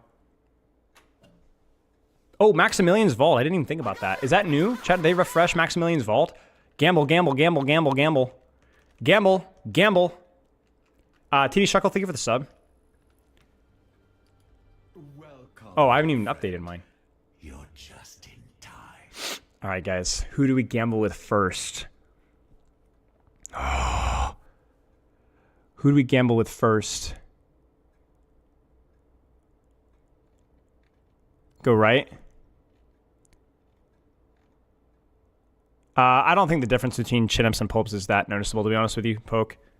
I think they're about the same for me. More bicep focused, more mid-back focused, depending on which one you're doing. I've kept this one reserved. Strawberry? Frick you, Maximilian. Worthless piece of junk. Whoa! Suits you. I don't know. That's fine. You guys didn't miss much. It's just freaking Echo skin. A lucky find, indeed. Shut the frick up, Maxi. I don't know why I do this. I'm not going to look at any of these. I'm not going to buy it. I don't know. What am I doing with all my money, guys? I haven't spent a single thing since Overwatch 2's launched. Immaculate taste, my friend. Do they prioritize which heroes you play? They must, right? They must. They know. They know. Yeah. I don't care, bro. I don't care about these skins.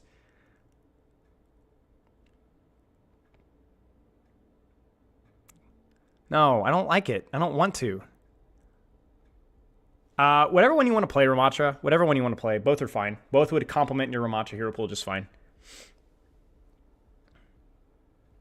Maybe the Honest skin, but I don't know. Let's just look like a freaking Power Ranger. No, as in I get the battle pass, but I don't... I just save up my points, but I don't know what I spend them on, so...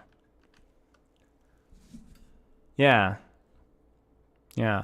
How many more perks do I have here? Luki Goo. Wait, is that it?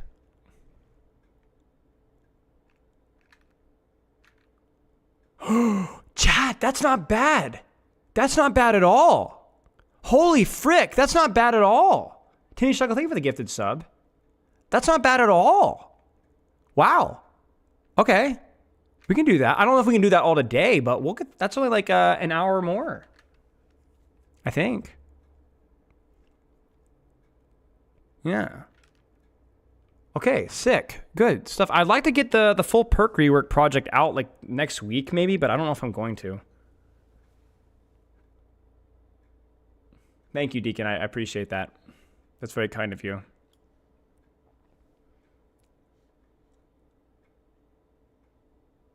Did Sigmund get better from his perks? Yeah, I think so. I don't know if he's like crazy strong, but it's more flexible. You see that Miku Fans Club first game in Stage 1 against Falcon? Oh, I didn't. Dude, I will say this. Is it Hatsune Miku or Hatsune? Dude, freaking... I said something... Yeah, I don't want to talk about it. All right, cheers, Owen Canator. Let's do a few more. Let's do a few more here. No, I'm not going down that rabbit hole anymore. I'm not doing it. All I'm going to say... Yeah, I'm not going to say it. I'm not going to say it. I'm not going to say it. People really not proving me right here. You get what I'm saying? People really proving me right. You get what I'm saying? You get what I'm saying? People really they're not really doing themselves any favors. You get what I'm saying? Okay?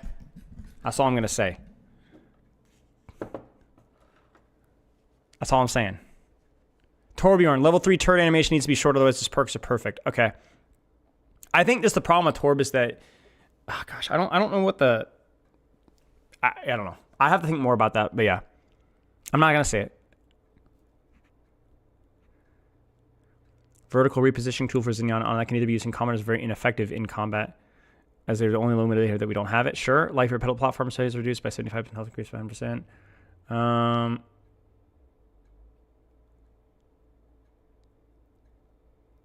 That's a weird one. He's Swedish.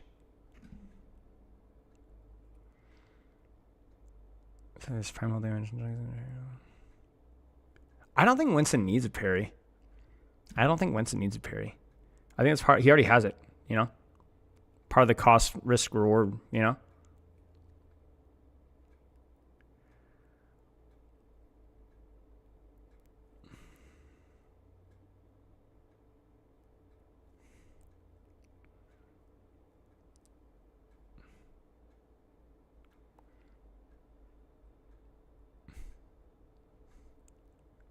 I'm not clicking that clip.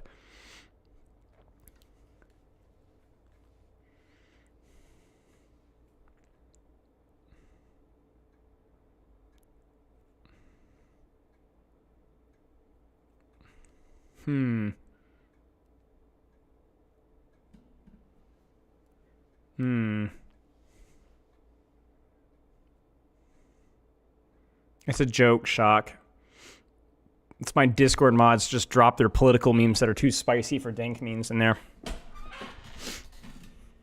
Got a bunch of political activists on the Discord mod chain.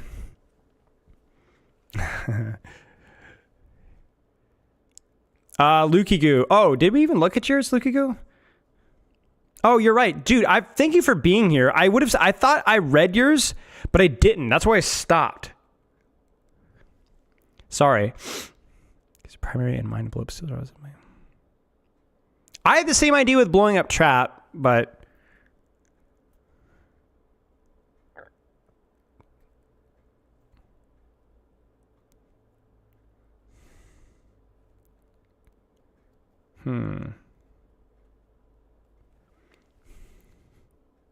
dude, I like this. This is cool. I need to get my notepad up. Let me get my notepad up. Notepad! No, that's the wrong one.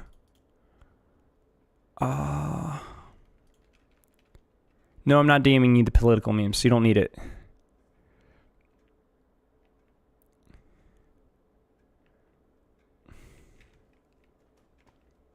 Graham, I hear you. Frick, where the frick is Junkrat? Where the frick is Junkrat? Where the frick is Junkrat? Where is he? I don't want to control F. Please, please don't make me gamble. Keep gambling, guys. Keep gambling, keep gambling, keep gambling. Is he not here? Oh.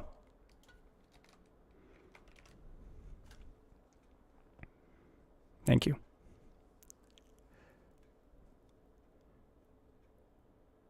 That is something else. I don't know if we're going there, Lukigo. But I like your peg leg idea. Amari's looking at Grimbjorn, I think. Okay, let's zoom in a little sauced up here.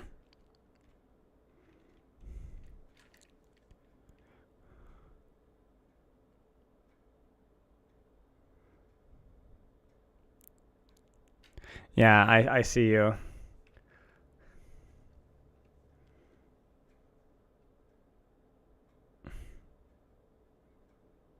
I don't like when people give Genji other cooldowns.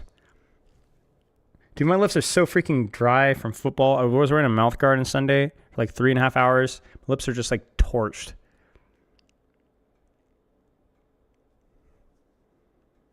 I don't want to do a full rework here.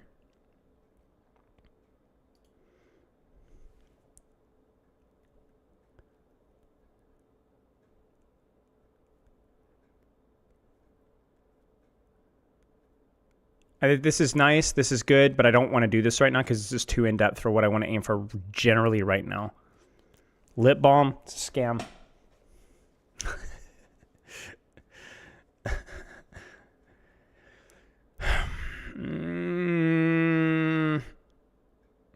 I know this is not the best stream content, I don't care. You guys will hang tight with me, right?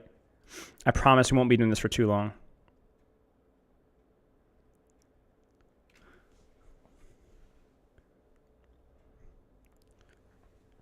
Yeah, keep your monitors on. Dude, I have to pee so bad. We gotta do like another few more here. Then I gotta take a pause. I drink too much tea.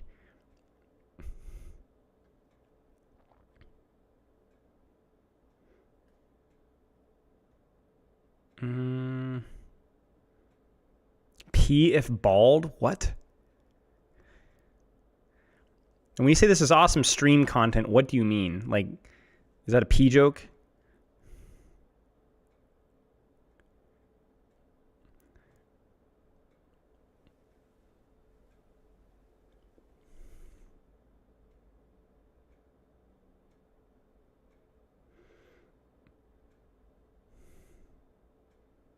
You know, it would be kind of interesting if you could blow up pylon for something.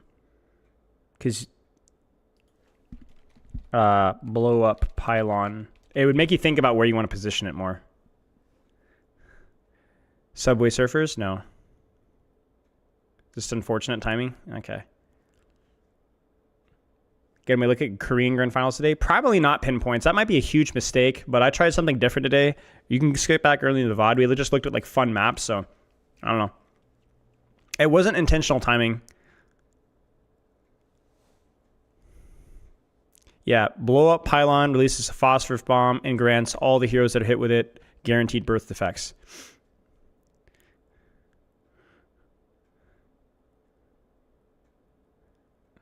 Lung cancer within 5 years.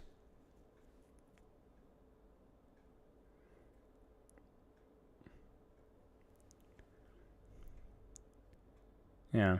It's you know, it's punishing, but it is what it is. Now, this is an interesting one. While your torpedoes are locked on, your allies actually get a small buff. I don't know. I mean, probably bad. Probably not something you'd want to abuse, but it's interesting. It's like you would like hold the torpedo, just like to hold the buff, you know?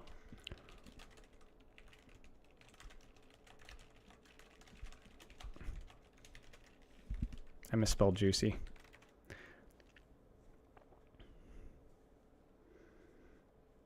I'm not going to elaborate on that one, Deacon.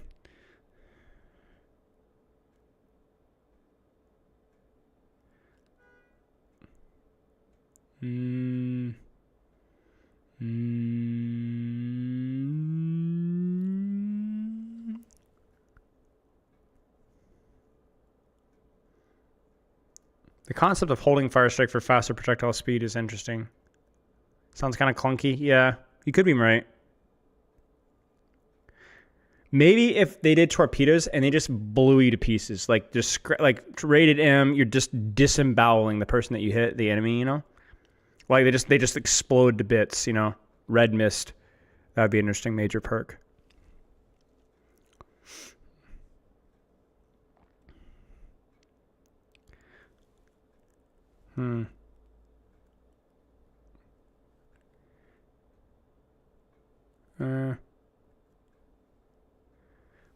Yeah, exactly. Yeah, if you just like you lost a limb, if a perk I say a torpedo hit you, and so like eventually like you lose all your arms and your legs, and then you're dead.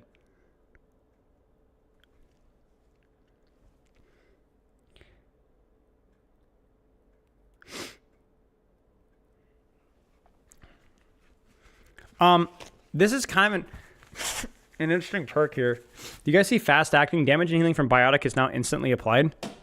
It's kind of interesting because if you think about it, the DOT is a small thing here. It's worth pointing out.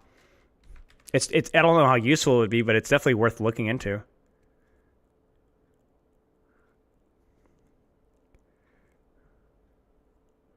It's an interesting idea, Gluttony, but I don't like things that cheat the game, you know? We already have enough of that in this game, I think.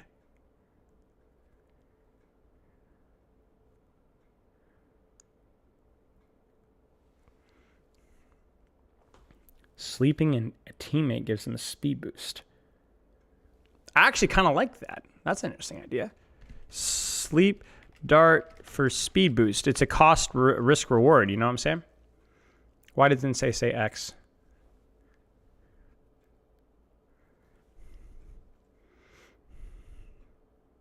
Caffeine dart.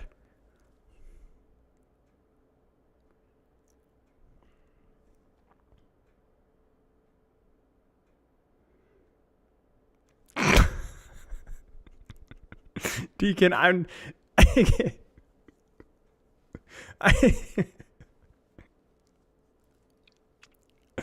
not happy. Age Rock, I like that idea a lot. Yeah, I have something similar written down. Frick, my scroll wheel on my freaking mouse.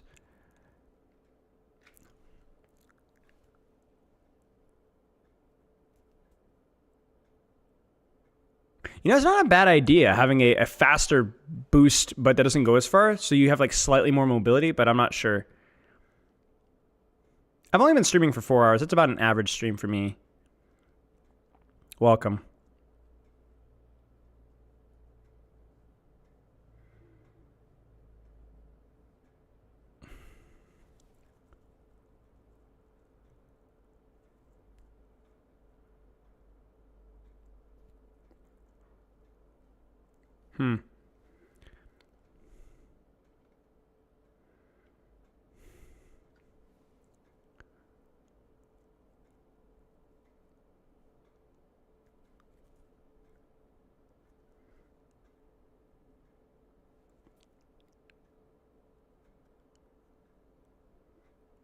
Hmm. Yeah, this is interesting. Frick, I gave up. I'm not gambling. Ha, fricky, fricky, fricky. I'm just gonna do Torb at the bottom. Torb. More DPS, squishier turret. And I'll copy my mate's post here so I can study up. Ah! Copy link. No. No, I didn't pee already. We're gambling. I'm just gambling with my kidneys. Genji wall climb faster. Interesting.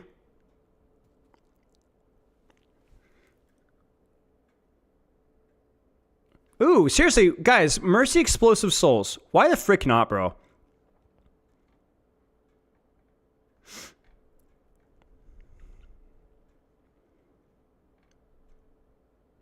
Where's Mercy? Are you fricking me? Dude, it's lying to me. Freaking Notepad, garbage tier, useless piece of Microsoft malware.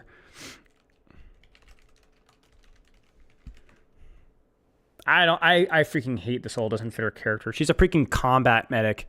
She doesn't get a frick.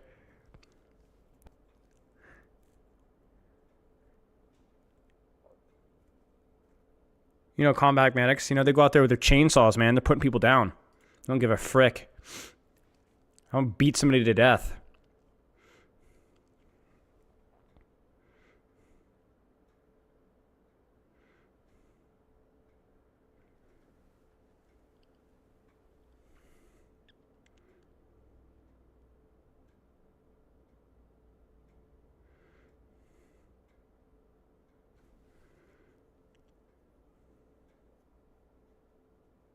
Yeah, I mean, these are all interesting ideas. Well, these are, I think we have similar ideas, but yeah.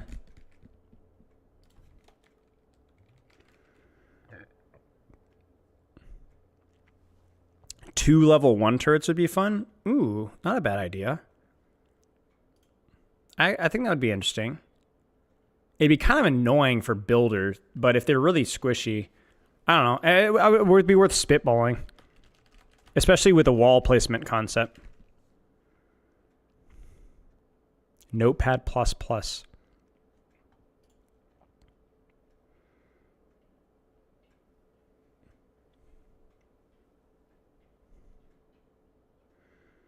You would die if there's 2 level 1 turrets. Well, in theory, it'd be the same amount of DPS output in theory. It just, you can control more space with it.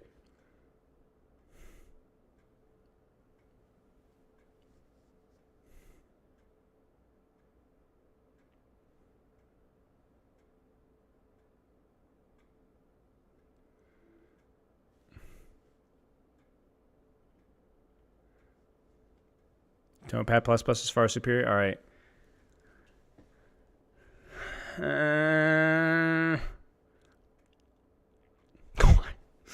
Why do I see his face everywhere I go?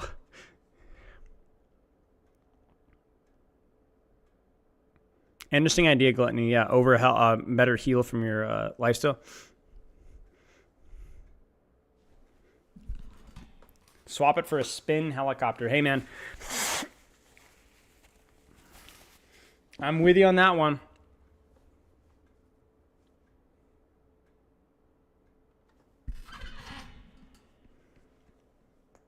Use VI over Pico. No, I don't know what those words mean.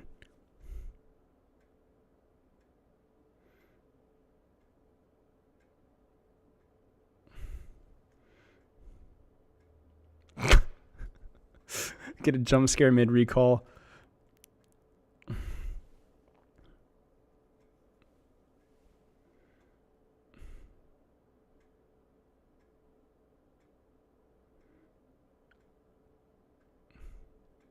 Chat, I'm gonna do, how many more are we gonna do? 5? And then go Tinkletown?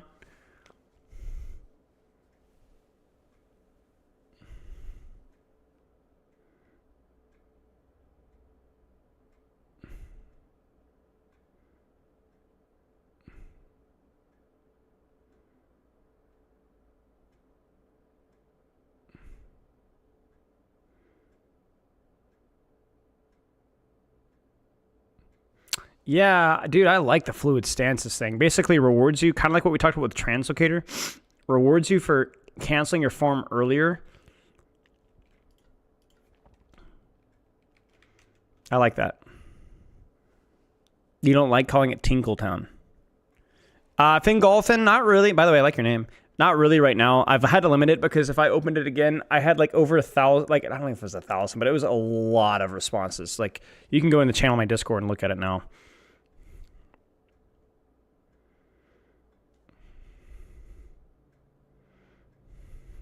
I do not want to give Mercy Mains the capability of grabbing me. Yeah, sure. I do think the Strike perk is probably too strong. Buddy Row. Oh no. Stefano. There's 2 Stefanos in my chat now.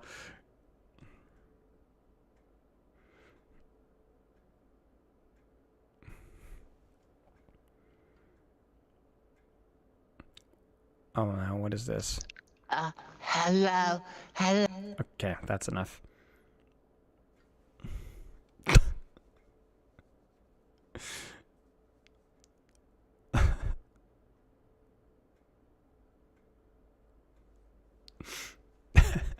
Buddy Wade.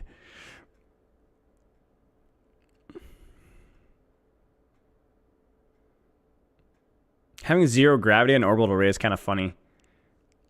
That would be so freaking confusing, but imagine that would be pretty fun. Buddy Dave. Dave. Stefano, were you here for baby Dave? Oh yeah, you were. You were.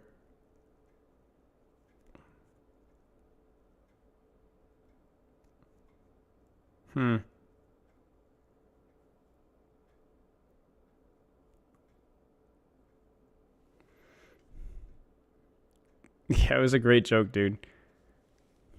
Kill anything.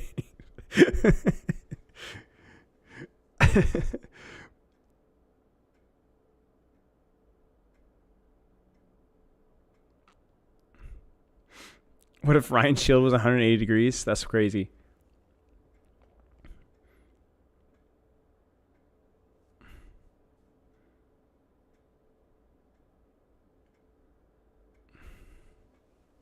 All right, 4 more. I said I lied. These are fast. Okay. John Prostate. Oh my gosh. Why are all these memes? Brig, shield bash in any direction. I don't hate it. I think maybe... Yes, you can find Brig. You're lying to me. Watch, Brigitte, look at me, look at me. You're a liar! You're a liar! It says it! Are you serious? You have to choose a direction? That is the corniest thing I've ever seen. That is so stupid. Why is that a thing in Notepad? Why?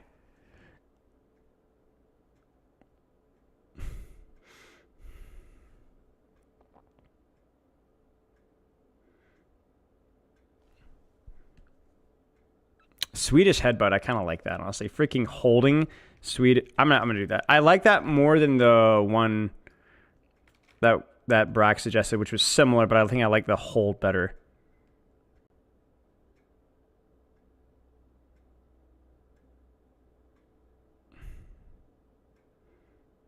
Shut the frick up, chicken.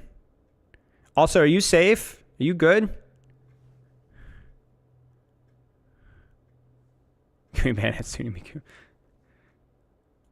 Let's just timeout orb for an hour.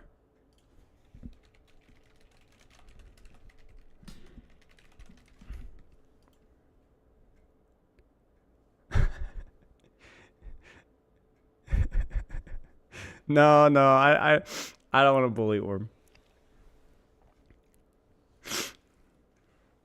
Dude, my freaking allergies, man. Freaking fricker.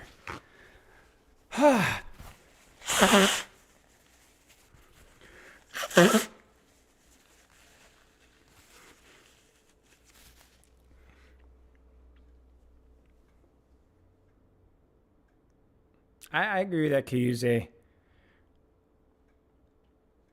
Okay. 6:02. How many more do we got? Oh, chat, we gotta finish it. We gotta finish it. Oh, yes, we're so close. Wow, wow, wow. Okay, let's do this, yo. We do this. Holy frick. We're almost there. I don't care if my kidneys explode anymore. Shut the frick up, Deacon.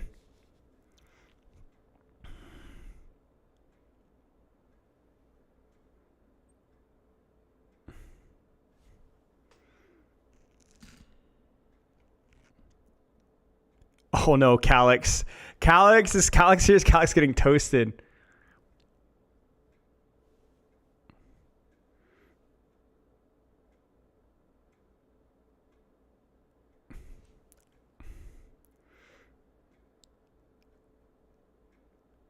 Freaking Calyx. No, Calyx. No, Calyx. No, Calyx. I don't like your wallbang idea either. I don't even like the faster scope shot thing either as much. No, Calyx. Speedrunning kidney stones? Yes.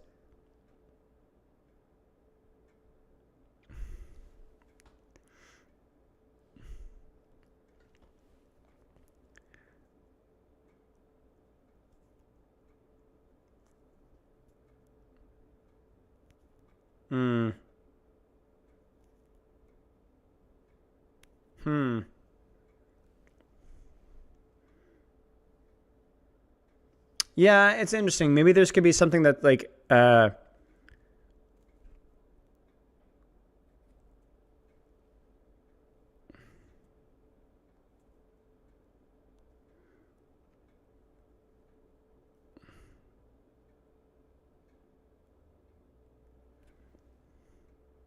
don't know. By the way, you guys want the sauce? You know the guy that sent the meme about the publicly declare your 6v6 support? This is him. He's always saying random crap in YouTube chat. Cracks me up, dude. Freaking cracks me up. He says the most random stuff in YouTube chat. Wait, he just sent me a message. Hang on, I gotta see this. What did he say? Dude, he says, I don't have any... look at this conversation. Look at this guy. I'm leaking DMs. I don't give a frick. Look at this. Public announce your support for 6v6. And this is it. This is what I got. This is what I have to deal with, bro. These freaking, are you kidding me? Oh my gosh. Wasting like minutes of my day.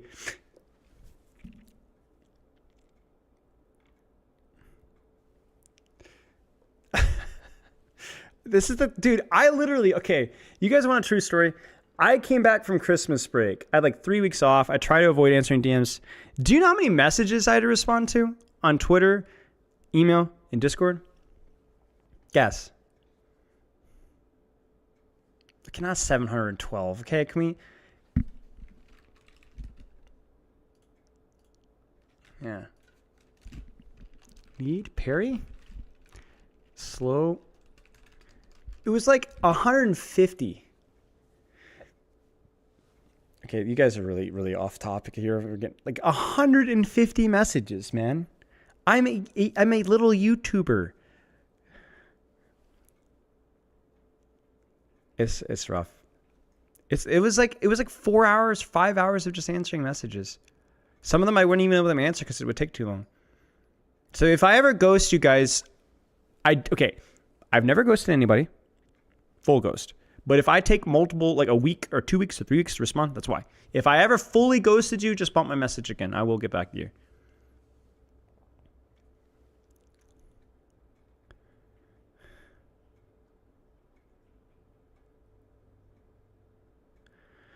I'm wondering if healing allies would be interesting. Yeah.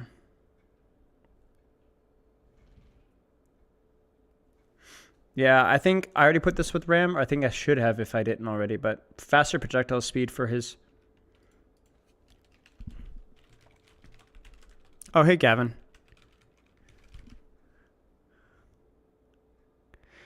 Yeah, Pepper's offered to take over, but I don't know if he could.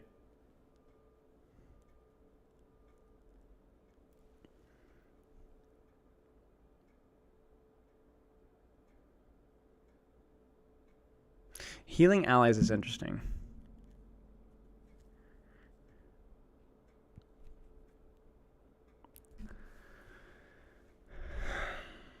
Okay, I think that's it. I can't believe it, but I think we're done. Now, I'm going to have to do a lot of more brainstorming on my own to kind of like narrow this down, streamline. But, crud, man. That's a lot of perks. Thank you guys. Legitimately, thank you guys very much for your help. Because a lot of these ideas I wouldn't have come up with on my own. So this is kind of when we did the rework projects back in the day. You guys were a huge help. And again, a huge help to, again. So I appreciate you guys so much for this, because we're going to try. Really have no expectations of any of these being implemented, but you never know. Did I write down the extra damage in Sleep Dart? No, I will. Right now. Okay, Tingletown, yes. Well, I'm not going to in-stream just yet. I might do a little bit of ranked if you guys want to, but I am going to go to Tingletown.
All right. I'm gonna get my glasses really fast. Give me a second.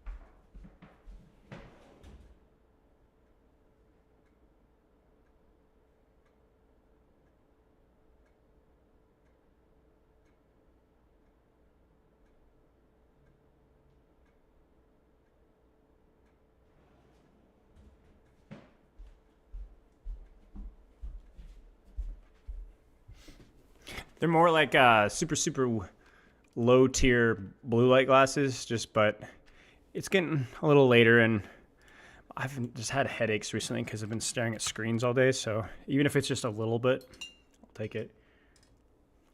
Why did Spilo leave to get Melt?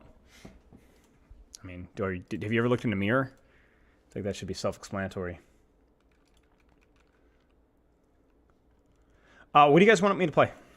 I'll do a poll. DPS or tank? I don't want to do support right now because I think it'd be more fun for me to kind of grind for masters on all roles.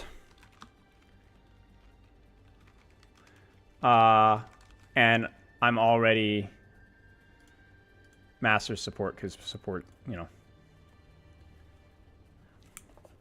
Pole's life.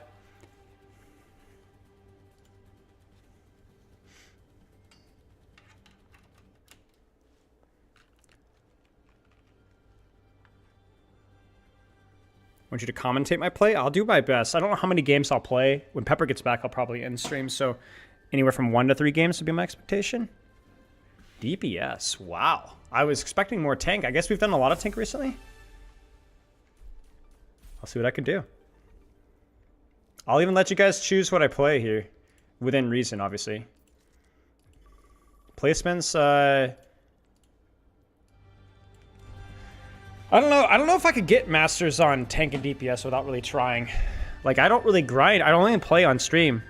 I don't play off of stream. So it's gonna be hard. Support's easy because it just support's easier and I'm better at those characters.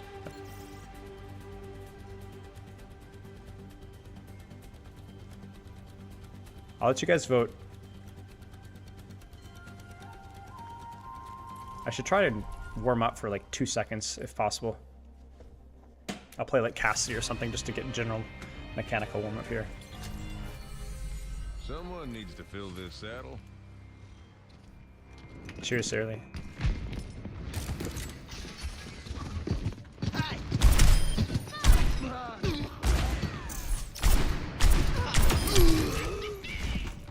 Taken the lead. Guys, Jonak left the game. Frick. I should change the stream title. My bad, y'all.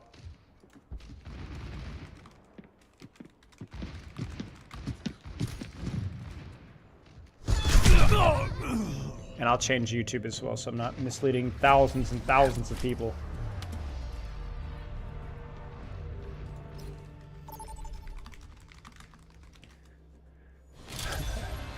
Traveling to Suravasa. Prepare for battle.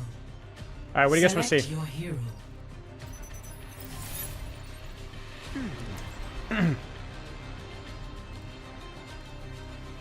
Tracer? Oh, frick. I don't know if I want to play Tracer in ranked. I'm not good enough at Tracer. I'm playing characters I'm mid at plus. Draw of red? No. Thank you for this up, but no. Oh gosh, I'm doing my nose.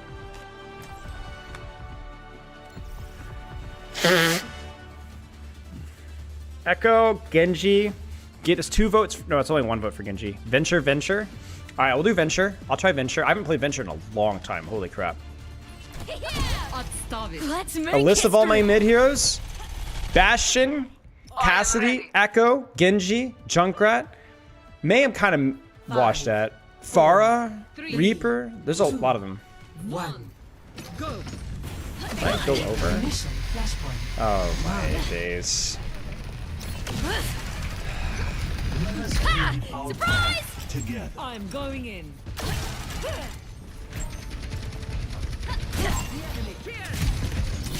Systems impaired. Flashpoint unlocks in 10 seconds.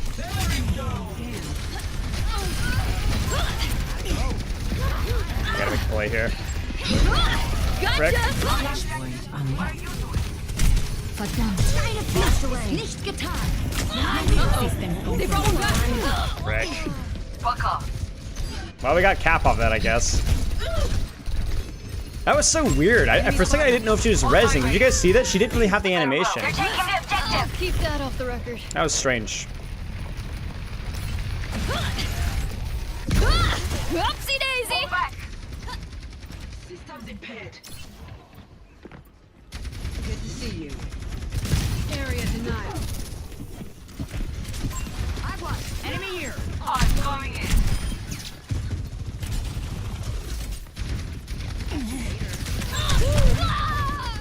Fuck off.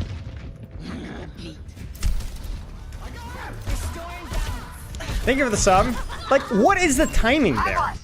What is the timing? I am such a klutz. What are the odds? I mean, I guess he solved it. Coming through.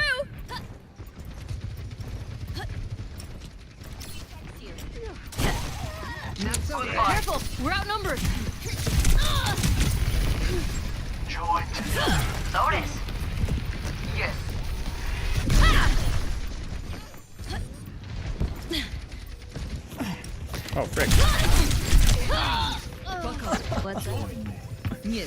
Why am I speedrunning 5 deaths?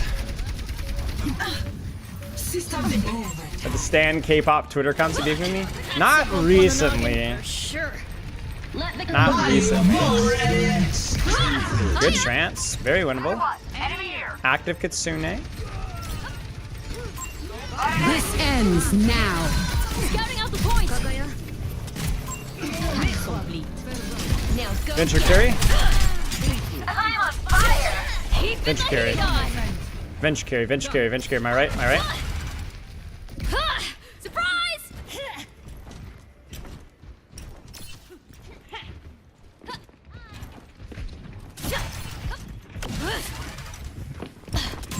Enemy. Group up with me. Unsolved.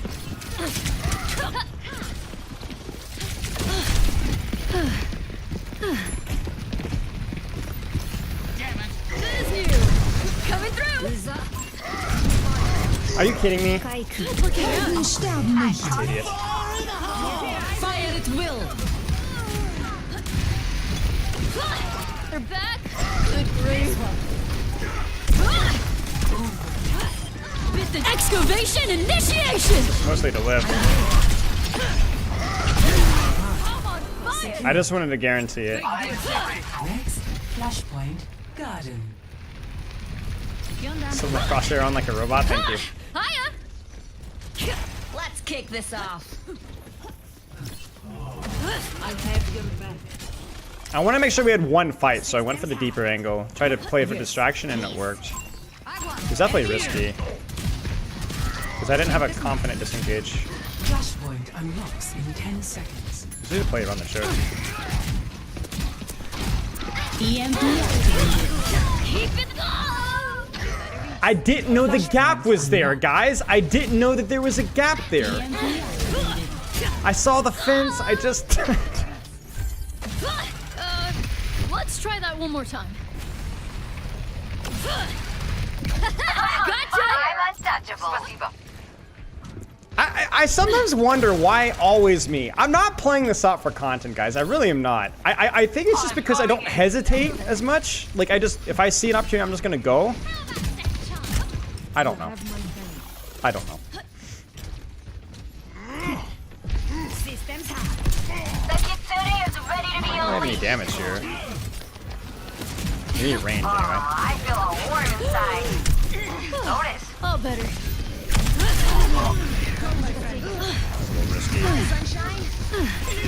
Let the Kitsune guide you. Your ass is within my Kitsune no kagizume o tokihanate. I need to expect that. I was expecting there to be like... I can't die. Oh yeah, I need to get the bottom title updated, my bad. There's like 3 titles I have to update.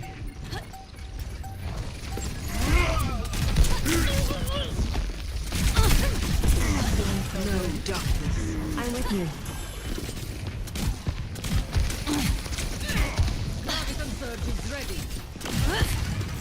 Over here.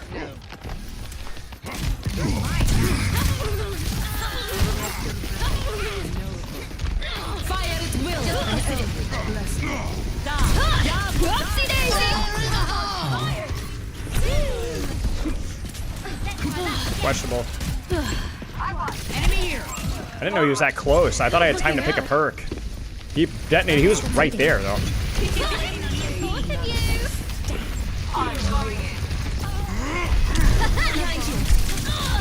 My willpower is burning. What are you doing? Rocked and roll. Soy intocable. Shut up, Magister. I know what you're gonna ask. I know what you're gonna say. Nothing I done.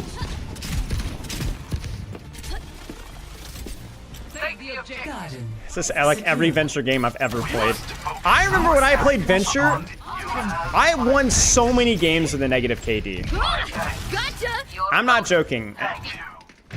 I'm not excusing some of the deaths today. But this character has so much distraction potential. The same thing happened a lot with Farah back in Rework. Thanks. I thought I was a goner. Flashpoint unlocks. Need to take an angle here. That is you. Fate is in my grasp. I'm feeding. I don't know why I'm frontlining here. Yeah. Purified.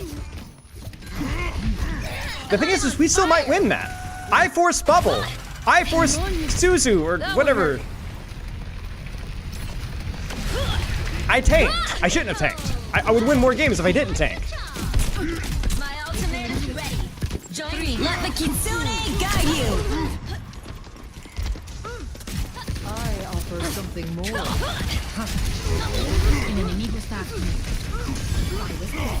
I'm on fire. Excavation initiation! Frick me. Take any objective. I'm the heat on! Got one here. My ultimate is almost ready. Ready for transcendence.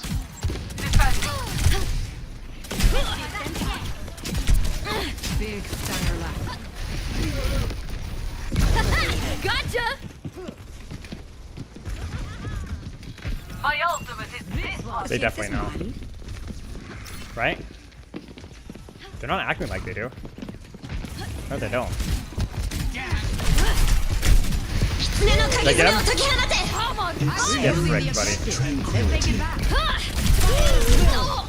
Oh no! I thought I got the melee. Still win this, I think. Oh, never mind, we don't. I thought my Zarya would kill somebody. She had head charge. Trouble on the point! Clear it out!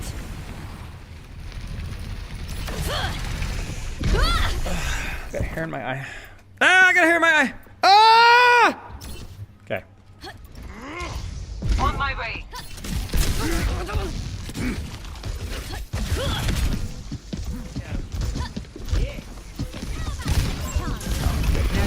I'll get touch. That was bad. I needed to hold that.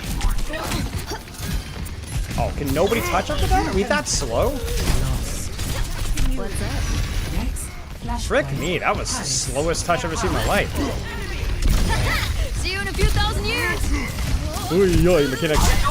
Keeping the heat on! Be nourished. Yes. No. Gotcha! You strike with grace. My ultimate is ready. Go. The objective. Flashpoint. No, I wasn't a theater kid. Keep a lookout. I'm coming.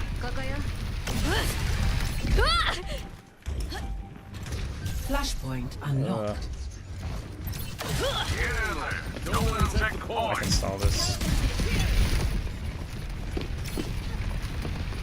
Fire in the hole! Oopsie daisy! I feel a warm inside. Can't really. Scouting out the point! On my way. My ultimate. Frick me, are you serious? Good as ours. Excavation initiation! I'm really feeling it. I'm on fire!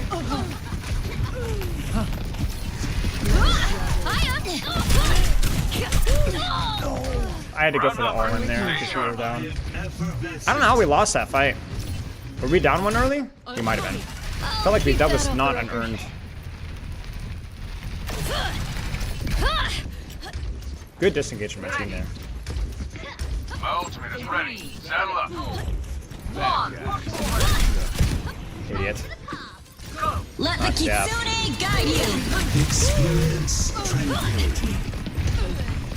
I'm on fire! Gotcha!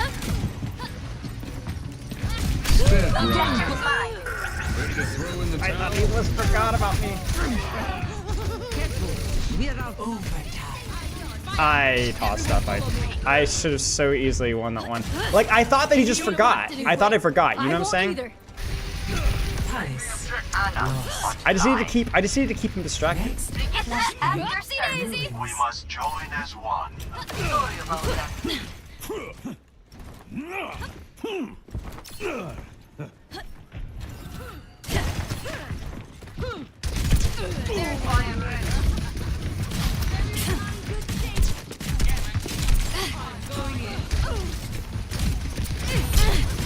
Flashpoint unlocks in 10 seconds. Just space creep. creation task. I'm under fire. Surprise! Catching you up. I can protect you. Flashpoint Fire in the hole!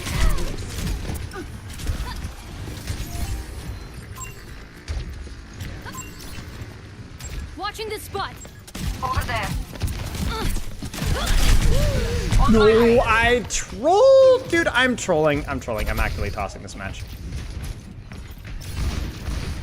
The voices are kicking in before I remember who I'm facing. You can't do that versus Junkrat. That one You hurt. can't do that versus Junkrat, bro. Ha! Gotcha! Got this covered. Push forward. Hey, I had to try there, at least. careful. We're outnumbered. Patched up. Junkrat primed and ready.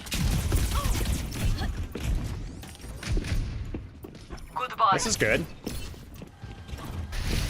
Well, this should be good. I don't know what's happening to my team. I don't know if I can touch. Over here. Forward. 3, 4, 5. Yeah, I can't touch. Go. Ah, frick. That was close. That was fun, at least. That was fun, at least. No, I just my team got burst on a 4v3. The Junkrat clutched a lot of fights for them, on me and other people as well. Coach is washed, yes. Why is Porcupine Seamer back talking trash again? Frick me, man. Alright, what do you guys want to see? You can do Venture again, we do another hero.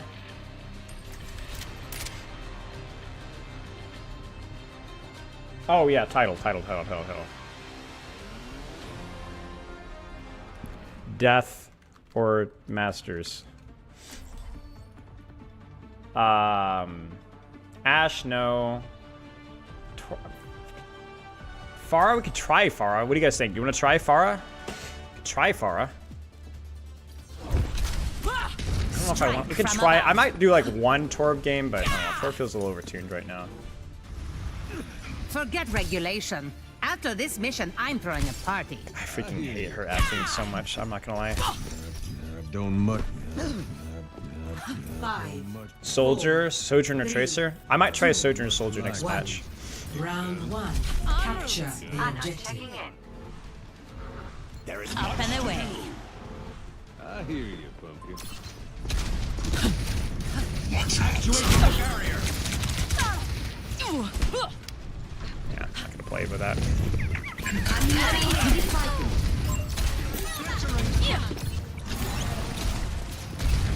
Taking damage.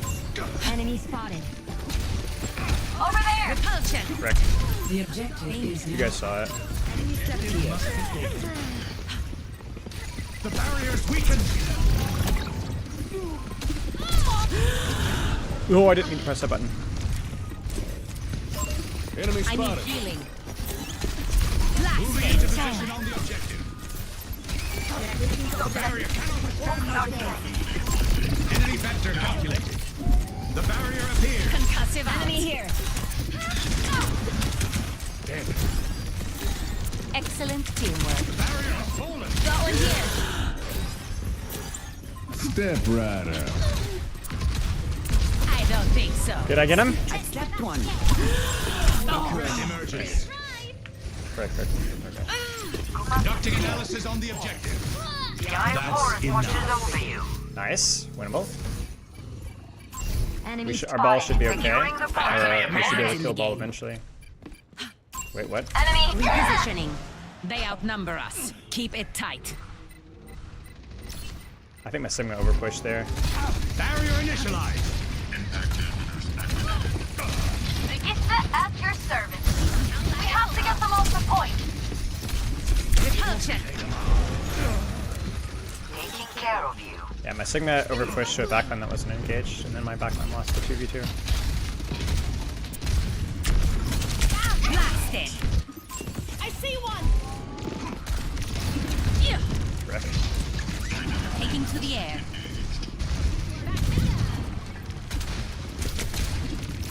Enemy here. Group up with me. Take this. don't think Upgrade so. unlocked. Over here. Enemy factor Area denied. Rendezvous at my position.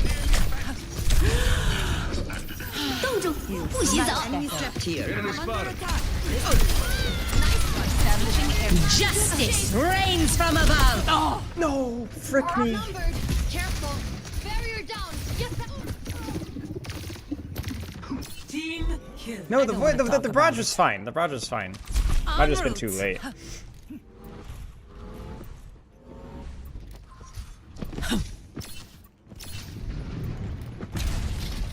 up and away. Repulsion. Frick. Oh, I almost got her. Step right up. Enemy appears. Over here. I don't think so. Nanoboost administered. Into the iris. Healing fortified. A threat emerges. I'll cover you. Jeez. No way, help there. Confirmed.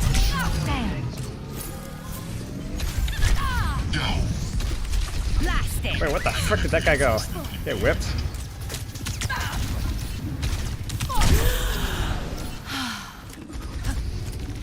Watch out. Well, at my position. Well, you guys gotta take some space, my friends.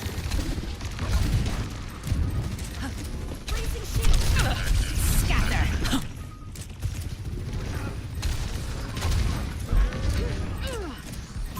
I see one. Over here. Step right up. Float like a jellyfish. Sting like a jellyfish. Grit in that. What does that even mean? Enemy factor calculated. This will cut the pain. Ready to throw in the towel?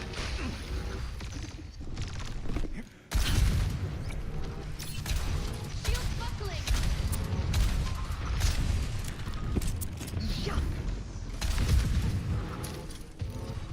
Taking to the air.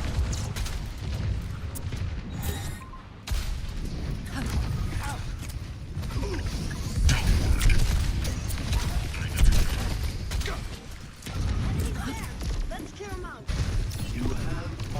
Enemy over here. Concussive out. Come to my position. Area denied. 冻住，不洗澡。 أنا ما حدش يقدر علي. Come off the point. Frick! On the move. Frick! I got caught open. Is that melody? I couldn't decide quickly enough. My Ana's gonna die. Making another approach. En route.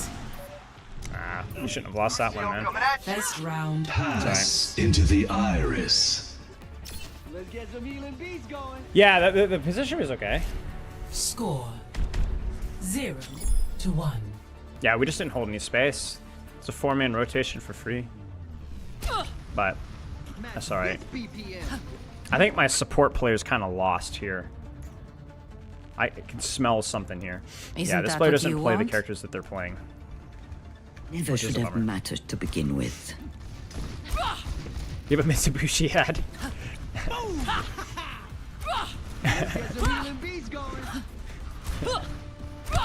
5, 4, 3, 2, Alright. 1. Round 2. Capture Repositioning. the objective. It's win or go home. Increasing outspeed. Upgrade. I don't think so.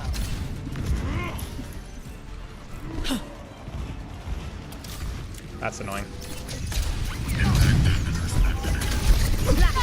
Oh, I messed up. I forgot. Healing fortified.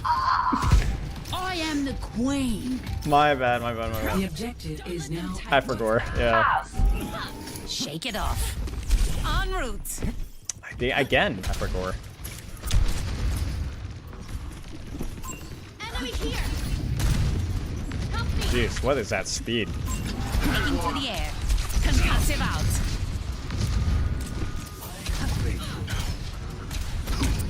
This will cut the pain.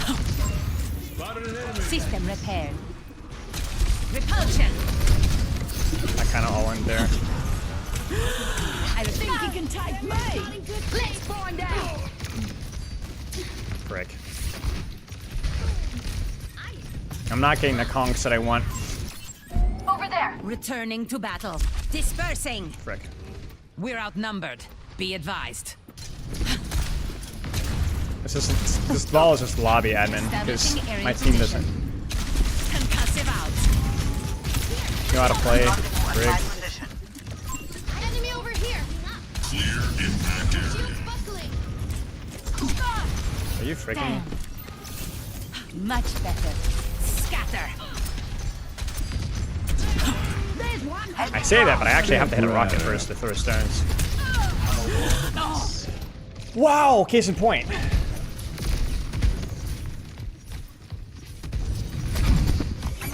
Area denied.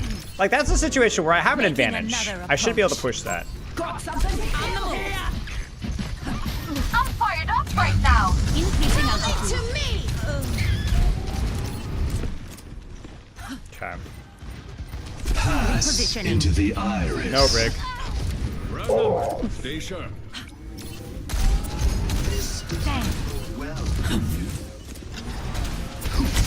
We get him one. Are you freaking me? That freaking perk, man. Alright, I'm not even mad. Yeah, that was just a team dip there. I played terribly. GG's. Ball is fine. My backline is just completely incompetent, and I played really badly as well. They deserved the win there. I couldn't win a single trade, even with like I was missing all my pulls. I just haven't played that comp before.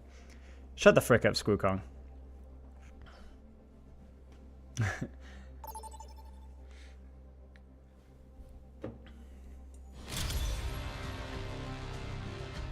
Alright, what do you want to see here, guys?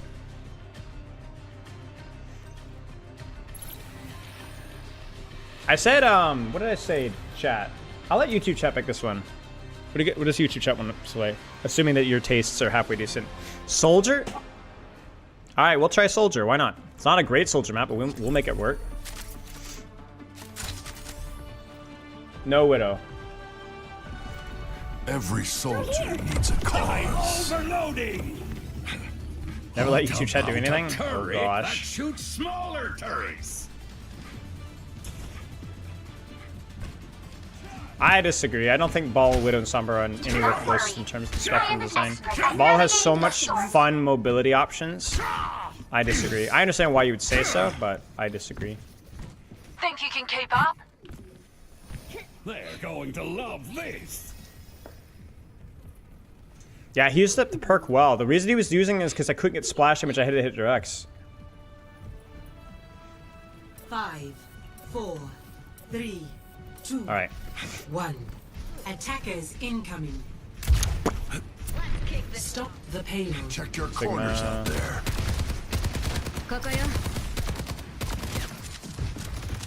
Oh, push that item. Power overwhelming. Genji.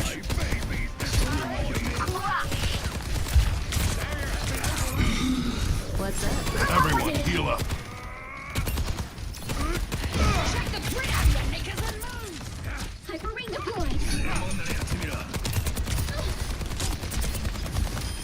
Apologies. You were in my flight path. Show them. I don't think I can make that jump to that. I can maybe with Helix, maybe, but... Enemy here. I'm overloading. Over here. Reconnoitering the area.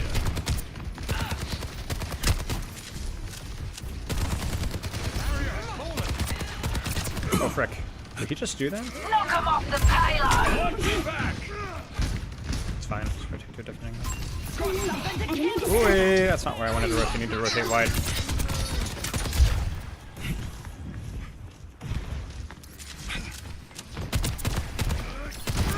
My barrier is gone.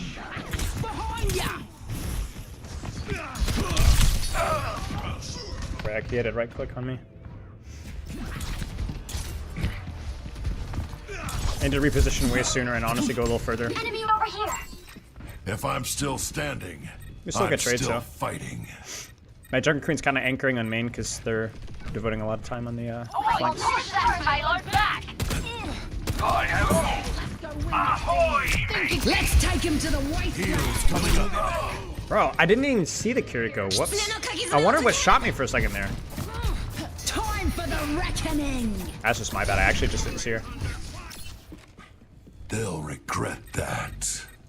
وريهم قوتك. Enemy! Come on, everyone! I think we get the angle here. Setting up bed. Rick? Keep your eyes here. Okay. Fine. We can play this game. Here!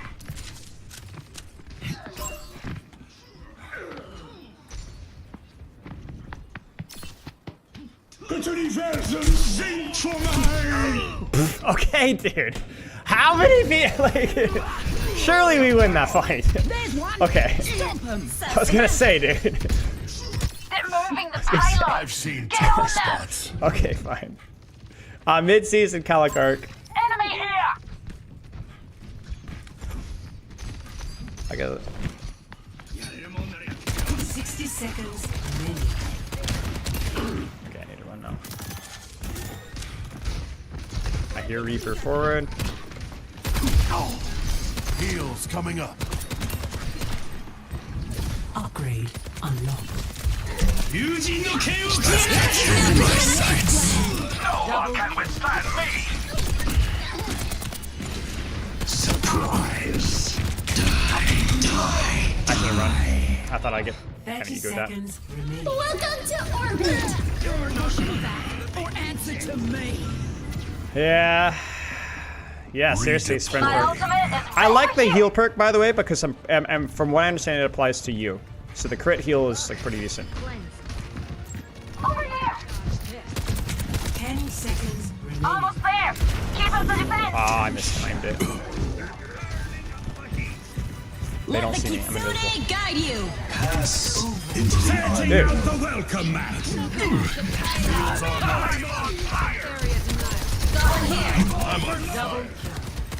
Triple kill. Mowing them down. Quadruple kill. Nice one. What a weird game. What a weird game. What a weird game, dude.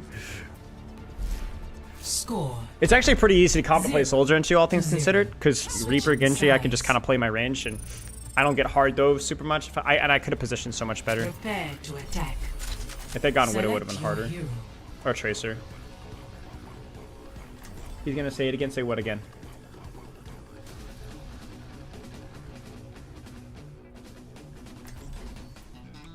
Well, the thing with the Reaper is it's like some of those TPs were fine, like some legitimate were fine, but some of them were not. Like I could reposition and leave him in my dust and contribute while he's not contributing. Like that last one was not great. Every soldier You know, needs a cause. if you clear me on the angle and then can apply pressure on your own, then it's like extra good. But then if you clear me on an angle, but then I just rotate to a different angle and you're grasping at straws, it's not good. And I could have been even better with it, you know? Let's go! I've got a few Leave him in new my dust. inventions to try. Yeah. I don't know. I used to think it was like streamer mode that used to get me chased back in the day, like or like because I didn't use streamer mode. But I actually think it's just the angles. Like you don't expect people to chase you around. Dude, I got to like Masters 3 or 2 with Pharah. This is after rank reset. It's like the equivalent of Grandmaster 5 or 4 playing Pharah post rework, and I was terrible mechanically. I just, like I said, forced so much attention. Enemy turret sighted. I am accompanying the payload. Yari, Bastion.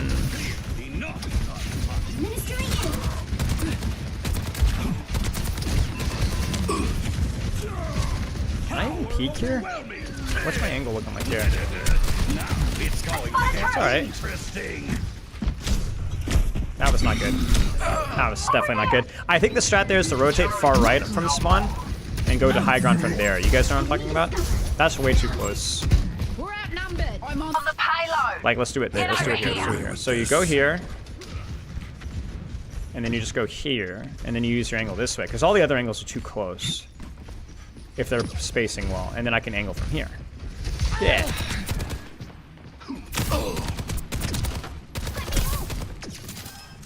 Thanks. Oh, there's no way. Like, who does this? What is going on in this game? What is going on? Who does this? I'm still. See, now I can just rotate across for free, like across right. Wait, I can do better than that. Yeah, I could just hard flank left now. Yeah, see? I didn't mean to drop.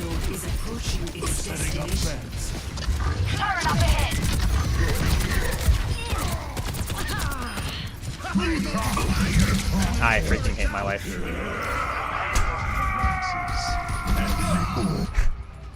I can't do it. This game's just.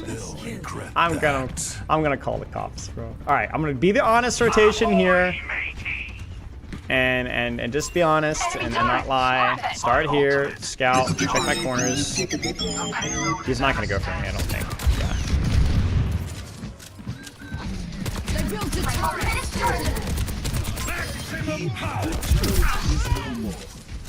Force the pocket there. There's the turret. Die immediately to damage boosted Bastion because I poked it because I wasn't thinking. Welcome to orbit. Setting out the welcome mat. And we win anyway.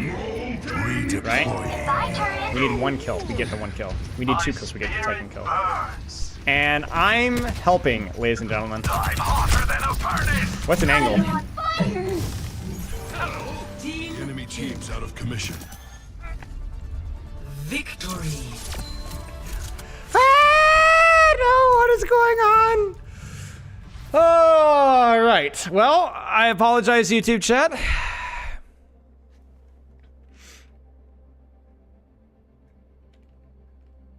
I love when people, with all due offense, no offense, gape hole in the corn. No offense. When people play new accounts and they're surprised when their placements go differently, because like that's kind of the point of placements. That's kind of how it goes. Arriving at Shadow. I mean, Soldier was fun. I like Soldier. I would have liked to have tried the other perks, but broken world behind. So the map you made for range breaks. Oh, wait, is it? I don't know, J Coop. I don't know where it is. I know you can find it on my Reddit.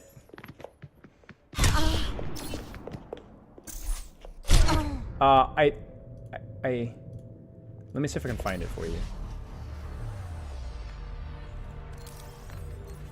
Yeah, I find the Reddit post for it, but I don't know. I should have that somewhere. Here. I won't give in. That should work. Venture next? Maybe. I don't know why I'm picking Ana. I'm not gonna play Ana. Junkrat. Sojourn it out. I mean, the Soldier was fine. I was the person playing with the Soldier, not the Soldier. Think special prices and new coaching style for this year? What do you mean? This Marowak thing for the sub? Gee whiz. Alright, we got this, guys. Alright, Twitch chat's turn. What do you want, Twitch chat? I will say I'm breaking all the rules. I'm like, my DPS profile is a bit of a rainbow at the moment, I think, for this season. Genji, Cassidy,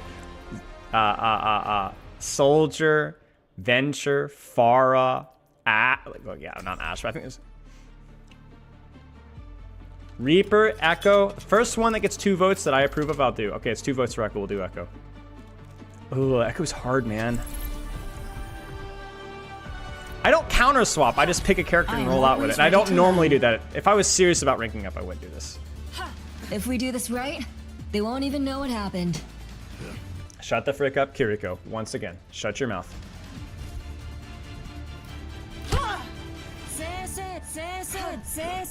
Dude, I freaking hate Kiriko. Shut up. Shut up. Objective unlocks in 30 seconds. No. Nah. Is that the same turret from last game? From the engine? Over here. No. Nah. Is that a Widow or something? I hear... Yeah, Widow. Sombra. Sniper, be ready. Show them what you can do. Is that Sombra side of her own backline? Ginger protects you. Oh, got her. Objective unlocked. You know what? I ain't a coward. There is no need to fight. Maximum power. I need Please, help. please. Is moving. Keep up this pace. Behind you.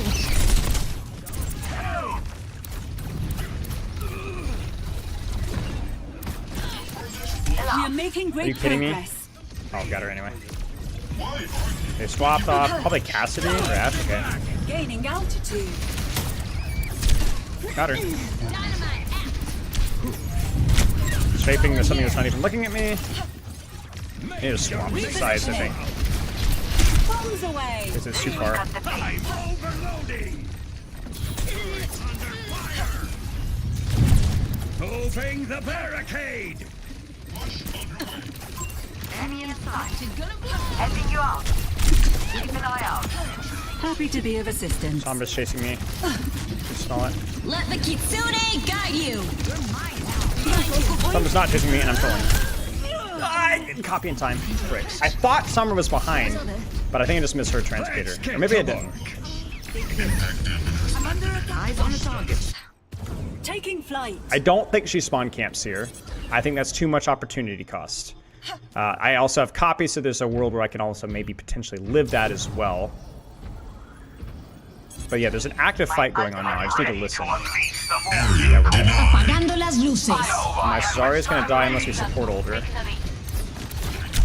Frick. Nano boost administered. Now we play for space. Setting out the welcome mat. Latching on. Frick. Watch out. Outnumbered. Mind yourself. Stop her.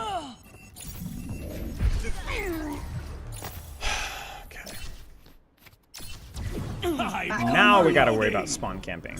Bro, you fricker. I have to spy check for you! Cause you're Mamoni! We need to put a stop to their push. Make your maker proud. Maximum power. Upgrade unlocked. Oh, I'm drunk driving. Adaptive circuits engaged. Sombra. I need to lift that grab. Warm inside. Be healed. Upgrade. Got her. Eyes on the target. Repositioning. Frick, I forgot about the ball. I'm dumb. I'm dumb. I should have been paying more attention to the ball. I wasn't worried about the Ana, but I should have been, and yeah, I should have left. Be purified. But also, can we admire the fact? Enemy inside. Taking To flight. let off some steam. Fortified. I'm on fire. Area denied. Not bad. I'm on fire. They're pushing the barricade.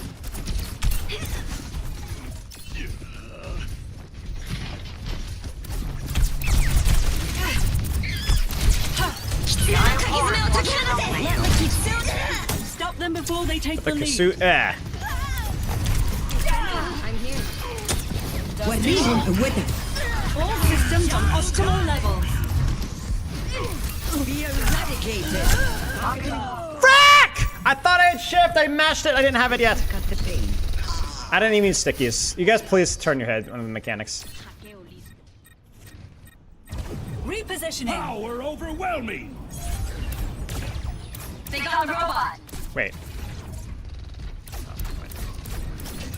At this rate, we won't be in the lead for much longer. The robot is ours. Let's go. Gotta go. 冻住，不洗澡。 Bruh. Nano boost administered. I'm gonna commit a war crime. I'm gonna do it.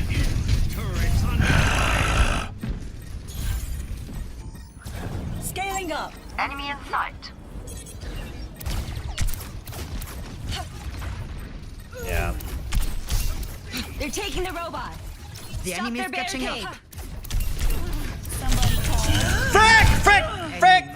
Frick! Object permanents. I was like, oh, and Call locked. Clear impact area. I don't know why. I don't know what I was expecting. Advancing upwards. Setting out the welcome mat. Denied. We lost the frickin' lead. They've taken the lead.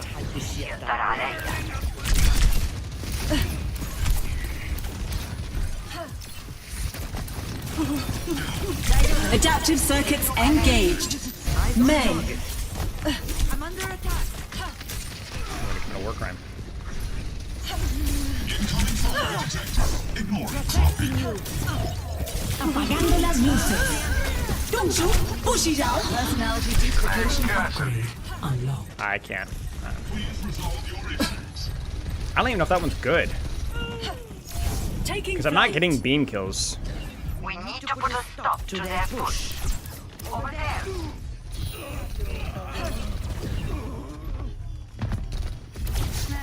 That party was boring.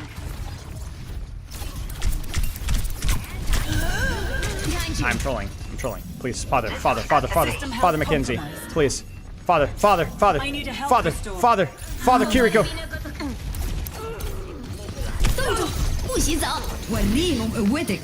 I guess we'll have to die. Now go fire at will. Double. I'm here to help. Enemy there. Escorting the robot.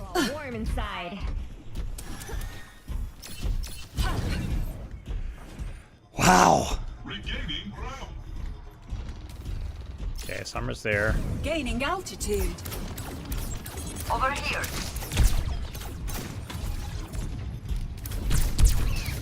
Jack Tyson. Enemy forward I will spawn. fire. I will lead us to victory. That guy. Take him out.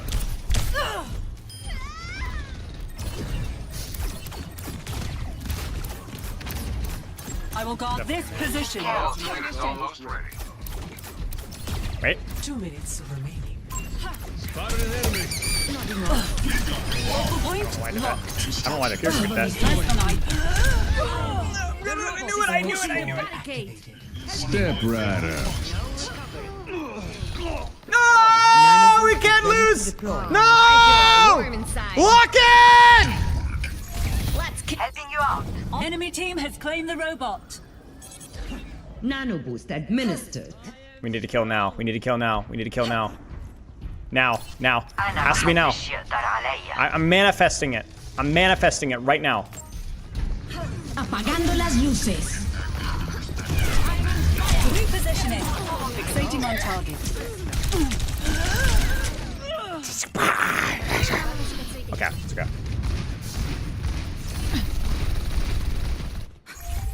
Advancing upward. Ugh, they took the robot from us. 60 seconds remaining.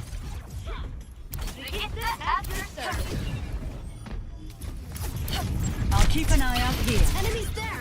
Let's clear them out. Taking flight. My ultimate is fully charged. Get ready. Adaptive circuits engaged. Faster. Wrecking ball. Weapon flames. Idiot. It's done. 30 seconds. Landing. Reverting personality. Echo online. Burning them down. Are you serious? Help. Will. Kill the Kiriko! Thank you. We're good. Area denied. Going up. She didn't press Q. We actually just didn't press Q. We didn't use her ultimate. We walked through a mine and was like, I'm going insane. I'm going clinically insane. It's happening again. Banana I'll like us take it for the sub. Cozy. This is our last chance. We can win this. I just. Oh, disaster.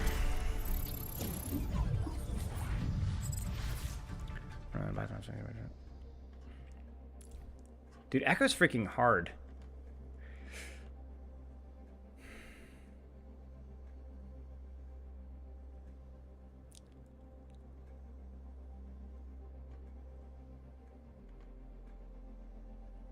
Yeah. I don't know what the rank distribution this season, so I don't know what to think of it. Follow one thing for the sub. My coach is screaming at Should have played Klaus. Hanzo. He Wait, we is got loot just boxes, like guys. Doesn't Maka's matter. mom. We're good. We won our loot boxes. Everything doesn't. Nothing mattered. What the frick is this man wearing? Okay, next one. Echo is a great Sombra ball counter. You just copy the Sombra and then hack the ball. Simple. Why did you guys not think of that? Idiots. Did you get anything good in the Overwatch night market? I don't know. I don't really buy skins, so I don't know. Wait, go! Go! What? Wait, what is this? I didn't know that was a thing. What is it?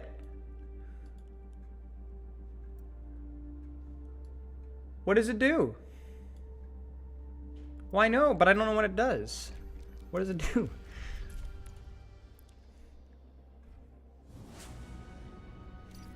What does it do? Don't worry, I'll be right behind you. Ooh. Checking in. Now who's taking target practice?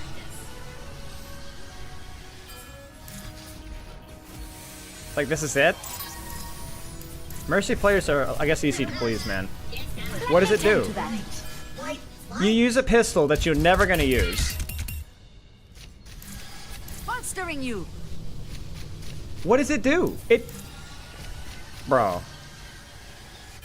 What does it do? It's got like a little glowy thing? But I know, but like both most mythic weapons like do like things. I don't, man. I swear, Mercy. Welcome to Blizzard. Why are you getting a mythic weapon for a weapon that you never use? Or not a mythic weapon. Okay, okay, legendary weapon. Okay. Okay, what do we play? I'll let YouTube chat choose now. Yeah, I'll tell you what, YouTube chat, I win. Twitch chat, I lose. Shut the frick up, Twitch chat. Know your place. Shut the frick up. Shut up. Shut the frick up. Shut up. May? Genji? 2 votes for Genji. We play Genji. There are many wrongs. 내가 해봐. 시와 오토즈래요. It's just so you can be unique sometimes. Uh-huh. Do I look unique to you guys? Didn't think so. I got a Mercy legendary weapon. And I don't know. That's basically it, yeah. I get it. Everyone's scared to take on the best player in the Please world. shut the frick up, Fine. dude. I'll go. Why are we running life lead for Bastion? I guess Bastion's fine. Thanks, guys. Would I play Hanzo for you? I would consider it. 5, 4, 3, 2, 1. Here we go. Attackers incoming. Defend objective A. Hello.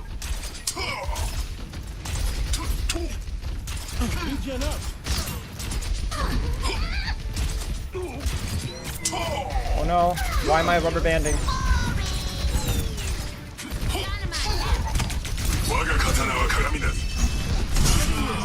Frick, that was the wrong way.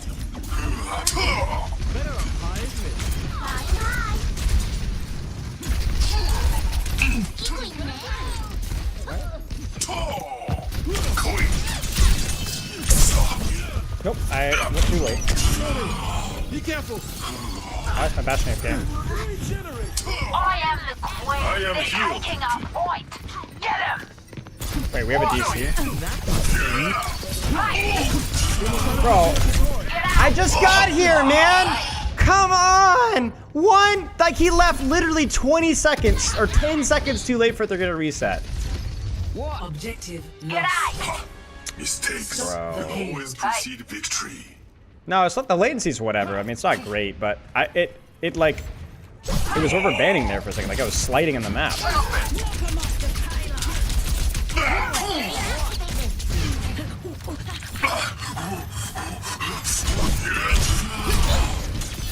Might as well play for some mechanical plays here because it doesn't matter. Well, we'll try another Genji map.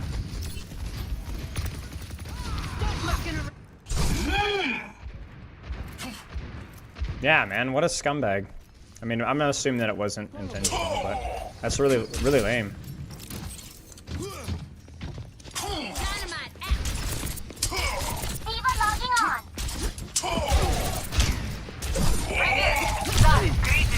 I did it again there. I did it again there. Yeah, see, look at my latency. Frick. Alright. Yeah, this happens at the same time every time with YouTube. I may have to end YouTube stream. I'm sorry, YouTube, but we may have to end it now. Just because this always happens with YouTube, so I'll give it a few more seconds just because I guess we're learning things. Get a sick blade. Sick blade, sick blade. Sick blade here.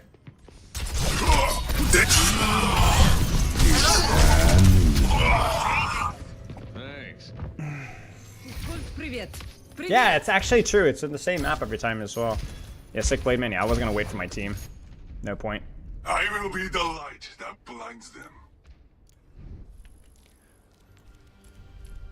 Alright, I will have to end YouTube stream if I have another lag spike. Yeah, I don't know why it's only when I play Overwatch.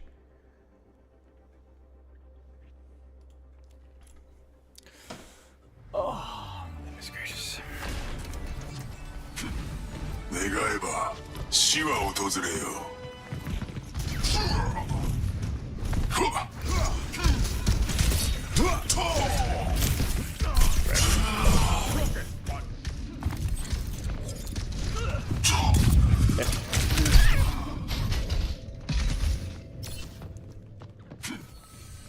Reassembled and ready. Do your worst.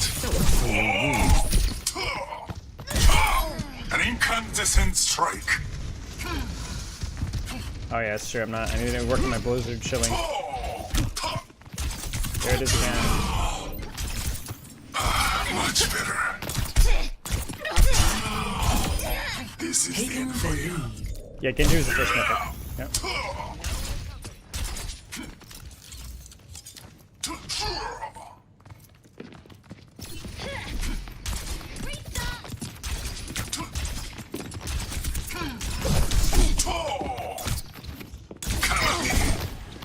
Ah, the fucking just Susie, that's funny.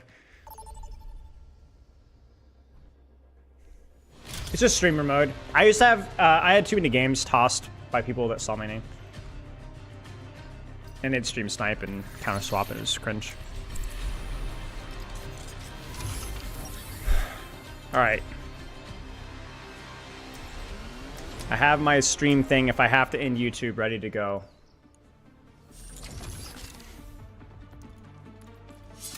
No, not the skin, goodness gracious. No. Oh, I don't like the skin. I still have much to learn. Well, no, not my viewers. It'd be people that recognize my name in game and go, oh, let's pull up the stream. And a lot of people just would toss. Pre-mission checklist complete. Now it's time for the good bit. Bayu's ugly. Anything that makes Genji look big is ugly, in my opinion. It doesn't fit his aesthetic. I don't think the concept of a big samurai is bad. I think it's kind of cool, but again, it's not Genji. Time to take action. I'm with you. Listen to your mommy. Good. Enemy here. Oops. Yikes.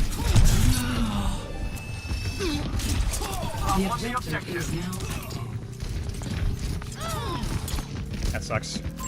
Enemy spotted. Here. Enemy here. I don't think they belong on the point. Very clunky, my movement. Got one here.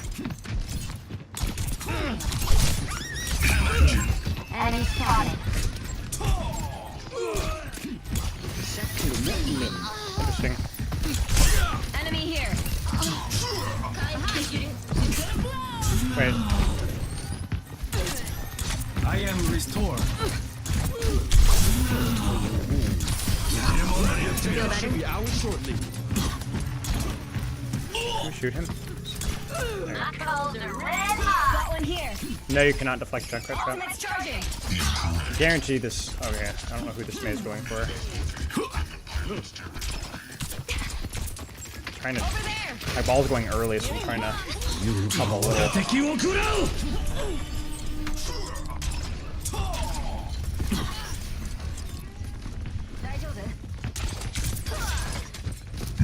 Helden sterben nicht. Enemy spotted.